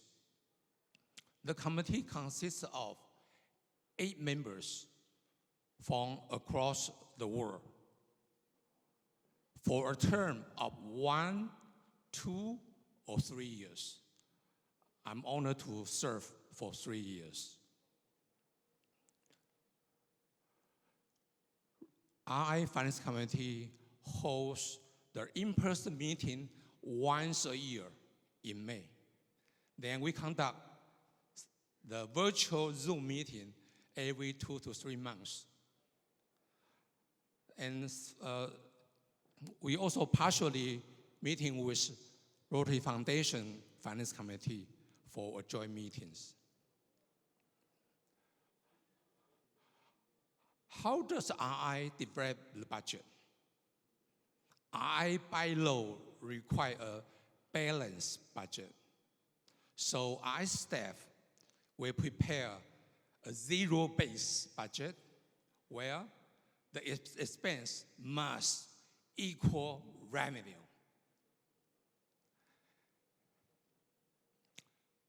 The historical result, budget projection, or the assumption are used to forecast their financial performance.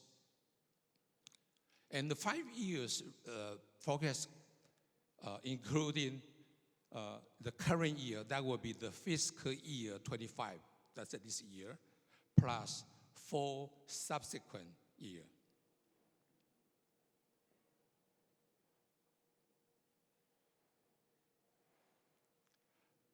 What are the major steps to update the five-year forecast? First, the update for the most recent year's actual result, also called the projected actual. Then, update for the next fiscal year's approval project, and enter key assumption, including membership level, membership due, investment return or investment earning, inflation, capital expenditure, and depreciation. Then they also review the impact of future years, including surplus, deficits, and the reserve. They also make adjustments based on RI committee, Finance Committee, or RI Board's guidance. RI Finance Committee will review the forecast and approve assumption every May in Evanston. When the 5 years forecast is drafted, then our Finance Committee will further review the budget detail and make recommendation to the RI Board. RI Board will further evaluate the budgets against our overall goals, considering the strategic investments and our financial performance. The focus will also be reviewed every 3 years in Council on Legislation, especially when there is a need to evaluate the change of per capita membership due.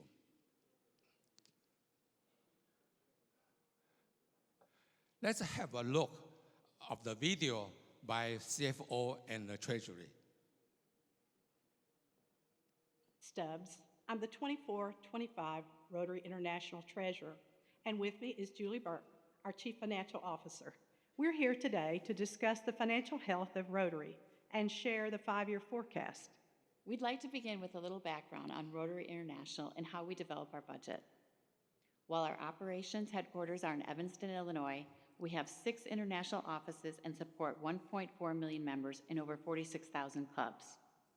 We operate in over 200 countries and territories, 8 official languages, and 27 currencies, with over 160 bank accounts in financial institutions globally. Our bylaws require a balanced budget each year. So Rotary International staff prepare a zero-based budget that aligns with our strategic initiatives. This means that our expenses must equal our revenues. The Finance Committee reviews key assumptions, which are variables and predictions staff use to develop the budget. The budget details are also reviewed and used to make recommendations to the Board of Directors. The Board then evaluates the budget against the organization's overall goals, considering strategic investments and financial performance. And that is how Rotary develops its budget. Let's look at our budget for the upcoming year. Rotary has 3 types of revenue: membership dues, investment earnings, and a segment we call Services and Other. Investment earnings represent 3% of our revenue and are not predictable due to capital market fluctuations.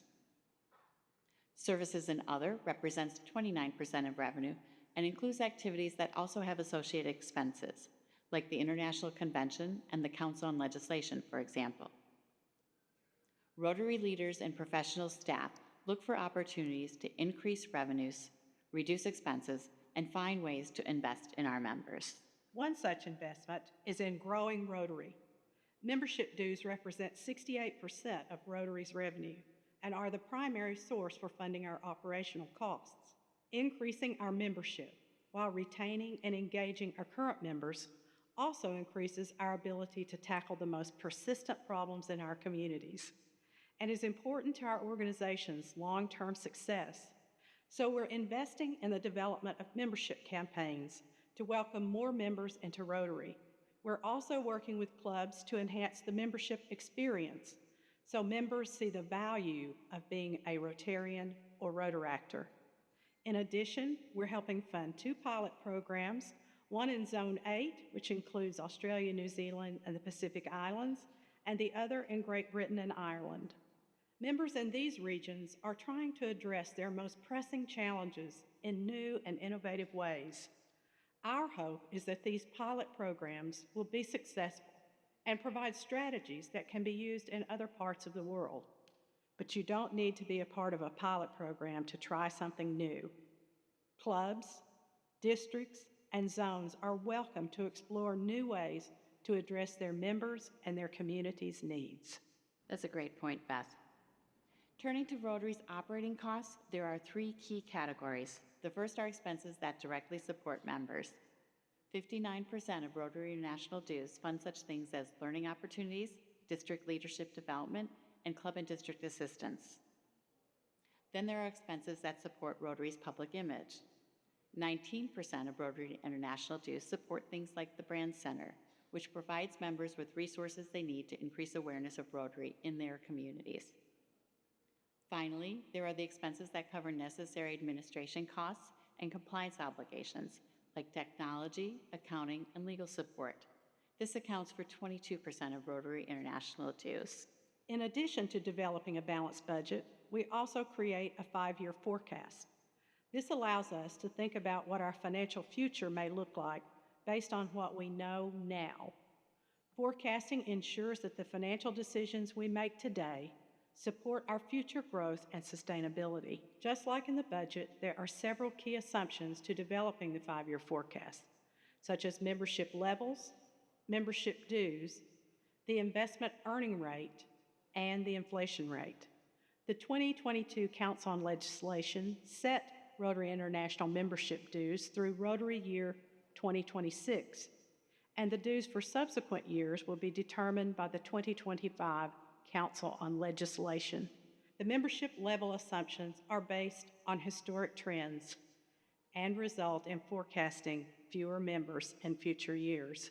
While the trends indicate fewer members over the 5-year period, we are very focused on growing membership, both from the perspective of welcoming new members to the retaining existing members. Increasing our membership is vital, but so is giving our members a reason to stay. In a typical year, we welcome around 150,000 new members into our Rotary clubs. Unfortunately, we lose a similar number each year. By welcoming more people of action into our organization, we are better equipped to address the needs of our communities worldwide, while also enriching the lives of our valued members. Dues are a means of delivering greater value to our members so they can have the experience and make the impact they want. Inflation also factors into the 5-year forecast. Though inflation rates have been decreasing recently, the higher inflation over the past several years resulted in increased expenses. This made for some tough decisions to reduce costs and develop a balanced budget. Here's what we project Rotary's financial picture to look like over the next 5 years. Rotary Year 2025 is the base year, and the assumptions are applied to future years. As you can see in the surplus and deficit chart on the left, revenues are higher than expenses until fiscal year 27, when our expenses become higher than our revenues. We are projecting a balanced budget in fiscal years 25 and 26, and deficits in fiscal years 27 through 29. As noted earlier, there is no membership dues increase assumed for fiscal years 27 through 29, as that will be determined by the 2025 Council on Legislation. We will need to balance the budget when it comes time to budget for fiscal years 27 through 29. The graph on the right represents our reserve projections. The orange bars reflect our forecasted reserve levels, while the red data points reflect the board reserve target. The forecasted reserve levels are above the reserve target in fiscal years 24 through 28, and then projected to be below the reserve target in fiscal 29. However, keep in mind the dues levels for future periods are yet to be determined. I also want to point out that the fiscal year 25 includes board decisions to use reserves to fund strategic initiatives like Zone 8 and Great Britain and Ireland regionalization pilot mentioned earlier, as well as funding polio eradication efforts. Rotary's financial health is strong. We continue to serve as good stewards of the organization's finances, which allows Rotary International to support its members and provide you with the resources and tools you need to serve your clubs and communities. Our membership initiatives are a key priority. To aid in that, our information technology and participant experience areas are implementing a comprehensive data strategy, gathering and providing the information that Rotary International and our clubs need to create even more personalized experiences for our members. We also continue to focus on the people-centered aspect of our infrastructure, the user interface and member experience. For example, upgrading Rotary Club Central so that Rotaractors also have the tools to set goals and plan for their future. We are also strengthening our youth protection policies and training so young leaders are safe and protected while participating in our programs. And hopefully they will see the value of involvement with Rotary, thus ensuring Rotary's future and extending our ability to do good in the world. If you'd like more information about Rotary's finances, our annual report and audited financial statements are available at rotary.org/financials. On behalf of Beth and myself, we'd like to thank you for your time and dedication to Rotary. How do you think about the video? There are so many information inside, right? So I watch and replay the video at least 30 times to prepare my presentation today. So for your easier understanding, I would like to catch up some key figures for us. For fiscal year 25, the total budgeted revenue is about $135 million for I. And the investment earning or investment return only represent 3% of our revenue. And the service and the other activities, such as providing the international convention, accounts for about 29% of the revenue. And mainly, our membership deal represent about 38% of our revenue.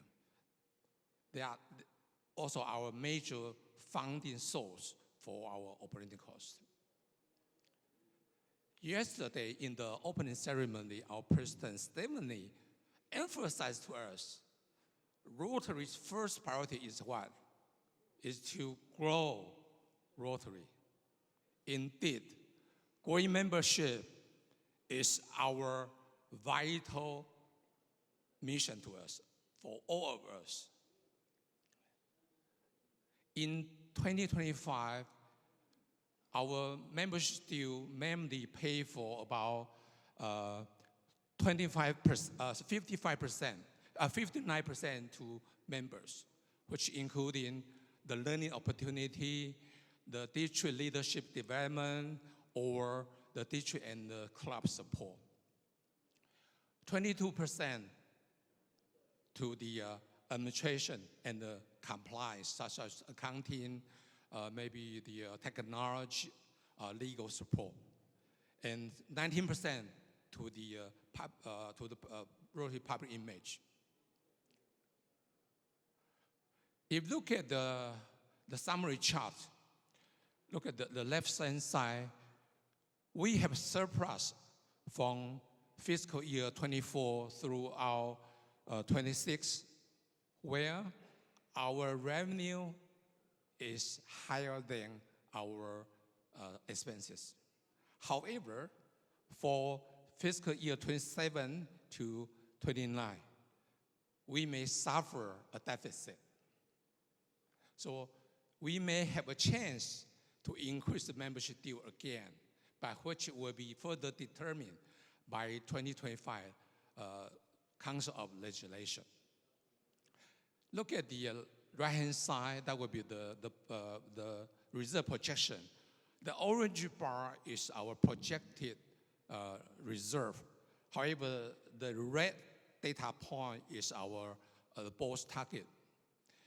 As you can see, from fiscal year 24 through our 28, the projected reserve is higher than the reserve goal, the reserve target. But however, they have a little bit challenge for the fiscal year 29. In conclusion, Rotary International financial health is very strong. Nevertheless, our Rotary leaders, our professional, financial professionals work very hard, try to find opportunities to increase revenue, reduce the expense, or invest in many other areas, such as for the members. So I appreciate your time. I think that's all of my presentation. Thanks again for your time. Thank you.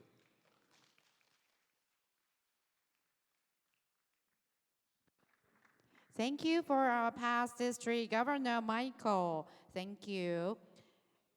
Here we would like to invite our past district governor, Wendy Cho from District 3481, to promote the upcoming 2025 Rotary International Convention. Let's give her a big hand for past district governor, Wendy. 接下来我们邀请38E地区前总监 Wendy 为我们推广2025年国际福人年会，让我们热烈欢迎前地区总监。There's something to our collective energy. When we gather each year, everyone belongs to something bigger than themselves. It is magnetic. It is moving. It is magic.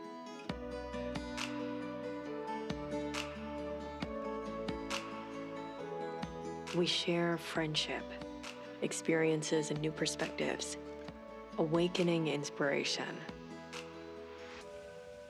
unleashing possibility in ourselves, our communities, and around the world. It's a phenomenon like no other. Join us in Calgary for the 2025 Rotary International Convention and discover magic all around.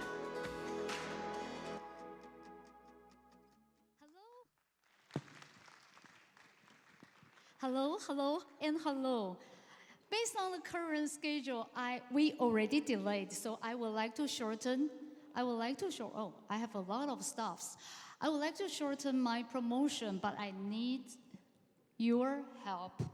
First of all, I'm going to walk into all of us. First one, I would like to interview CW trustee. Why do you want to attend international convention? I think I want to share Rotary experience, also share my ideas, my vision, Okay. and then strengthen our friendship and create new friends Yes. and develop global projects and so forth. A lot of benefits. You almost cover everything as a senior leader. Give him a big hand. Thank you. And you will win this one. Thank you. Great. Thank you, Trustee CW. And we have a lot of Rotarians over here. They sitting in the back. I would like to have anyone want to share why you want to attend international convention? Anyone want to share with us? If not, because we don't have enough time, I would like to interview another one, past district governor Brian. I saw you here. Ha ha ha. You never think I will invite you. Yeah, I did register. Oh, great. I want to make new friends and have fun, and for learning of outstanding experience, Rotary experience. Thank you. Okay. Thank you so very much. You also have another hat. Thank you. Give him a big hand. Thank you so very much. So they already covered some of the reason people, the Rotarian, they want to join the international convention. But we saw a lot of different reasons. Actually, the Rotarians, they share with me why they want to. Oh, apologize. Let's go back in time. Say about Apologize. That is a surprise. The host committee, the HOC, they actually prepared a lot of different events. I saw the website, so that is absolutely good. Can I go back to the pages? Okay, so they gave me a lot of the different reasons why they want to join the international convention. But in the end, they told me, Wendy, because I love Rotary, because I am a proud Rotarian. So I think that's also the reason why we are here today. And what else? I think when you join the international convention, you will feel some inspiration because there are so many very great professional keynote speakers and also fantastic entertainment. You will see you are very new experience. You're going to have the unexpected experience for the entertainment.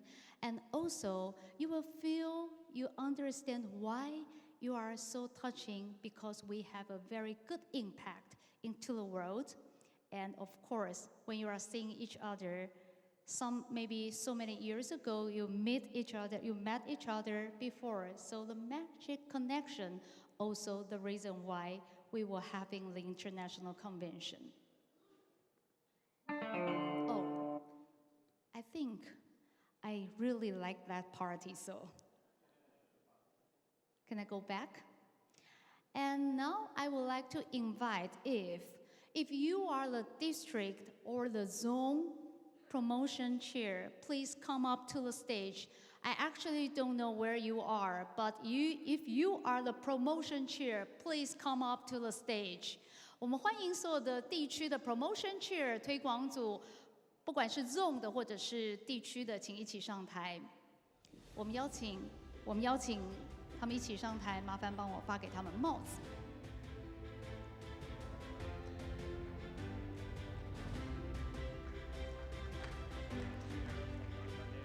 Oh, yes, please. Oh, this is the magic I never expect because I don't know you are joining this meeting as well.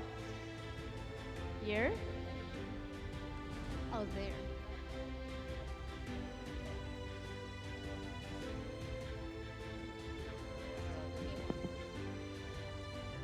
What a miracle.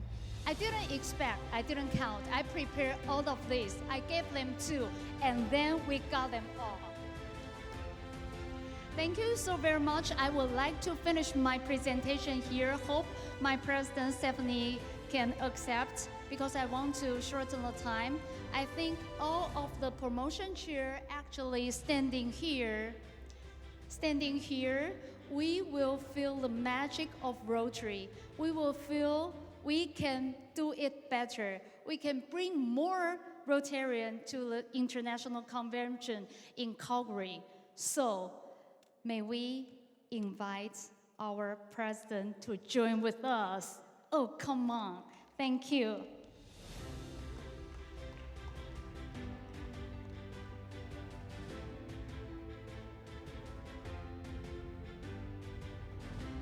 Because of your joining, I think all of us will bring more and more Rotarian, and we're going to meet each other in Canada, Calgary. Let's take a group photo as a commitment. We're going to make it happen. Can I say something?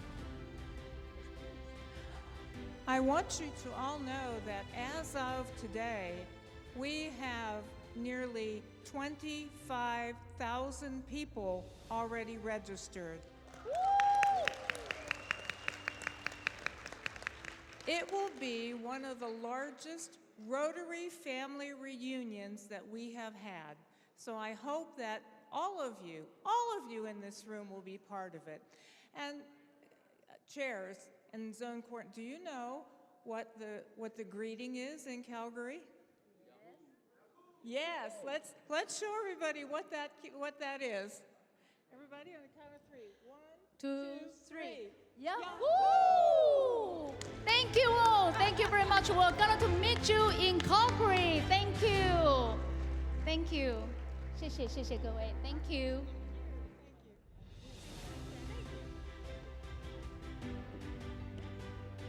Thank you. Thank you for past history, Governor Wendy, for this lovely presentation. And also thank you again for our president for her inspiring words. Next, we'll hear about the 2026 Rotary International Convention. Here to tell us more is our past RI Director, Jackson. Jackson Chef from District 3522, Chair of the host organizing committee. Let's give him a warm round of applause. 接下来将由2026年国际辅仁年会主办委员会主席352地区的前国际辅仁理事，为我们介绍2026年年会的相关资讯。让我们欢迎前国际辅仁理事 Jackson。Thank you. Good afternoon, everybody. It's as the host organization committee of 2026 Taipei Convention Chair, I would like to take this opportunity to thank you. It's my great pleasure to make the presentation to you. Thank you so much. From slide, you can see our Taipei Convention. The date is the June 13 to 17, 2026. And you ask the Mario, when he served as the president nominee, so he came to Taipei in this year, February, to attend the RIPN orientation. So last time, also with the ICC 8 and also with the ICC chair together to attend this RIPN orientation. And this year, August, when Mario served as the president-elect, he came to Taipei with the all ICC member and the I staff. Total, there are 28% to attend this ICC meeting. It means we call the International Convention Committee meeting. All the committee members is very satisfied our HOC hard work. Really, we make all presentation, they are very satisfied. So from the slide, you can see the logo of the 2026. Really is very, very beautiful. I saw I have attended last year convention in Singapore. It was a very successful Singapore convention. You know, the HOC chair is our convener, Director Kimbo. So I hope you can give me some guidance. Okay? Thank you, Kimbo. 谢谢你, thank you so much. Okay. So from the slide, you can see the Taipei Dome. Taipei Dome just very new open this year. And they can accommodate about 40,000 people. It's a very big venue. And all the opening ceremony, closing ceremony, and all banana section will be held in Taipei Dome. So the venue is very new and very comfortable. And another planner menu is we call the Langang Exhibition Hall. Langang Exhibition Hall 1 and 2, also very big space. And from the Taipei Dome, you can take free MRT. We offer you free MRT tickets. Then from Taipei Dome to the Langang Exhibition, about 12 minutes. It's very convenient. Of course, we also offer you the shuttle bus. And the special HOC, we have a financial event. The financial event, there are 5 financial events during our 2026 convention. The first one is the Emporio Taiwan Cycling Tour. This program, these events from the south of Taiwan, we call it Hingchun, come to Taipei, about 540 kilometers. And the attendees, we make 200 only. And we expecting 50 from international and 150 for local. So I think special in Taiwan now, all districts, the cycling Rotarian, a lot of, I believe there will be full capacity of the cycling tour. From photo you can see really everyone, they have a very nice, they wear their uniform, very nice. And the second event we call is the Emporio 3K and the 12.5 Ks run. And the venue will be in the presentation hall, the plaza. And we expecting 10,000 attendees. Very big event, yeah. And the price only $25. We give the T-shirts, we give the hat, we also give the medal.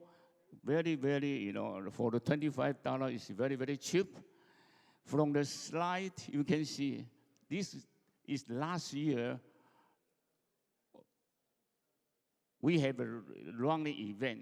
This last year picture, really, also about near the 10,000 people attend this running event. Thank you. I think you will attend for the run. Okay, good. The third event is we call the Taiwanese opera, not Chinese opera. This Taiwanese opera, and the venue will be at National Theater. National Theater. The venue really is very, very beautiful. Very, very beautiful, okay? Then from photo, you can see this Taiwanese opera. They are very attractive. So I believe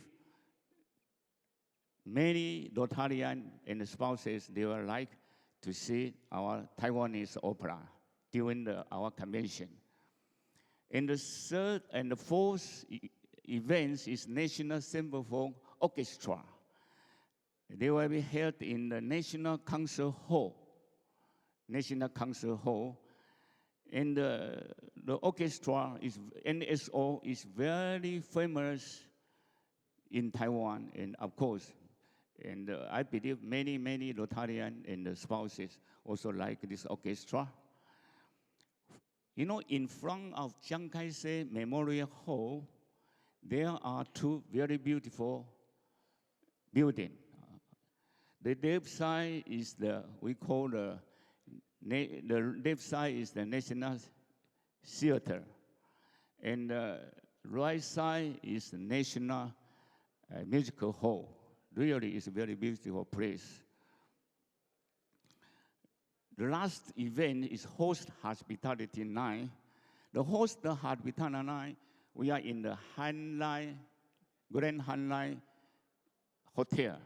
Also, this year is very new open, so we can accommodate 1,500 guests to attend.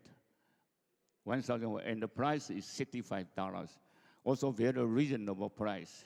Okay, this Hanlai, the ballroom, they can accommodate 1,500. It's a very, very big ballroom, and very new.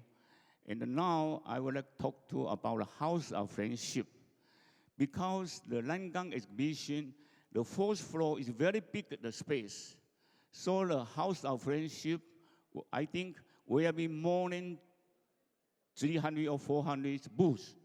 They will be very big, the space. And the House of Friendship, the entertainment, special entertainment, we will provide from the Taiwan 12 districts Rotarian. And of course, they will have also some professional performance and the different culture. And the House of Friendship is the past district governor, Wendy. He takes responsibility. Wendy, thank you. 谢谢你. Okay, Wendy is the chairman of the House of Friendship. And of course, Taiwan, we have a lot of different kinds of the culture.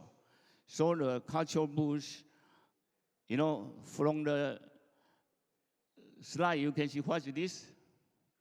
Massage. I think many Rotarians need, when they attend attend the convention will be very tired, very tired. So the massage we need, and is blind, the blind massage, and the price is very, very cheap, okay? And also, as you know, Taiwan is producer of the very famous tea, very famous tea. So of course, we have a tea ceremony. We have tea ceremony. And also, we have also the Chinese costume, different kind of costume. So all the participants, they can wear the different costume. I think this is very interesting for them. Of course, we have a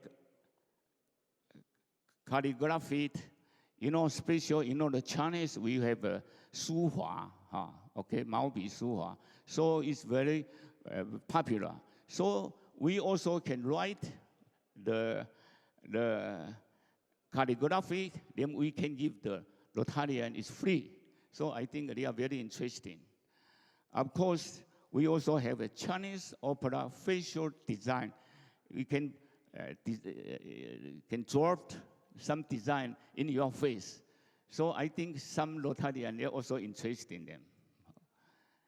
And of course, we, in Thailand, in south of Taiwan, Thailand is very famous. They produce of the orchids, lanhua.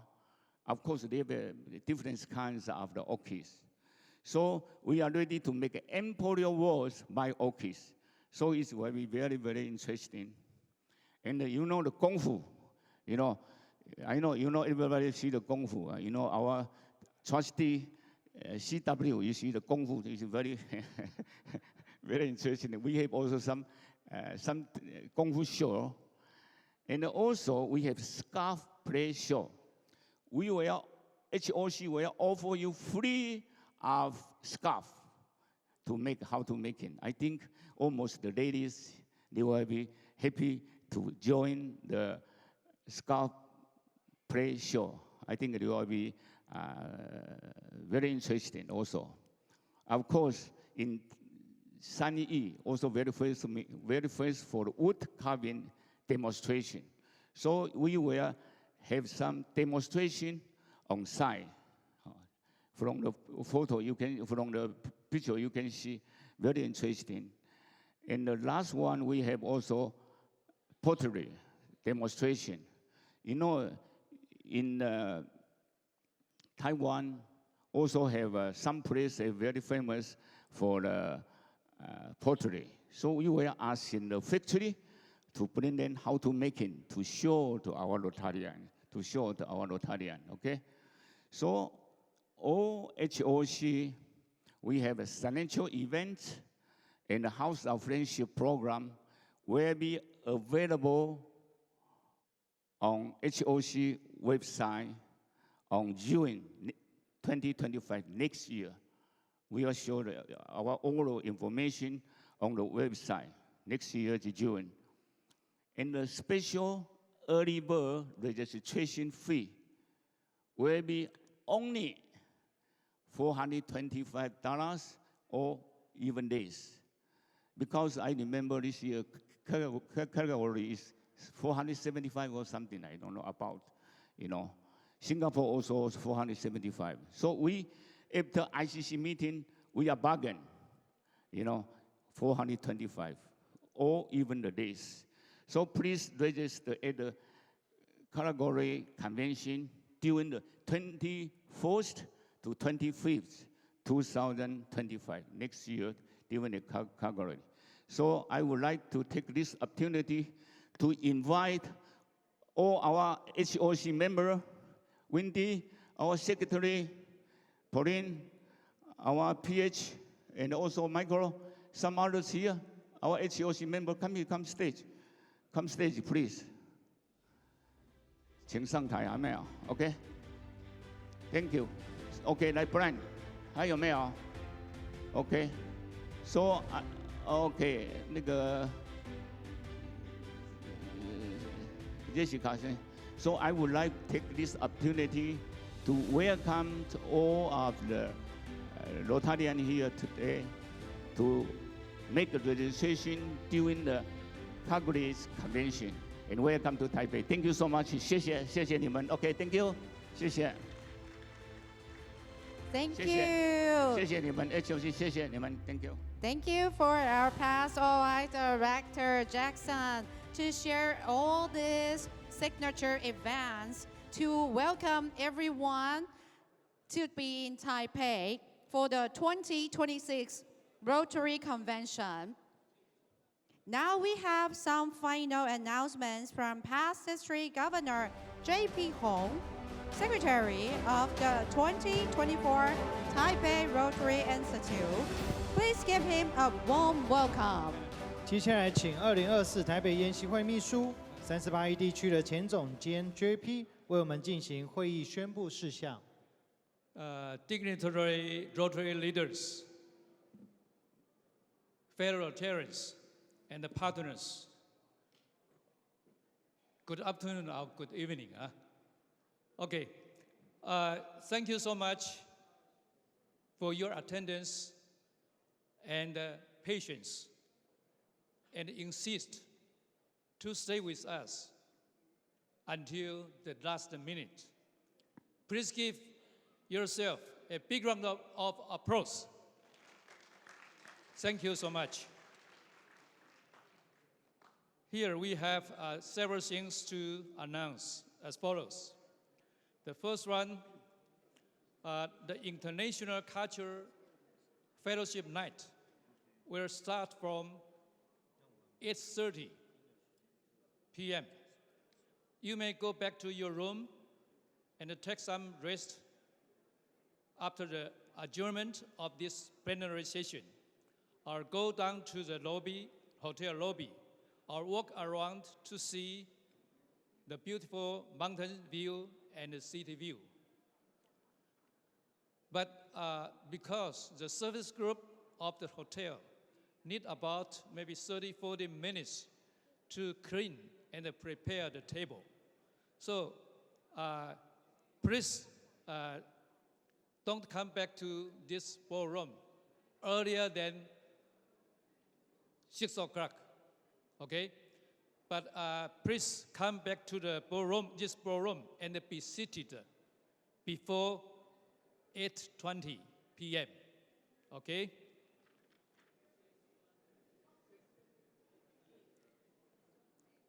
And the Institute will provide the transportation from Grand Hotel to airport in 3 schedules for early leaving Rotarians tomorrow. The first one is the earliest one, is 8 o'clock a.m. in the morning tomorrow. The second one is at 2 o'clock in the afternoon. The third one is 3 o'clock p.m. in the afternoon.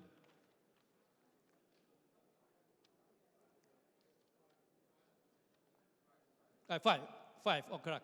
5 o'clock in the afternoon. Ladies and gentlemen, we almost finished most important part of the Institute. You can relax yourself and enjoy the delicious food, good wine donated by Tony. Tony, please raise up.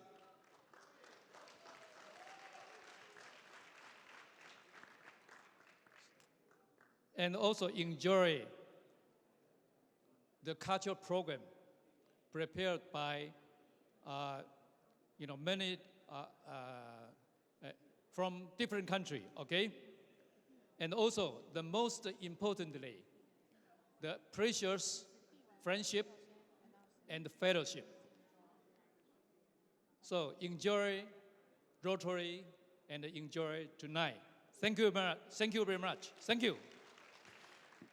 Thank you. Thank you for our past district governor, J.P. Hong. Here we would like to thank you all to join our plenary section. We now would like to invite our co-convener of the 2024 Taipei Rotary Institute, OI Director Naomi, to formally adjourn the meeting. invite our Naomi to the stage.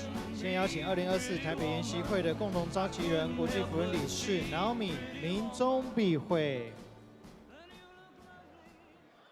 Call 2024 Taipei Rotary Institute, the third plenary session to adjourn. Thank you all. Thank you again for our co-convener, our director Naomi. Our committee have prepared 4 tables for Muslim meal, and for those tables numbers, as you can see from the screen, the table number will be 13, 13, 19, 19, 25, 25, and 31, 31. These 4 tables for Muslim for tonight's dinner. And thank you all again for being with us. Warmly invite everyone to come back to this place starting from 6:10 for Culture Night. And our dinner is going to be officially start from 6:30.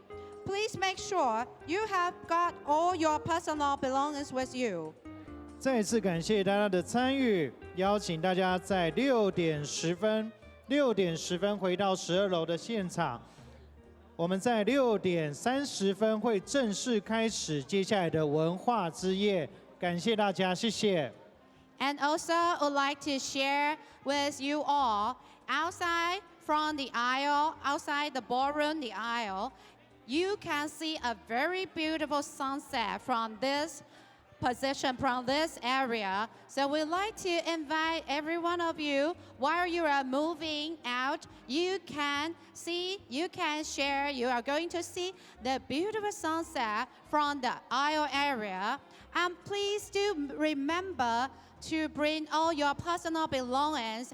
And for now, we would like to invite everyone that's move out to the aisle, for the place is going to do the setting for the culture night. 再一次感谢大家，也提醒您，请留意随身物品是否有遗漏，请一同携带前行。谢谢你们。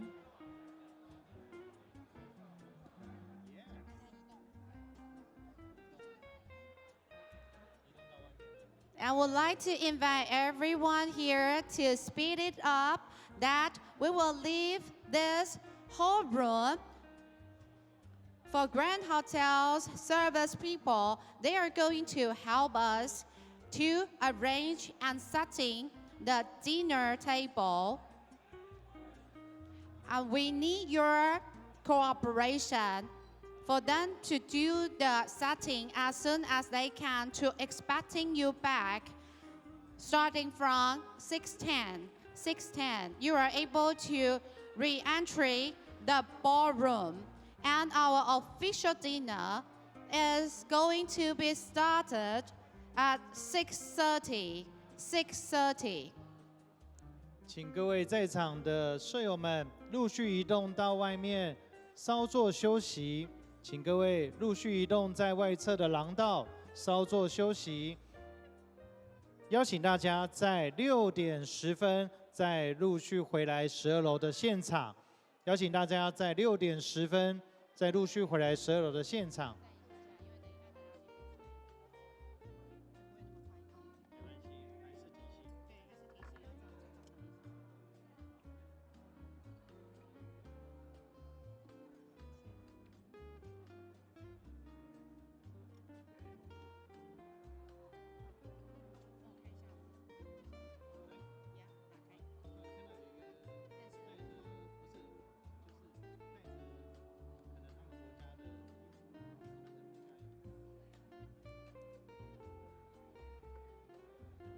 We'd like to welcome you to the aisle to see the beautiful sunset from Grand Hotel.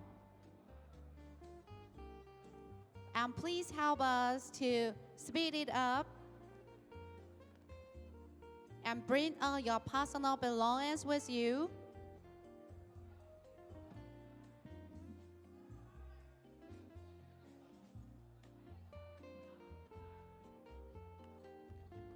请各位舍友们移驾到外面的廊道稍作休息。外面现在刚好有美丽的夕阳可以去观赏。那待会6点10分再请各位陆续回到12楼的现场，谢谢。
是刚好前2个月，其中有一场那个演讲，去那个刚好有一位那个来过社的，金融社的社长，中央社的，他是中央社的。Yeah。因为其实我这边认识有点太晚，就是市长到，对啊，特别那样子。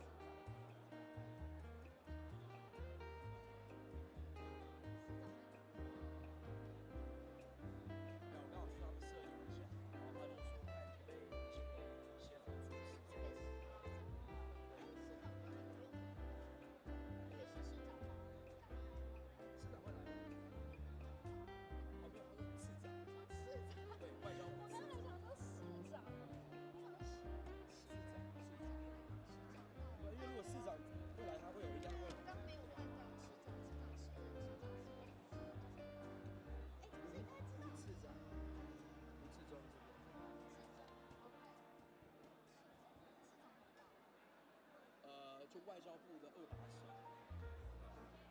政务官。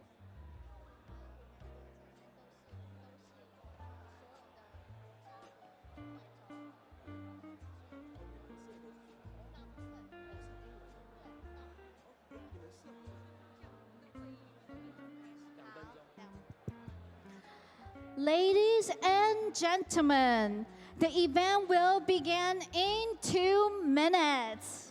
Please take your seats promptly and set your mobile phones to silent mode. Thank you for your cooperation. 各位贵宾，活动即将在2分钟开始，请您尽快就座，并将手机调成静音模式。感谢您的配合。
And ladies and gentlemen, we're about to begin our event. 各位尊敬的先生、女士们，我们的文化之夜即将开始，请各位找寻你最喜欢的座位，来跟我们一起享受这个美好的文化之夜。谢谢。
Good evening, ladies and gentlemen.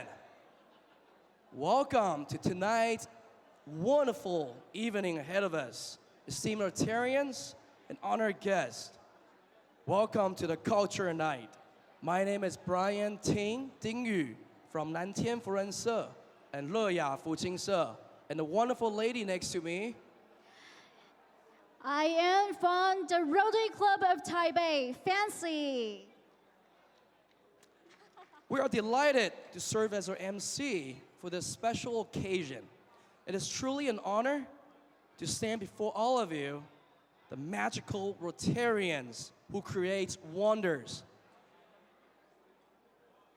各位贵宾及尊敬的福伦先进们，大家晚安。Good evening. 欢迎来到文化之夜，我是台北福伦社 Fancy， 而在我旁边这位帅气的男士呢，大家好，我是南天福人社还有乐雅福清社的 CP 丁宇 Brian。我们很荣幸能够在此为各位创造魔法的神奇福伦仙境们主持今晚这场完美的晚会。Tonight, we will celebrate the rich and diverse cultures of the three Rotary districts through a series of exciting programs. We are also deeply honored to have several distinguished representatives from the Ministry of Foreign Affairs and the Taipei City Governor with us, adding great prestige to this event. First, are you guys ready? Let's warmly welcome Mr. Wu Zhizhou, Deputy Minister of Ministry of Foreign Affairs. And we welcome Mr. Kang Jiaqi, Deputy Director General of Department of NGO International Affairs. Welcome Mr. Dennis Huang, Acting Section Chef of the Ministry of Foreign Affairs. Welcome. And we welcome Li Taixing, Secretary General of Taipei City Government. Oh, okay. And now let's pass on to Brian. We'll do the translation. 今晚我们将以一连串精彩的节目来庆祝这3个福伦地带的丰富多元文化。同时，我们也非常荣幸在座几位来自我们中华民国外交部，还有我们各地区的代表，专程我们来这边莅临。首先，让我们欢迎外交部政务次长吴志忠先生。很重要，所以再次欢迎外交部非政府组织国际事务会康佳琪副执行长，外交部机要11的秘书周好燕先生，欢迎外交部非政府组织国际事务部黄子阳科长。那我们在此特别邀请外交部政务次长吴志忠先生为我们发表专题演讲，请以最热烈的掌声欢迎吴次长。We are especially honored to invite Deputy Minister Wu Zhizhou to deliver a special address.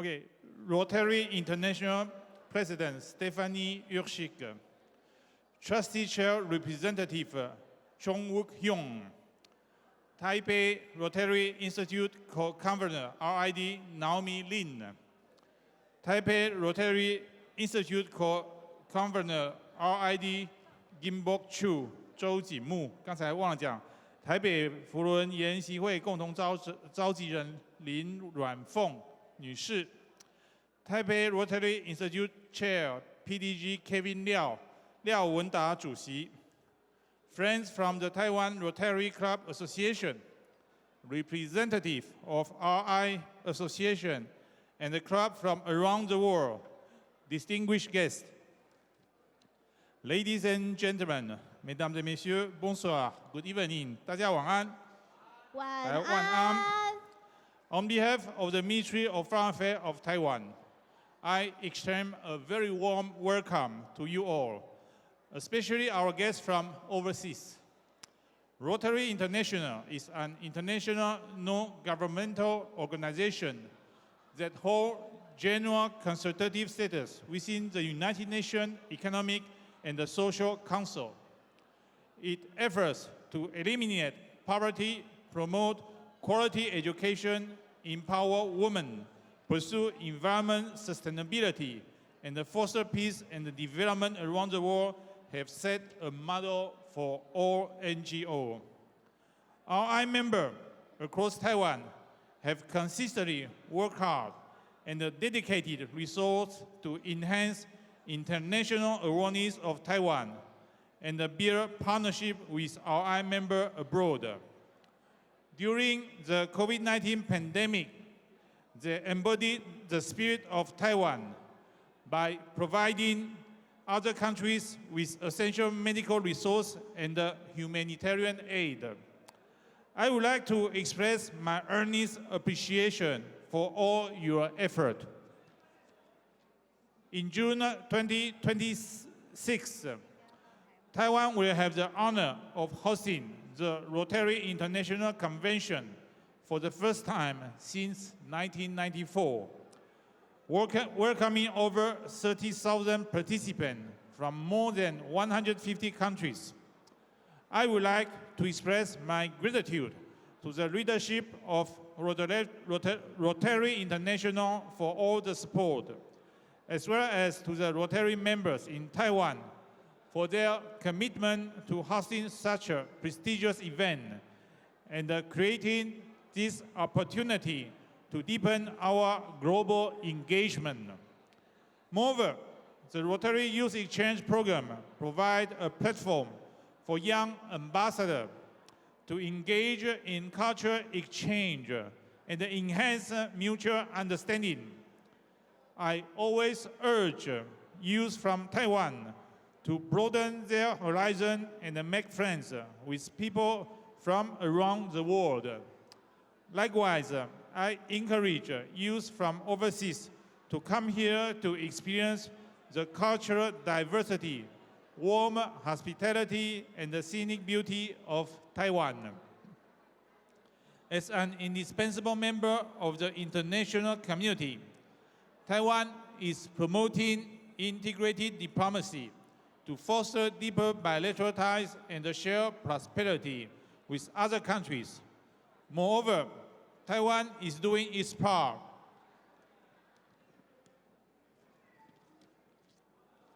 to help achieve the UN Sustainable Development Goal.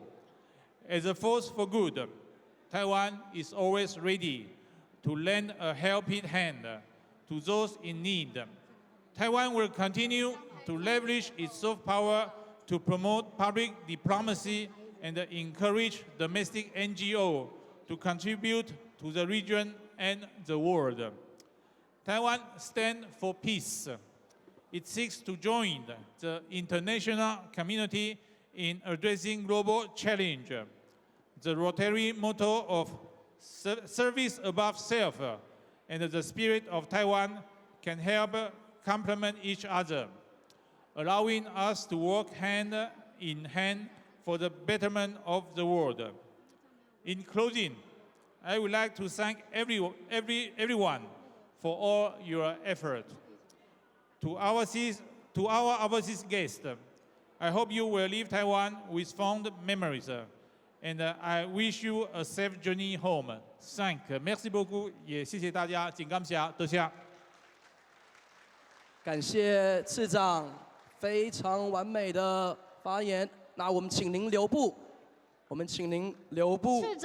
次长请留步，我们还舍不得你走。来接受我们大会主席 RID Naomi 上台致赠纪念礼品，以表达感谢。Please welcome Institute Chair RID Naomi to the stage to present a token of appreciation.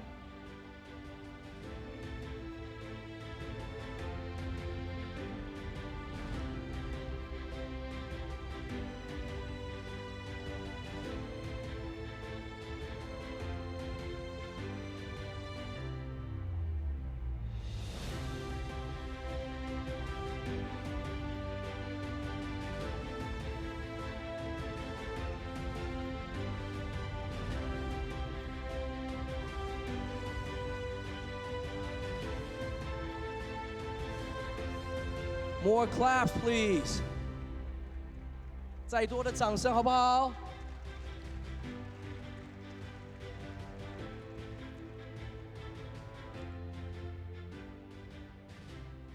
Okay, please have Deputy Minister Wu take a seat.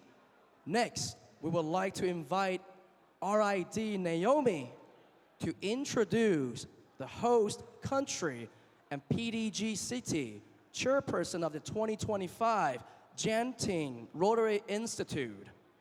May I invite RID Naomi and PDG city to come on stage, please? 我要邀請我們今天穿的實在是太美太美的 RID Naomi 以及我們的 PDG City。You want to join me? Come and join me. Yes. Let's see you. Right. A very good evening, ladies and gentlemen. Here we are in this beautiful venue and city, Taipei. Distinguished Rotary leaders, distinguished guests, my fellow Rotarians. On behalf of the 2025 Genting Rotary Institute in Malaysia, we would like to share with you what you will be expecting next year. Welcome, Hang In Tatar, and my fellow Rotarians, we wish you all the best and all of you to be with us in Malaysia next year. As we say in Malaysia, Selamat Datang. Selamat Datang. The Rotary Genting Institute will be held in this beautiful venue called the Genting Highlands. Most of you who have been to Malaysia, I'm sure you have been to Genting. So the venue that we have selected is up in the hillside, up in the mountains, and we have the International Convention Center that can host about 2,000 of you at the venue. So please do bring along your friends and fellow Rotarians to join us. And it's a first-class venue at the Convention Center, up above 6,000 feet, and it's about 30 minutes from Kuala Lumpur City Center. We have selected 3 beautiful hotels for you, and you have a choice to choose either one of the hotels. And the advantage is all your hotel accommodations will include a free transport from the KLIA International Airport to the hotel venue. So it's inclusive in your hotel registration, provided you register to us. The hotel registration will be open in January 2025. So everything is included. You have a safe drive from KLIA right to the Genting International Convention Center. So over 620 million population within Southeast Asia. That's where we are, and we hope all of you will be able to join us. We have the program also set, pre-institute program as the normal events that we have, the GELs, the GNLs, the seminars, the TRF program, and of course, we will have our institute program from the 28th right through the 30th of November. And we have set a beautiful registration fee, and today, in Taipei, if you have not registered, we have a Taipei special, $280 for individuals, and $480 with your partners. Thereafter, we're gonna go up to $300 in May, and then $350 later. The institute registrations, pre-registrations will also be published. All registrations will be open again in January for you to register through the website. Bookings for the hotel, as I mentioned earlier, these are the rates from as low as 100 US to 350 per night. So you have a choice, and it includes, again, transport from KLIA Airport to the hotel. Now, let's just enjoy this.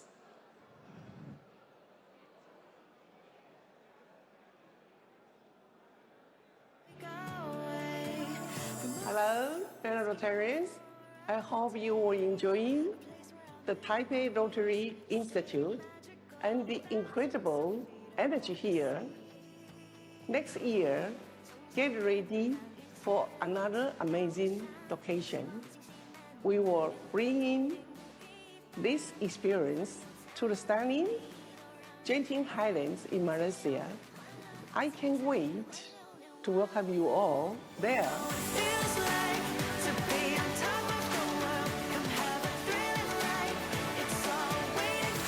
On behalf of my co-competitor, Army Lins, I have the pleasure to welcome you to 2025 Rotary Institute in Genting, Malaysia.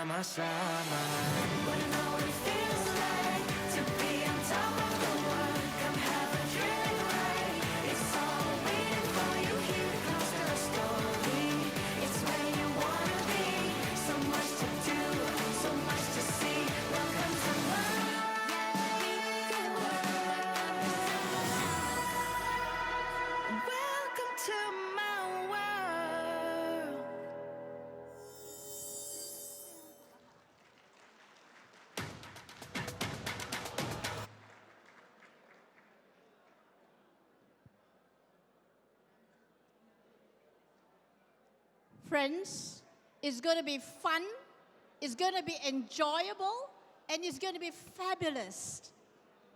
The code is there. Enjoy, take advantage of the Taipei special, and join us in 2025.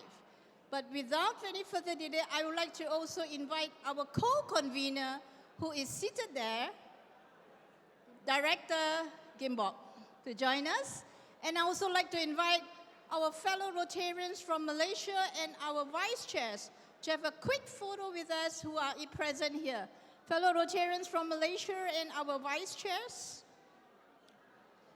are they around?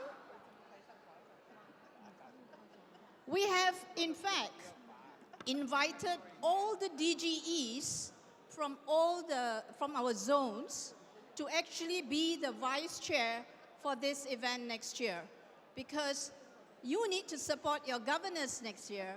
So it's the DGEs who's going to bring all of you to Malaysia and enjoy us together in this fantastic event that is being put together. And this starts with my own DGE, Edward Koo.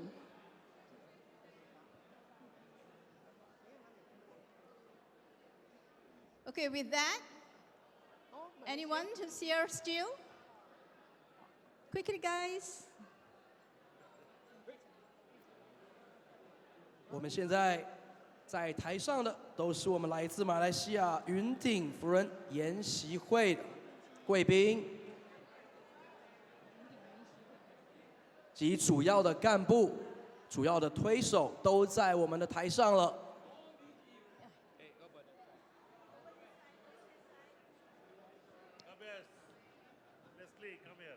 It's okay.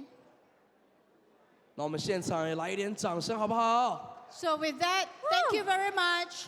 And again, welcome to Malaysia, and we see you at the 2025 Genting Rotary Institute. Thank you.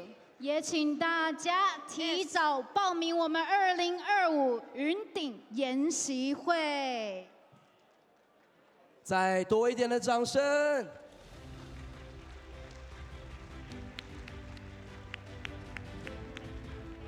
Okay, thank you both. Thank you all for such a wonderful, delighting presentation. And before the exciting program begins, please fill your glasses. At this moment, we would like to invite the representative of the host committee, PDG Audie Lin from District 3521, PDG Ellen Shane, District 3502, RC Jimmy Lai, District 3481, PDG Brian Chen, District 3490, PDG Wendy Chu, District 3481, and PDG Paul Chan from District 3490 to the stage. 因为非常非常的重要，这几位贵宾们，我一定要再重复的邀请这些贵宾们上台。我们邀请 PDG Audie Lin, District 3521, PDG Ellen Sheen, District 3502, RC Jimmy Lai, District 3481, and we have PDG Brian Chan, District 3490. PDG Wendy Chu, District 3481. PDG Paul Chain, District 3490. 那么接下来呢，很重要的事情了，请大家看看你的左右边，把各位的酒杯给斟满。Please fill your glasses with the wonderful, phenomenal wine. And now, let us raise our glasses and celebrate this evening filled with laughter, inspirations, and unforgettable memories. 请让我们举杯，共同庆祝这个充满欢笑、启发以及难忘的夜晚。Cheers! Cheers!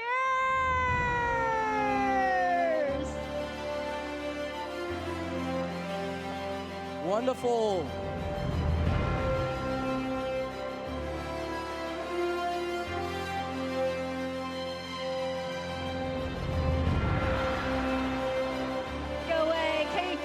左右边一起庆祝，小小的庆祝一下。别担心，我们今晚的酒准备的满满的，就是欢迎各位尽情的享用。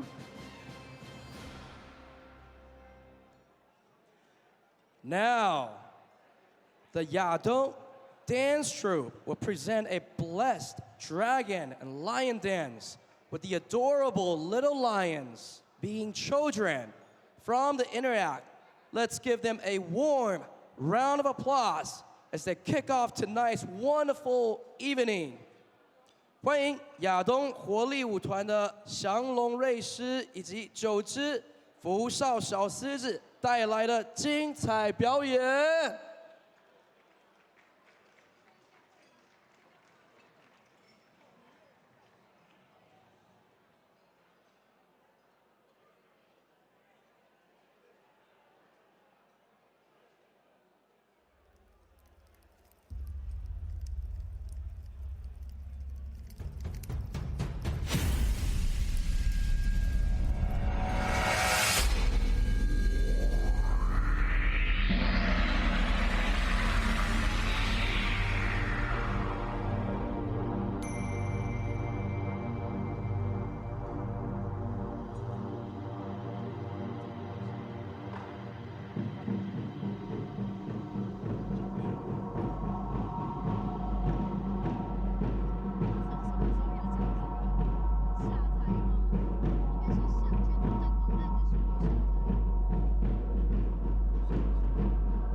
在3位大地女神及小狮子们，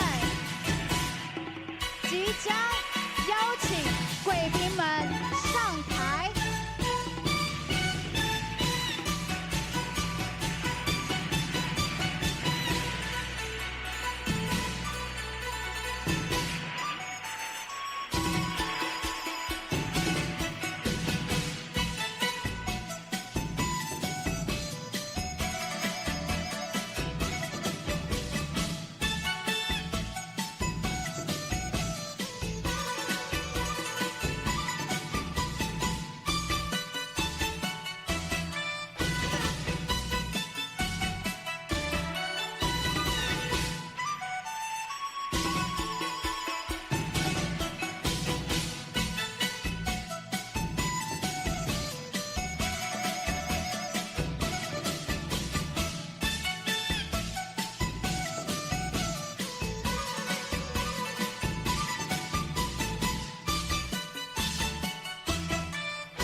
More claps.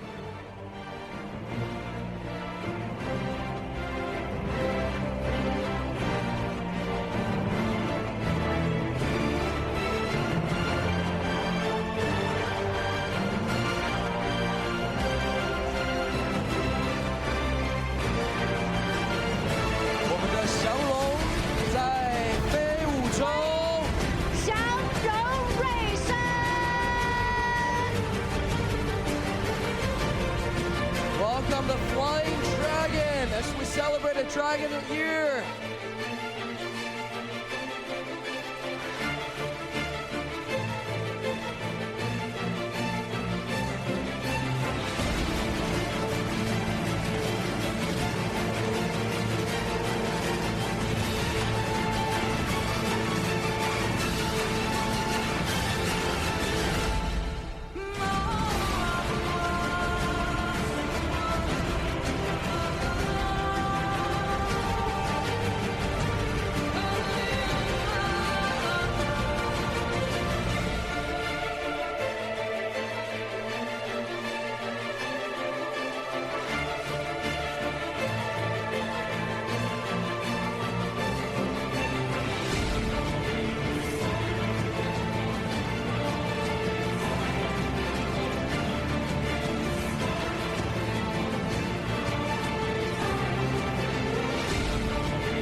赞不赞？我们掌声不要断。掌声不要停 ，non-stop clapping please。Let us hear your claps。接下来，我们由3位大地女神及小狮子们邀请贵宾上台采青，并表演一段 The Earth Goddess and the Little Lion invite our distinguished guests to the stage to plug the lucky money and perform a segment.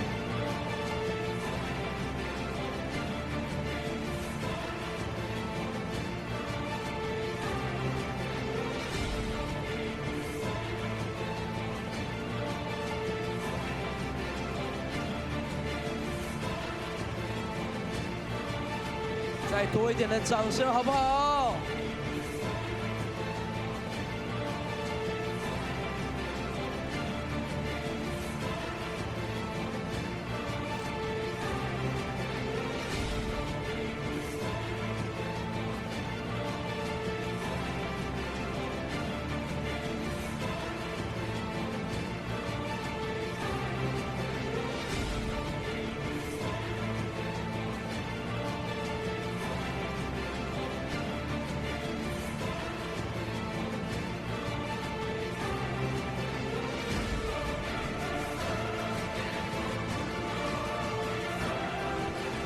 各位掌声 ！Let's give it a round of applause.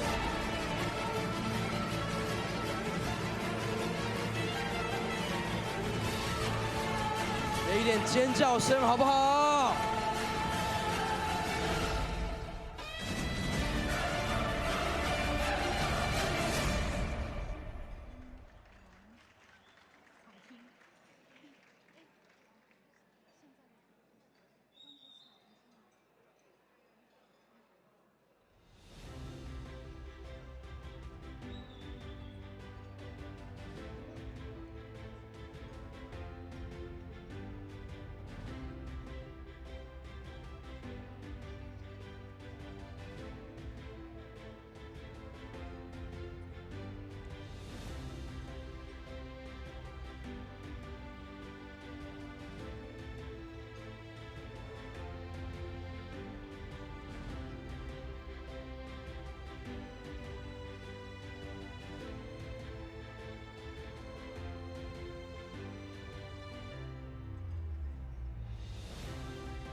来一点掌声吧 Viva la Rotary!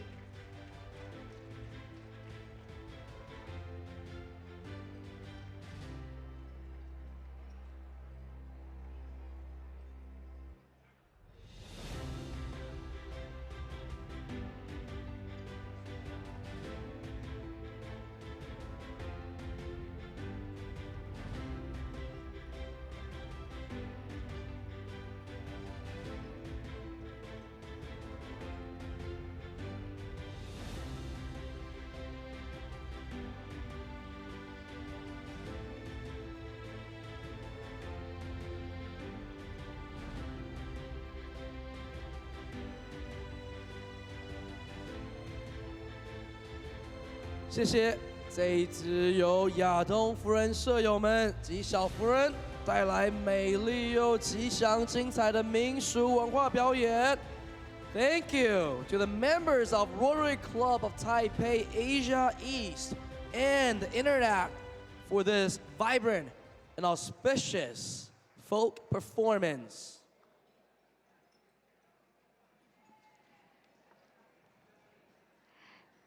After this phenomenal giant and lion performance, and now coming up next, let us welcome the Zhen Dance Troupe, led by Bobo, a member of Taipei Peony Noble Satellite Rotary Club, to present a performance of strength and beauty through traditional ethnic dance. 接着，让我们掌声欢迎由牡丹高觉卫星社友 Bobo 所率领的真舞坊，为我们带来展现力与美的民主舞蹈表演。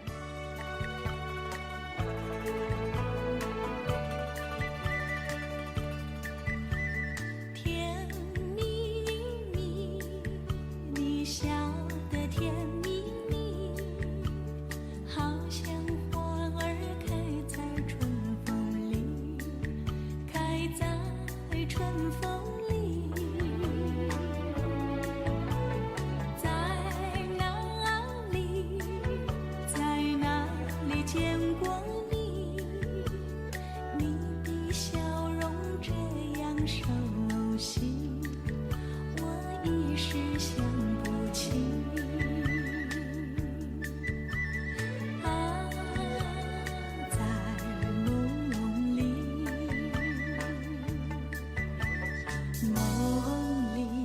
梦里见过你，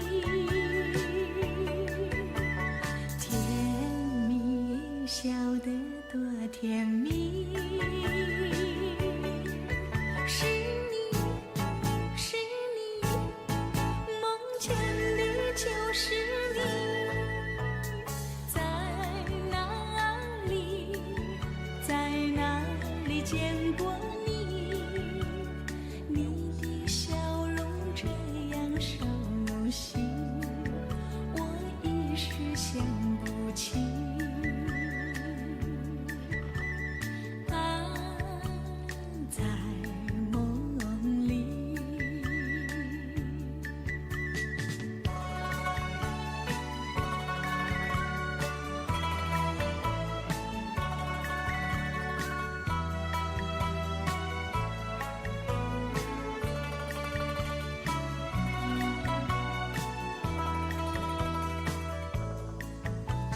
在哪里，在哪里见过你？你的笑容这样熟悉，我一时想不起。啊，在梦里，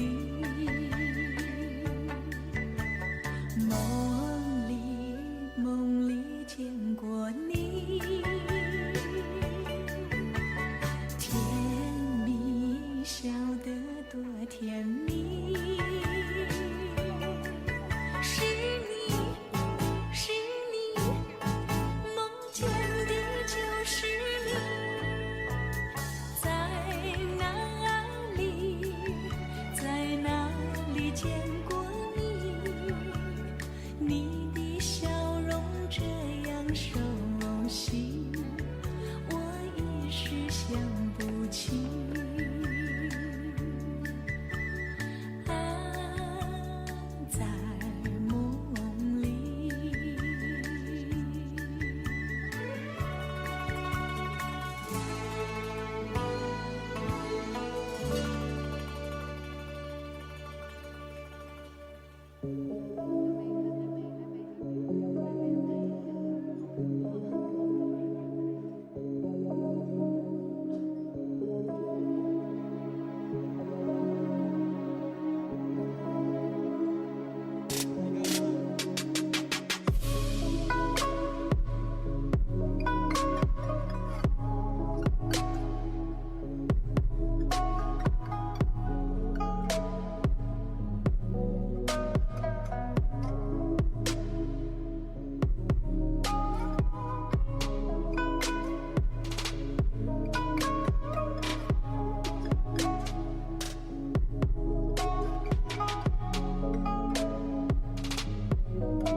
More claps, please. 我们谢谢真舞坊于真老师所带领的精彩表演，真的很赞。真的非常非常的享受哦。Brian， 知不知道我们正在一个摇滚区上面，看到每一位舞者他们的表情这么带着这种坚定，徜徉我们 Rotary 文化之夜。呀，我都觉得很幸运，在这边居然摇滚区的价钱是免费的。而且呢，我也看到各位观众，哇，虽然你们一边在吃着美味的晚餐，但是呢，眼睛也是不停地享受着我们今天所带来的精彩表演，很幸福，真的是非常幸福。刚刚有没有我们的 Bobo 老师他所带来的真舞坊？有没有给大家这种带来力与美的感受？有的话，请尖叫！再多一点尖叫声。We need more a round of applause. Do you guys feel the phenomenal performance today? If you love it, please raise your hand and give us a round of applause. Some hooray, please.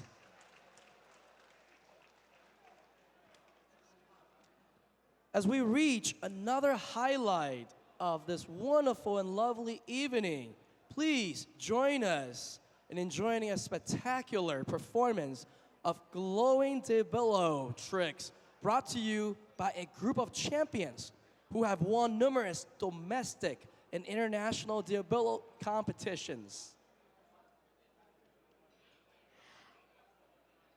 我们欢迎由多次获得国内外扯铃大赛冠军选手们组成的表演团队——花式电光扯铃秀。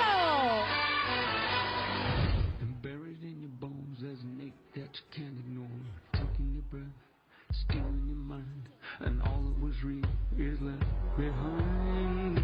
Don't fight it, it's coming for you, running at you. It's only this moment, don't care what can gather. Y'all feel a dream, can't you see getting closer? Just surrender, cause you feel the feeling taking over. It's fire, it's freedom, it's flooding open. It's a picture in the pulpit and your blind devotion. There's something breaking at the brick of every wall, it's holding all that you know. So tell me, do you want to go?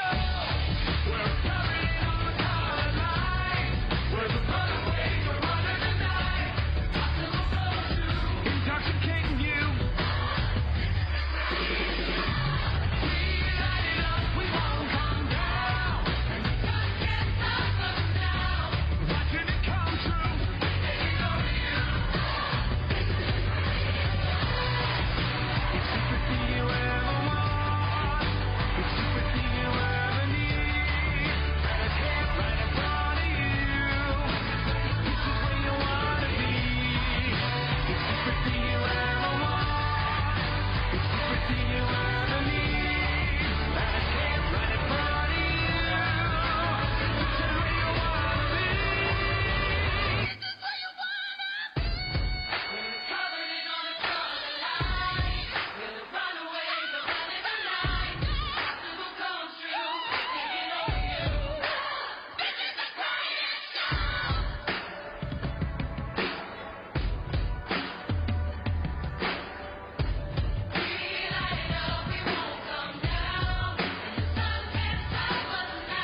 angel sent from up above.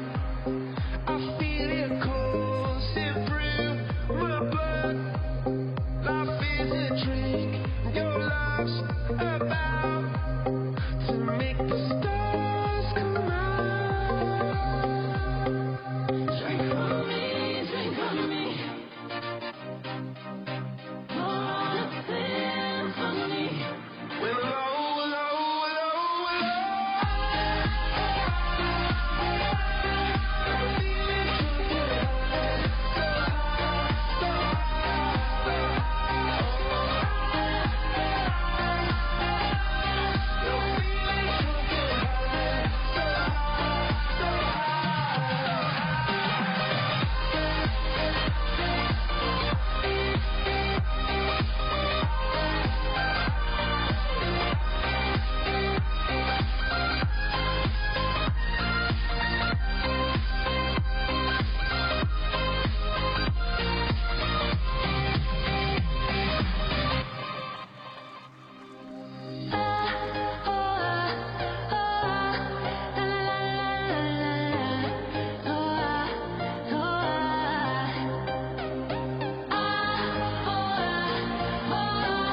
I'm feeling broken now.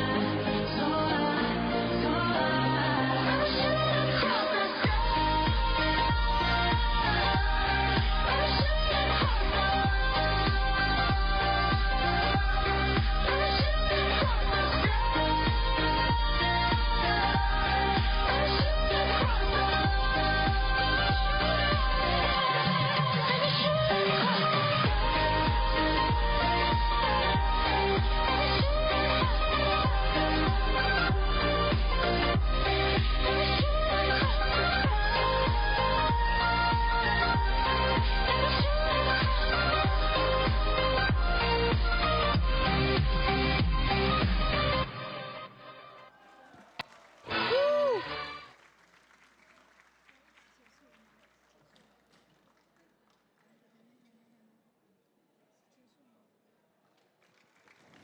Woo!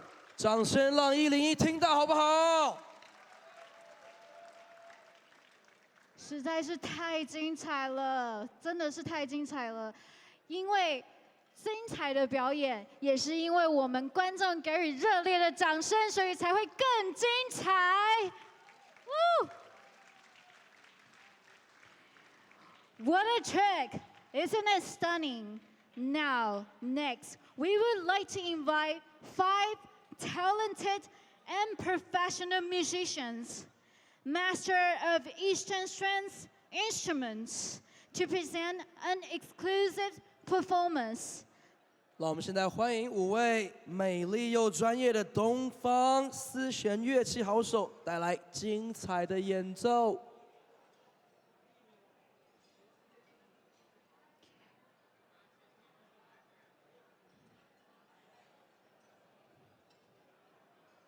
Our performance is getting more and more exciting, more and more phenomenal. 我们的表演在各位在享用，现在已经是第几个餐点了呢？大概我猜第7个好吃的餐点。这个时候，我们最完美的东方丝弦乐器好手带来的精彩表演演奏，即将为大家在美丽的夜晚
非常精彩的表演。其实第一首大家应该有听出来青花瓷，对不对？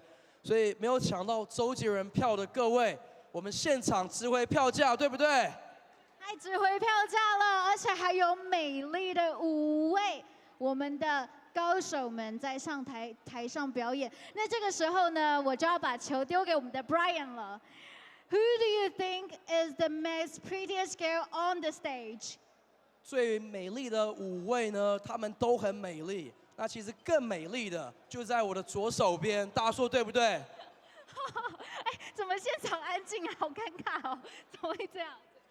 好了，那么接下来更精彩的表演又即将再呈现给大家。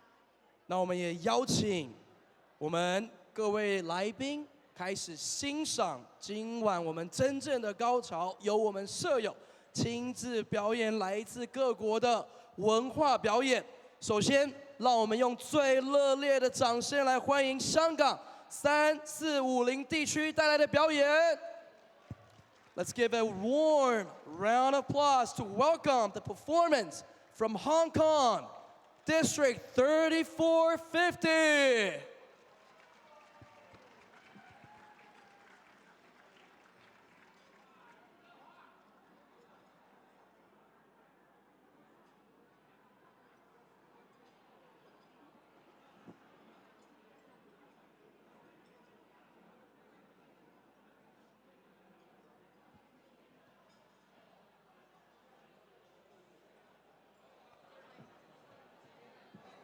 攞麥，自己攞麥。 Hello, everyone. Our President Stephanie, past President Gary, all Rotary dignitaries, fellow Rotarians, good evening. We are District 3450, representing Hong Kong, Macau, and Mongolia. We're here to sing a few songs for all of you tonight. Hope you like it. Yes, Okay, music. start.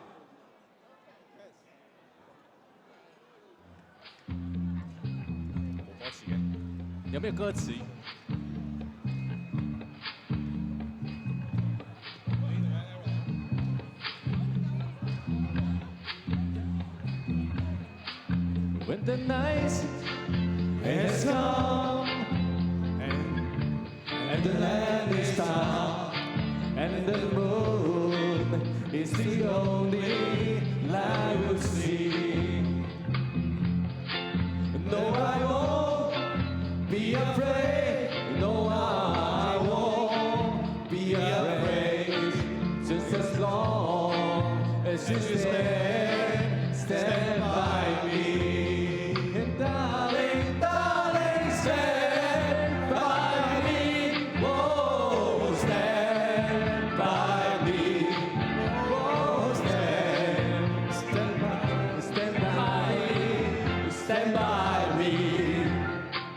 If the sky that will go wrong should tumble and fall, or the mountain should crumble to the sea, I won't cry, no, I won't shed a tear. Just as long as you stand by me. And darling, darling, stand by me. Oh, stand by me. Oh, stand by me. Stand by me. Can make some noise. 手机打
Next song.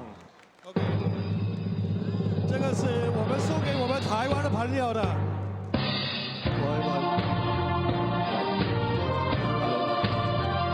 It's a Taiwanese song. If you know how to sing, sing along. 如果你们知道怎么唱的话，请各位一起唱。不会唱就不是福人人了。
Ladies and gentlemen, our President Gary, past President Gary, and Naomi, and Gimbal, Director Naomi and Gimbal.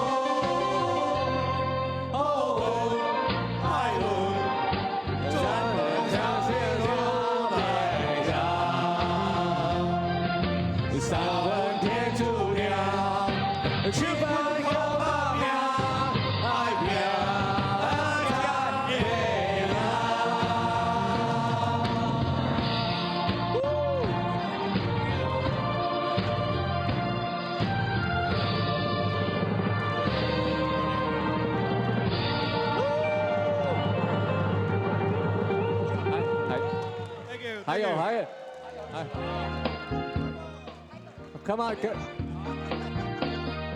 还有。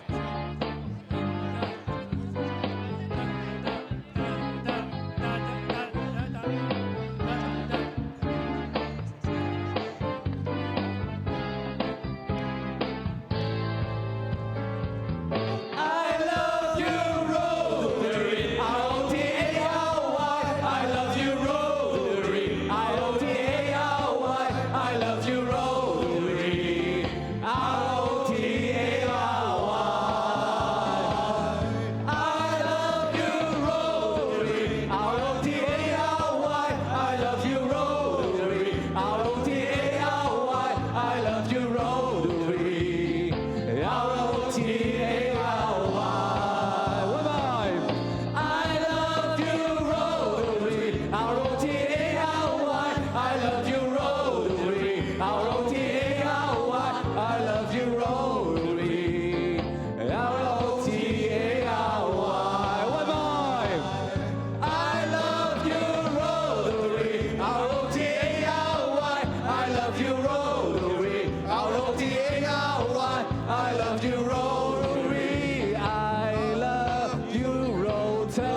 Thank you so much. Thank you. Hope you enjoy the rest of the evening. Thank you. Thank you.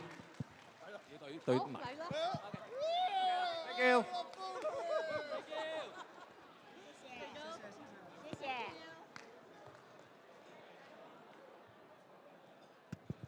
All right, thank you for the performance from Hong Kong District 3450. I love you, Rotary. Woo! Thank you, Hong Kong. And now, after Hong Kong, the pressure is on performance from Philippines. 让我们欢迎菲律宾。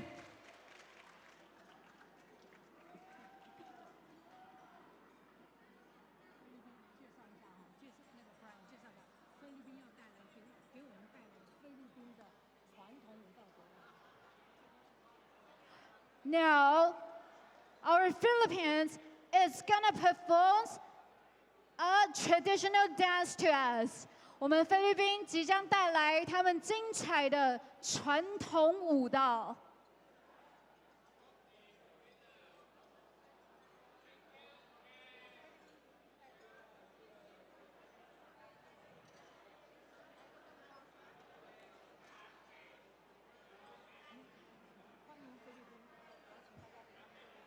欢迎菲律宾，热烈掌声！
大家嗨起来吧！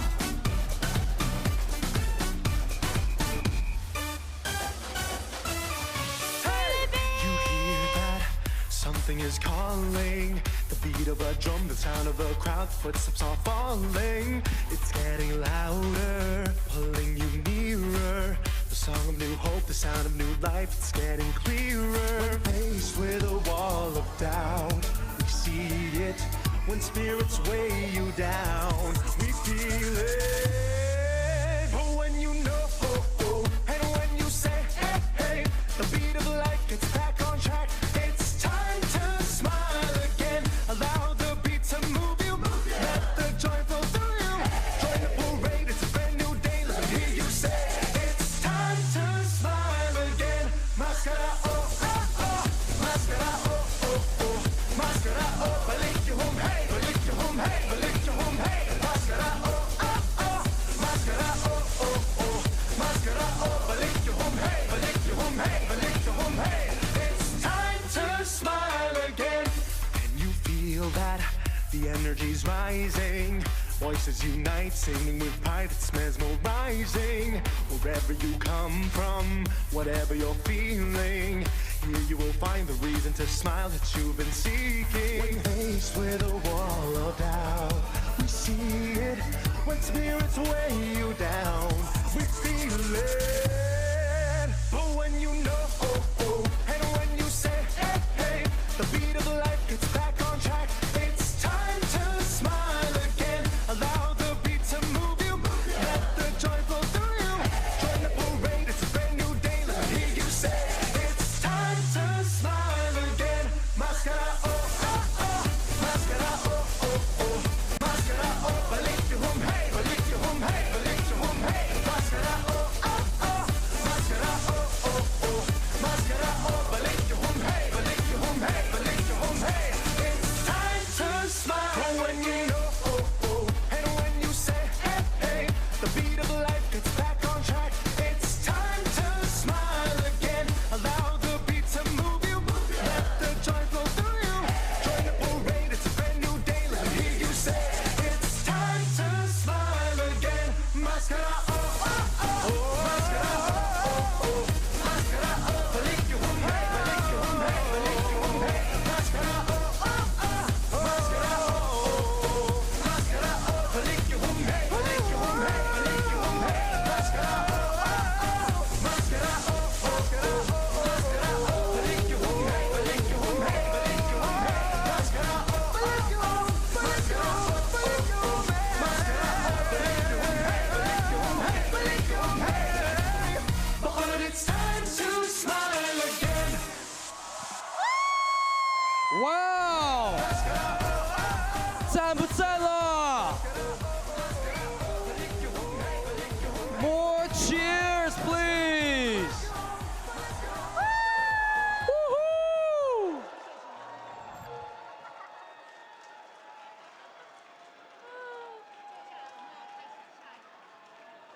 菲律宾真的是太精彩、太嗨了，对不对？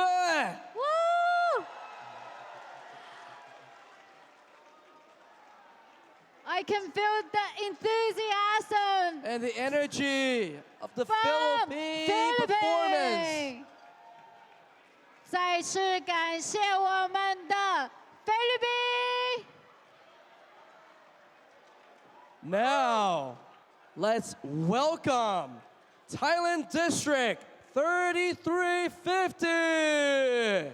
让我们欢迎泰国3350地区。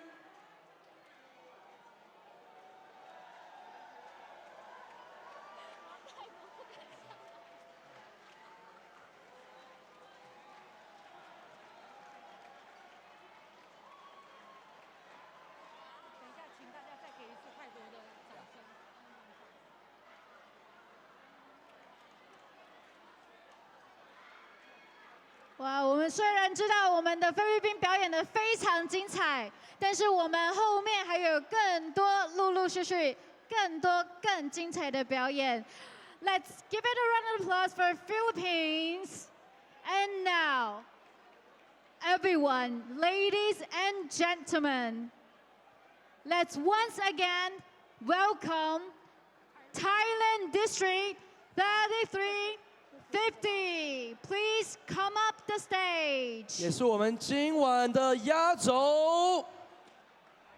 สวัสดีค่ะ Hello everyone.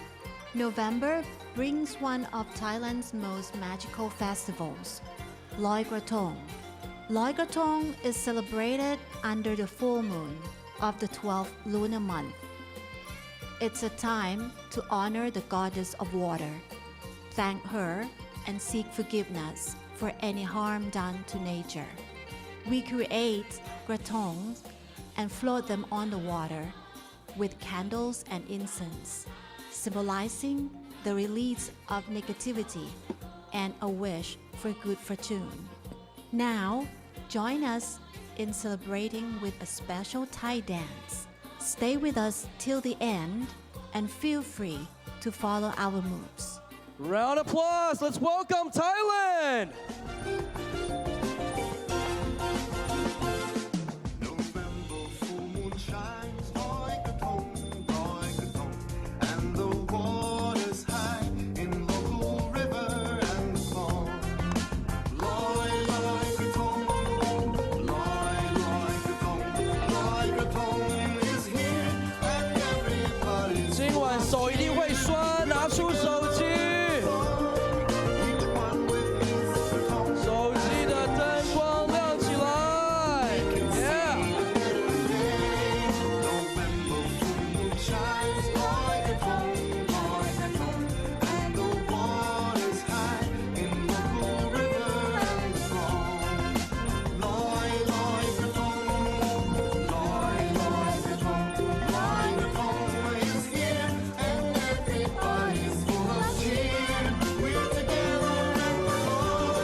Now, please stand up and feel free to dance along to a modern version of the Loi Krathong song as we celebrate Loi Krathong together with everyone in Thailand. Get up and dance. 各位站起来。我要开始 cue 总监了，总监 show 了 ，Where are you？ 总监 Emco，Let's get it。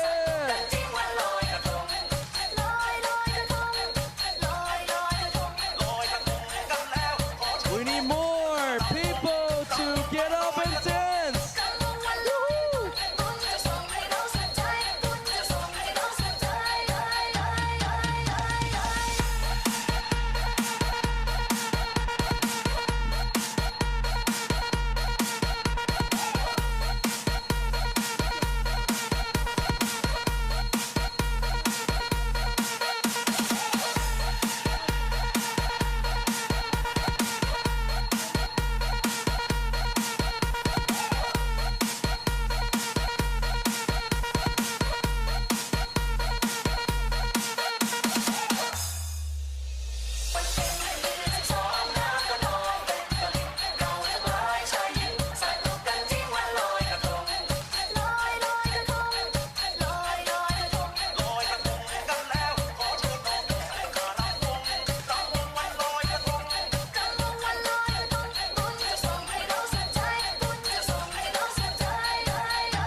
没有电音趴的感觉啊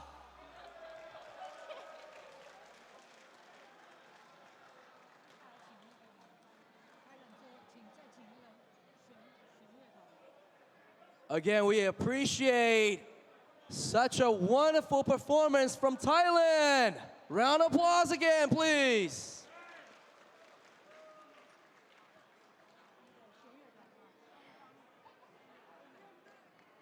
Next, we would like to invite again our 5 talented and professional musicians, master of Eastern Strings instrument, to present an exclusive performance.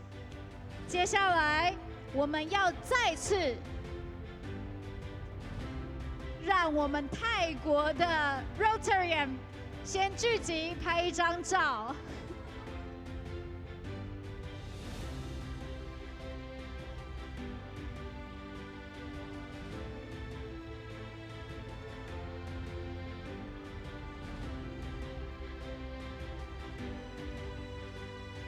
泰国赞不赞？赞 ！Thank you for the performance from Thailand District 3350。这也让我想到，我下礼拜也受邀要到他们泰国，在我们台湾的大使馆参加他们的国庆，所以我们再次给泰国一个热烈的掌声。那我们再次欢迎到5位美女来为大家带来我们最棒的乐器表演。欢迎东方丝弦乐器带来拿手精彩的演奏。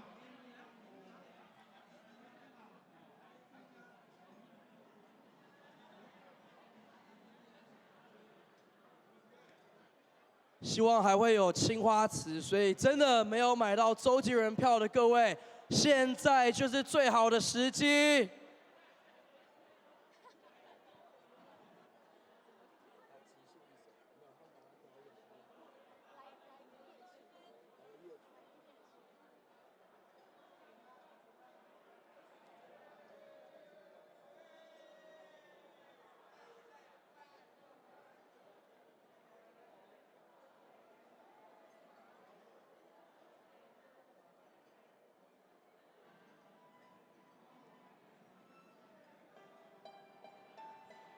欣赏完了香港、菲律宾、泰国各国带来不同的文化表演，那我们真正的压轴当然就是我们中华文化带来的丝弦乐器。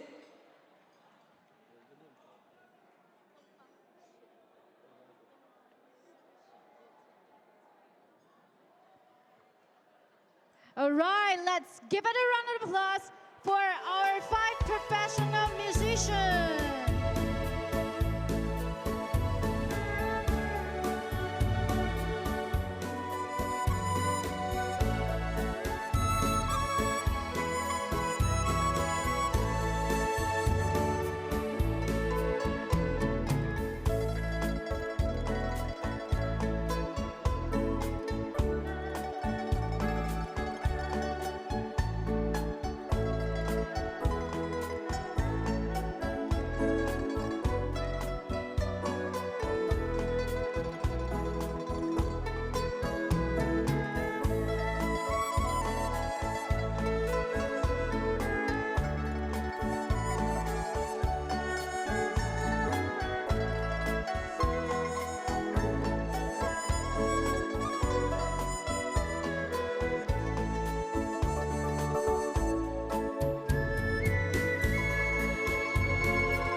Encore, encore. Uncle, uncle.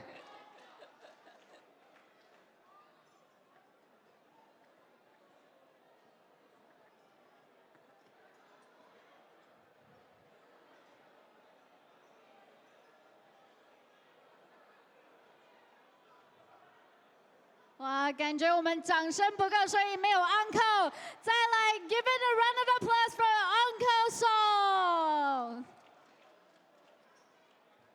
那因为真的很多人买不到周杰伦的票，所以他们真的再把青花瓷搬出来，热烈掌声！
We have another one. “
各位，再拿出最热烈的掌声，感谢！”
爱拼战牙，我们是不是可以再请我们香港再来为我们带来真正的今晚的压轴，好不好 ？Fancy。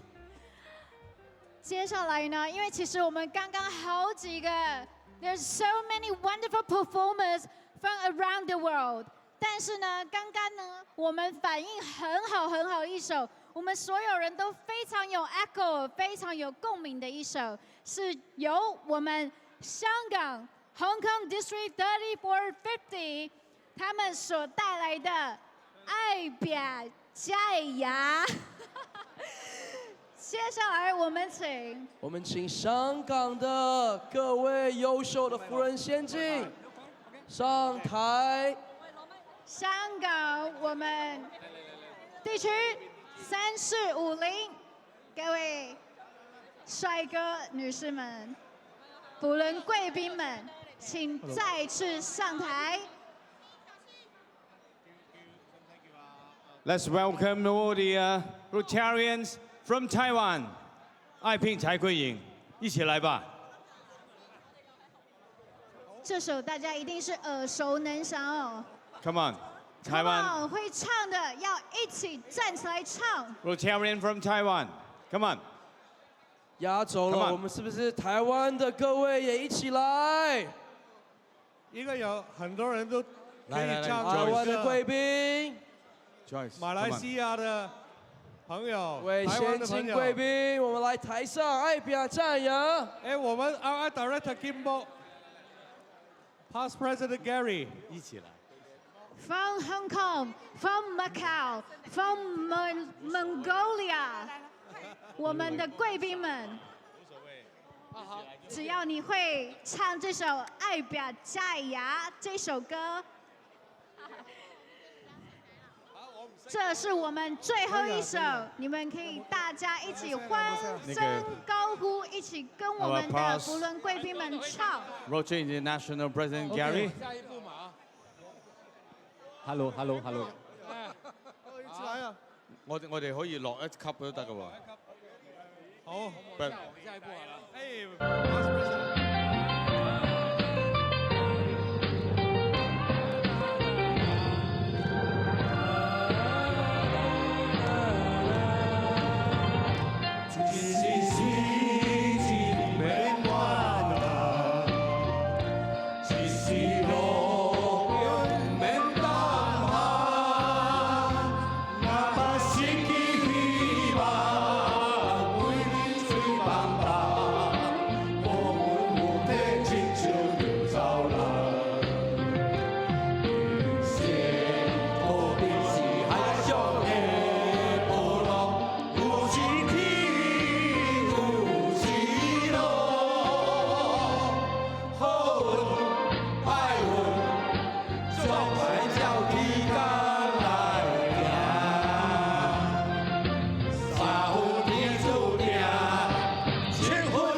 Yes, thank you. Cảm ơn.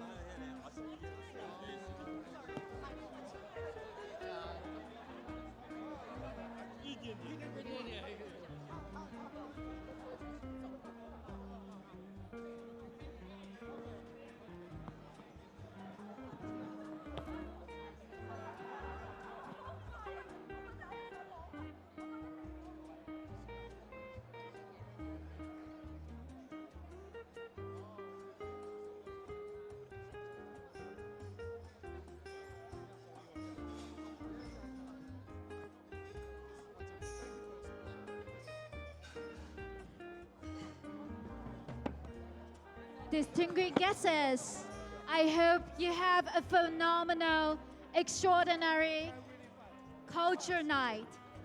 Do you love our performance tonight? If you love it, please give it a round of applause.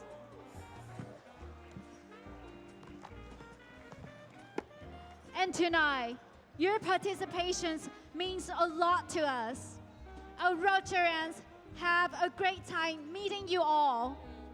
Hope you have an extraordinary night and time and enjoy the rest of the night. 各位夫人先进晚安。